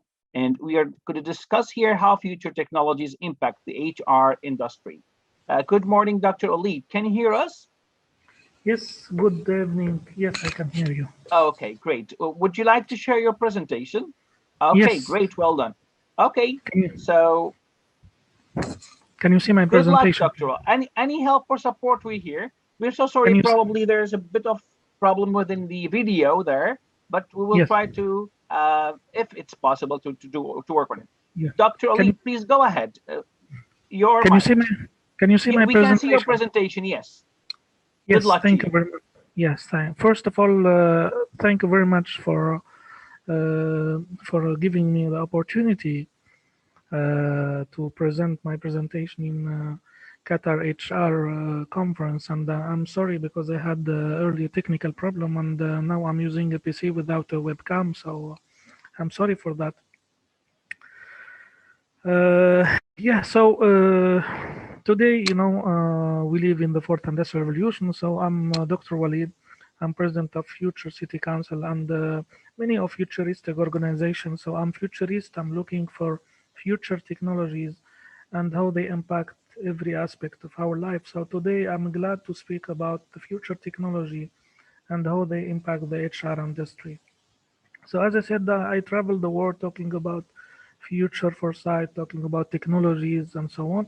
So before talking about the future, always let's look back and see what the history gave us, because the future is built over history, and the future is sometimes a continuation of history. So let me talk about the million years ago. So when humans are on this planet, they are hunting animals. So this is the hunter and gatherer age, and to feed themselves and to survive. And the human, since million years ago, the human is the center of life.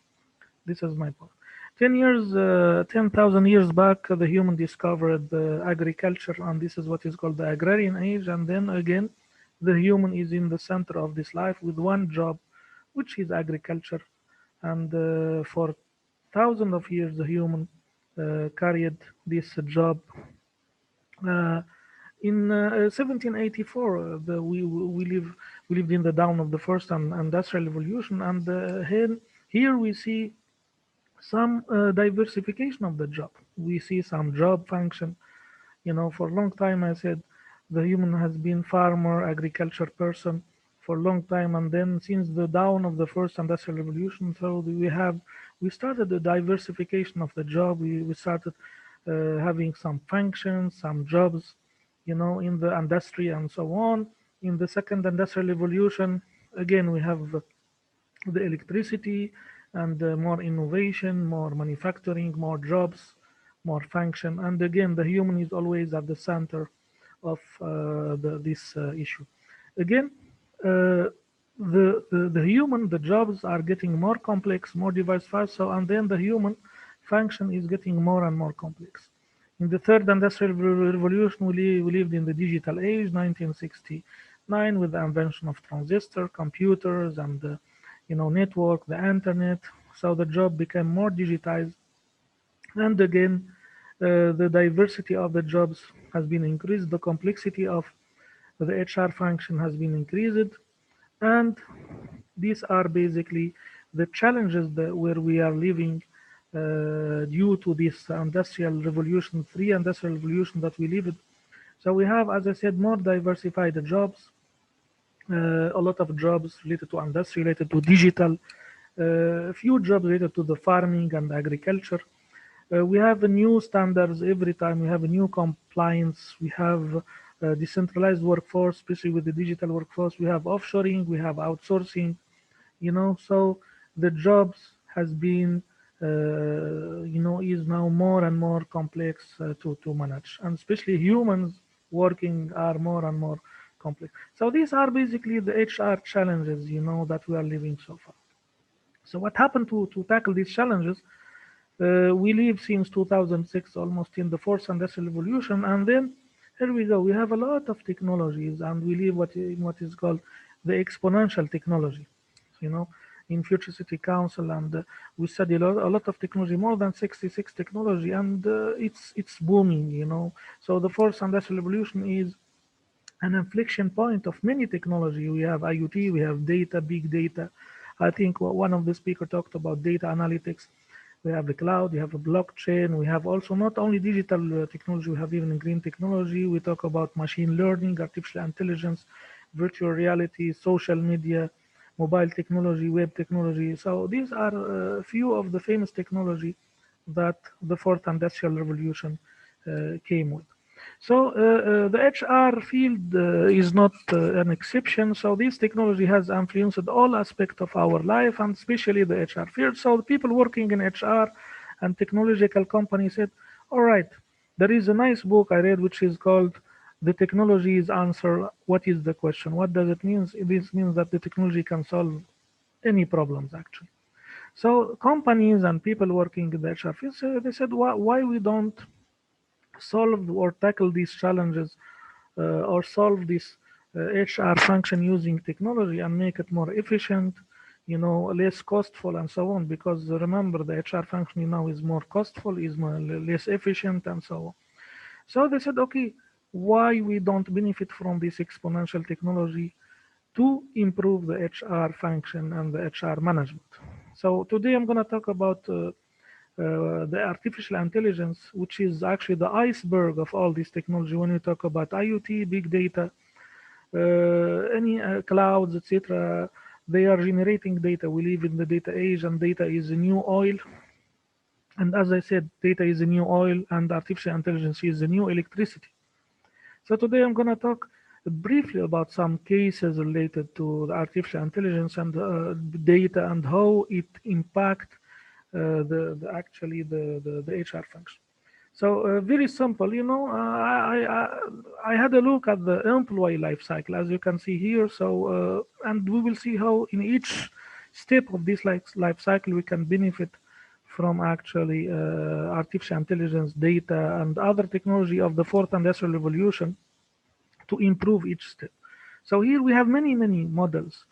As you can see here, related to the employee life cycles, we have different models, and every researcher, every business, they come up with their own model. As you can see here, we have from the attraction of talent, the recruitment, the onboarding, the learning and development, reward and recognition, progression, and then exit or retain of employee. So we have many models, but the common, steps here are basically 5 or 6 steps, from attracting the talent till the exit of this talent from the company. So we have many models, as you can see here, and we will see how, through few examples, my presentation is very short today, how we can benefit from technology in each of these steps. So when we talk, for example, about attracting and recruiting, we have a lot of dynamic websites or dynamic careers. This is what we call smart sourcing, where the candidate fill their data in different fields. So if their CV is basically a set of data, the profile of the candidate is a set of data, which will be matched directly and smartly with the needs of the company or the needs of the market, and which will be the selection will be using data analytics or even artificial intelligence program to select the best candidate, which is fitting the best position or vacancy or position in one of the organizations. And then when we have onboarding, we have, for example, automated message, chatbots, etc., which is application of artificial intelligence. When we have learning, we talk about smart learning, chatbots, engagement, etc. So all these steps of the employee life cycle, actually, we injected technology, whatever data, big data, cloud, or whatever, in order to make it more efficient and in order to make more technical or data-driven steps. And everybody agree that the technology always will enhance the efficiency of any business process, will accelerate, will reduce cost and everything. So I will just give you some snapshots about what we have here. For example, when we talk about attracting and hiring, we have a lot of websites, as I mentioned, where the talent or the people, they enter their CV and everything in terms of data, because they feel a lot of data. And this data actually is matched with position, is matched with other candidate. It's clustered using data analytics and sometimes some machine learning algorithm to come up with the best matching ever. So we have, for example, hiring Solvid or Seedlink or Jonku. I have hundreds of examples, but these are the famous one on the market, so far. As example, Amazon, for example, use AI to recruit staff. We have Amazon.job. Whenever Amazon, Amazon is an international company and they recruit thousands and they have thousands of employees. So Amazon is one of the leading company which is using AI to recruit the best candidate for the best position. So this will save a lot of time, because you can imagine if you are a company and you receive hundreds, sometimes thousands of CVs, and how you spend a lot of time to scan these CVs and to read these CVs and to match, and this is very costly in terms of money, in terms of time, in terms of effort.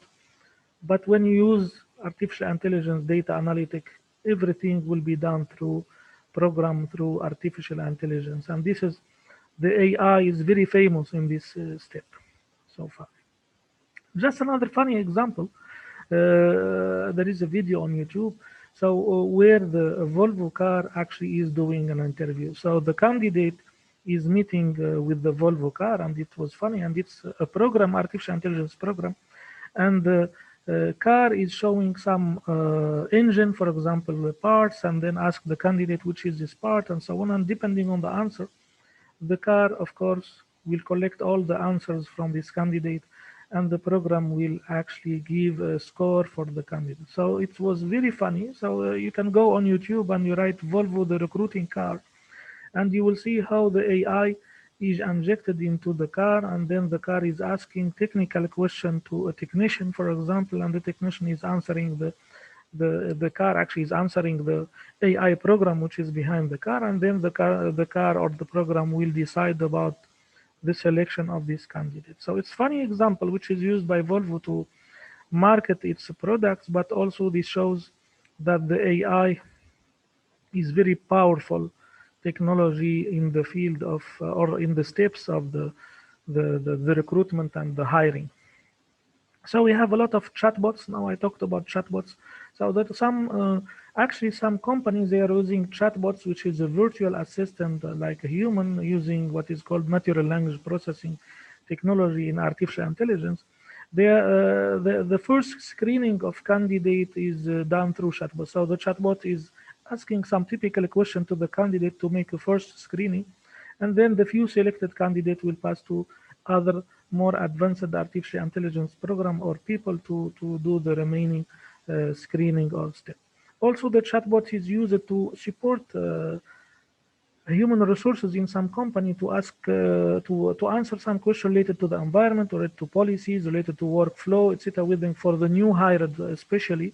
So instead of asking other people and wasting some time, the chatbot is there to help them, to answer them about the environment, about the policies, about the processes inside the company. So wherever an employee is new or even not a new, want to know something about specific process, they go and chat with this chatbot, and the chatbot will give the relevant answers.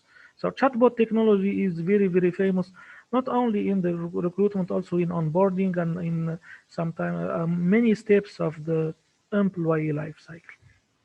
When it comes to the employee or HR development, before the digital transformation or before the fourth industrial revolution, we have to spend a lot of time and a lot of money to send our staff for training. But this was not anymore the case, especially after Corona, the COVID, everything became online when it comes to training or to staff development.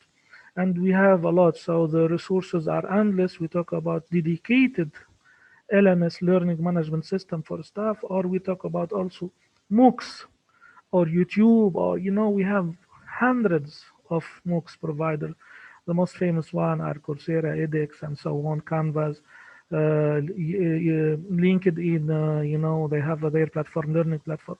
So we have 100. I studied more than 500 MOOCs provider in all languages, and, the courses are free. Just you pay for your certificate, and then you can enter to any course anytime with thousands of students, and then you can develop your stuff for free. And this is now the practice. We live in the pandemic. This is the practice now. And I think as a futurist and a technologist, I think this will be the new normal.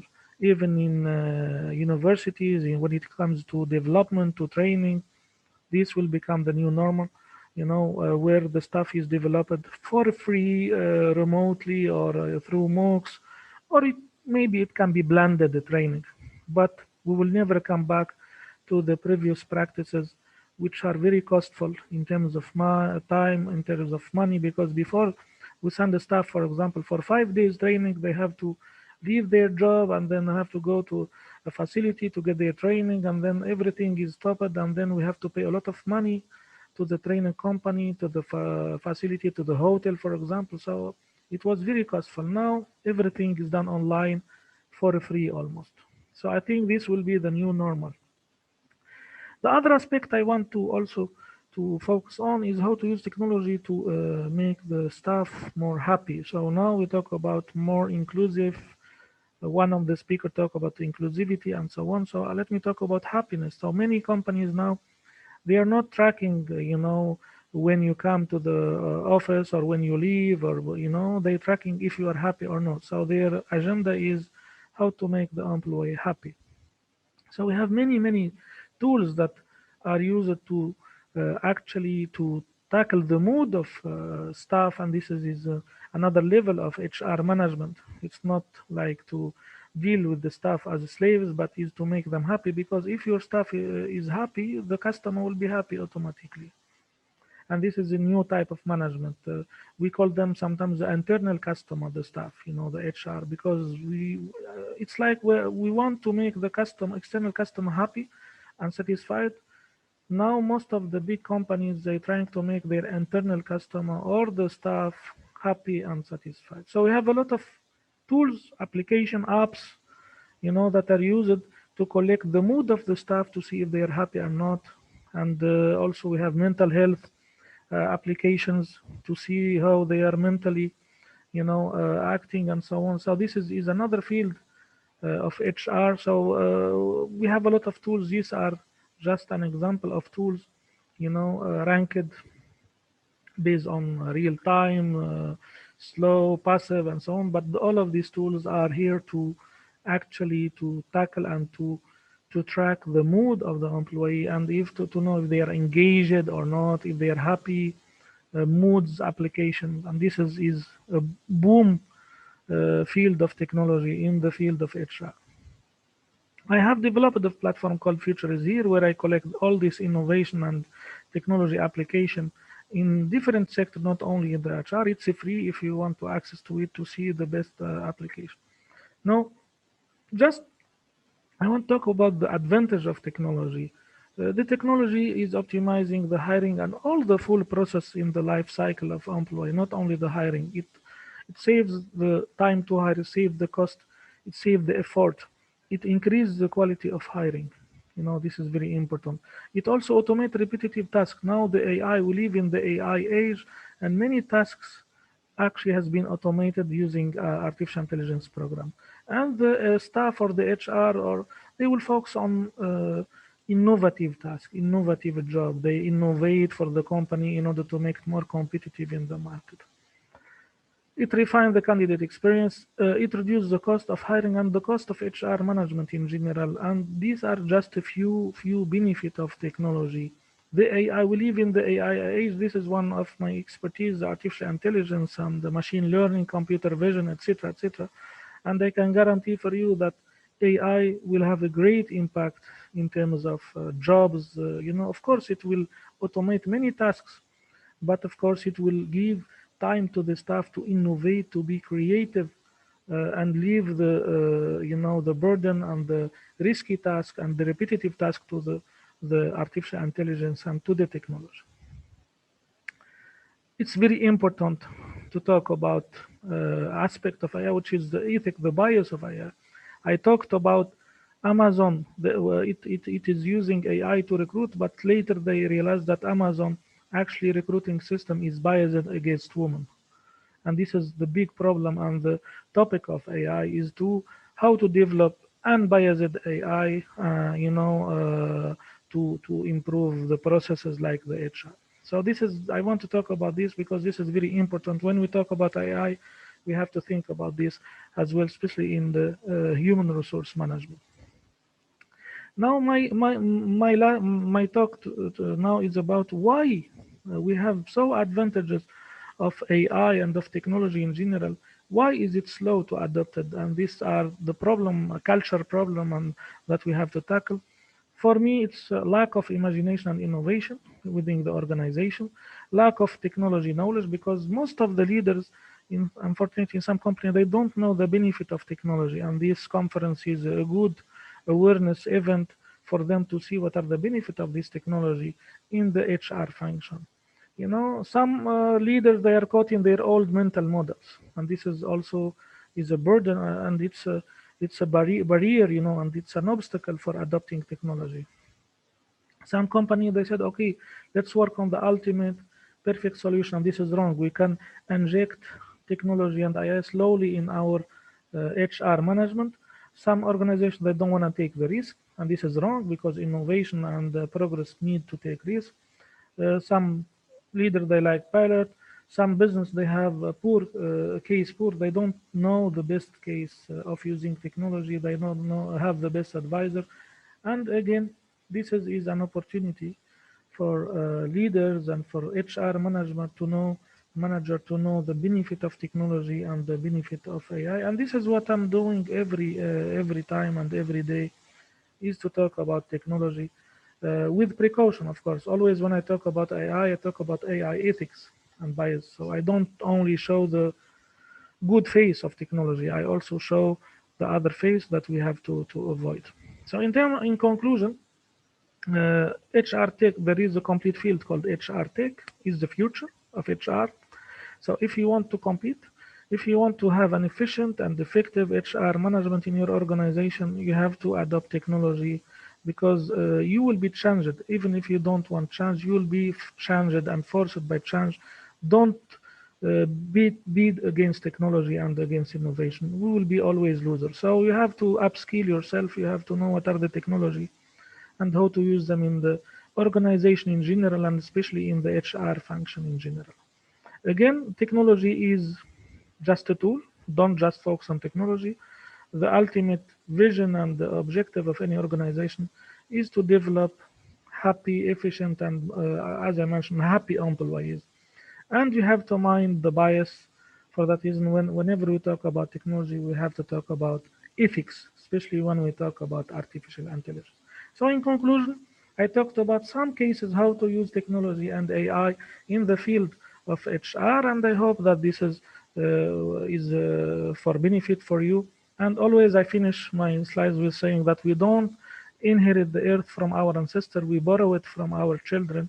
For that reason, we have to make life easy for them, and the technology is the solution now. Thank you very much. Thank you so much, Dr. Oualid. That was amazing. Thank you so much. Thanks to you too.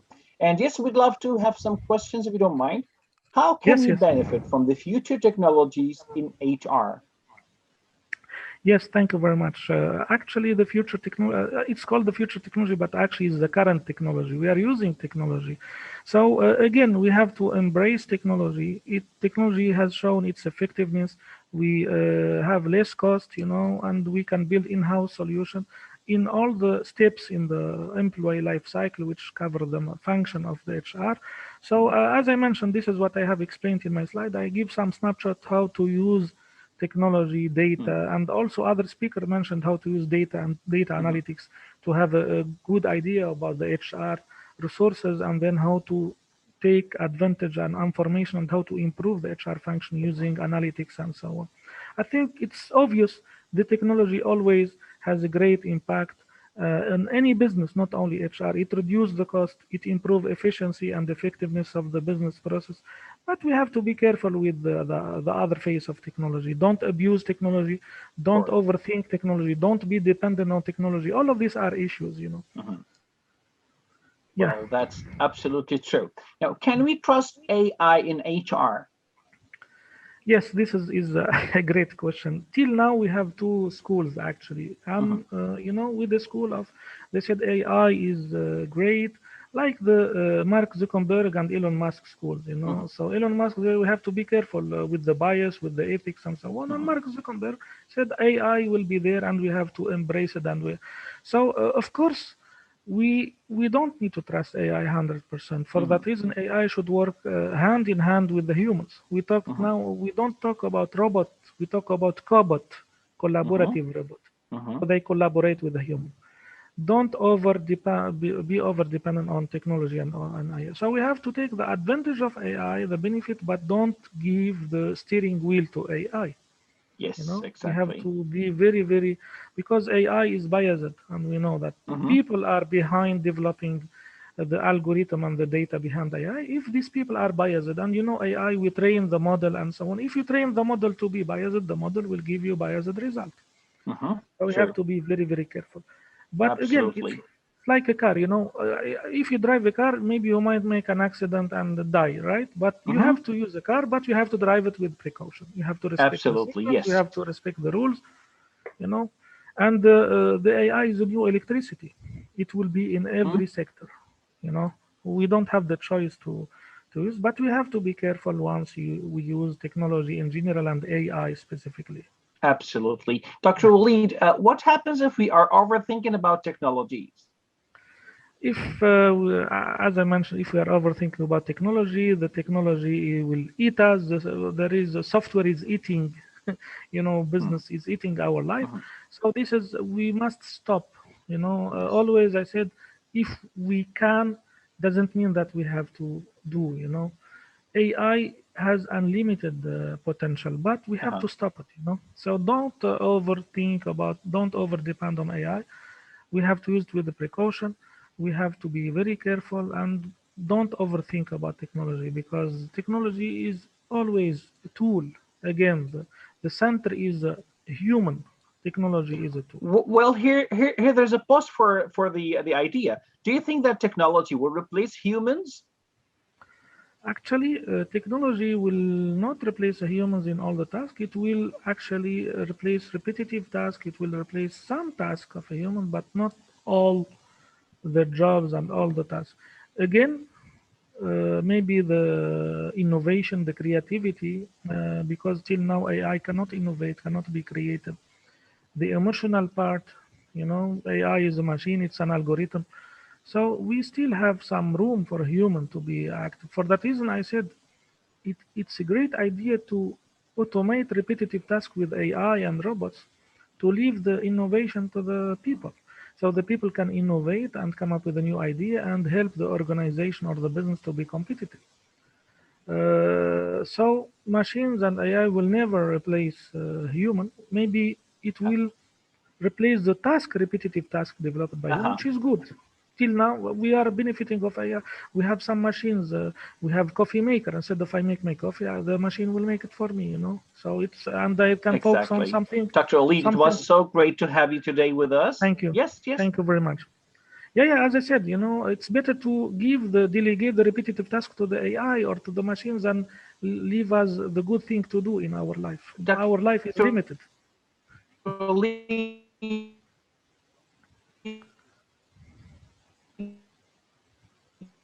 The voice is cutting. Anyway, thank you very much. I hope you enjoyed. Can you hear me? I've been pleased to have you today with us. Thank you. We're going to take a network. Thank you for everything. Thank you, Dr. Gallini. Thank you. Have a great day, Dr. Oualid. All the best luck to you. You too. Now, hi all. Much. We're going to take a networking break now, and we'll be back by 2 p.m. Qatar time, where will we join and hear from other speakers. Meanwhile, meet our exhibitors and sponsors and join the networking zone in our platform. Thank you so much for being with us. See you at 2 p.m. Qatar time.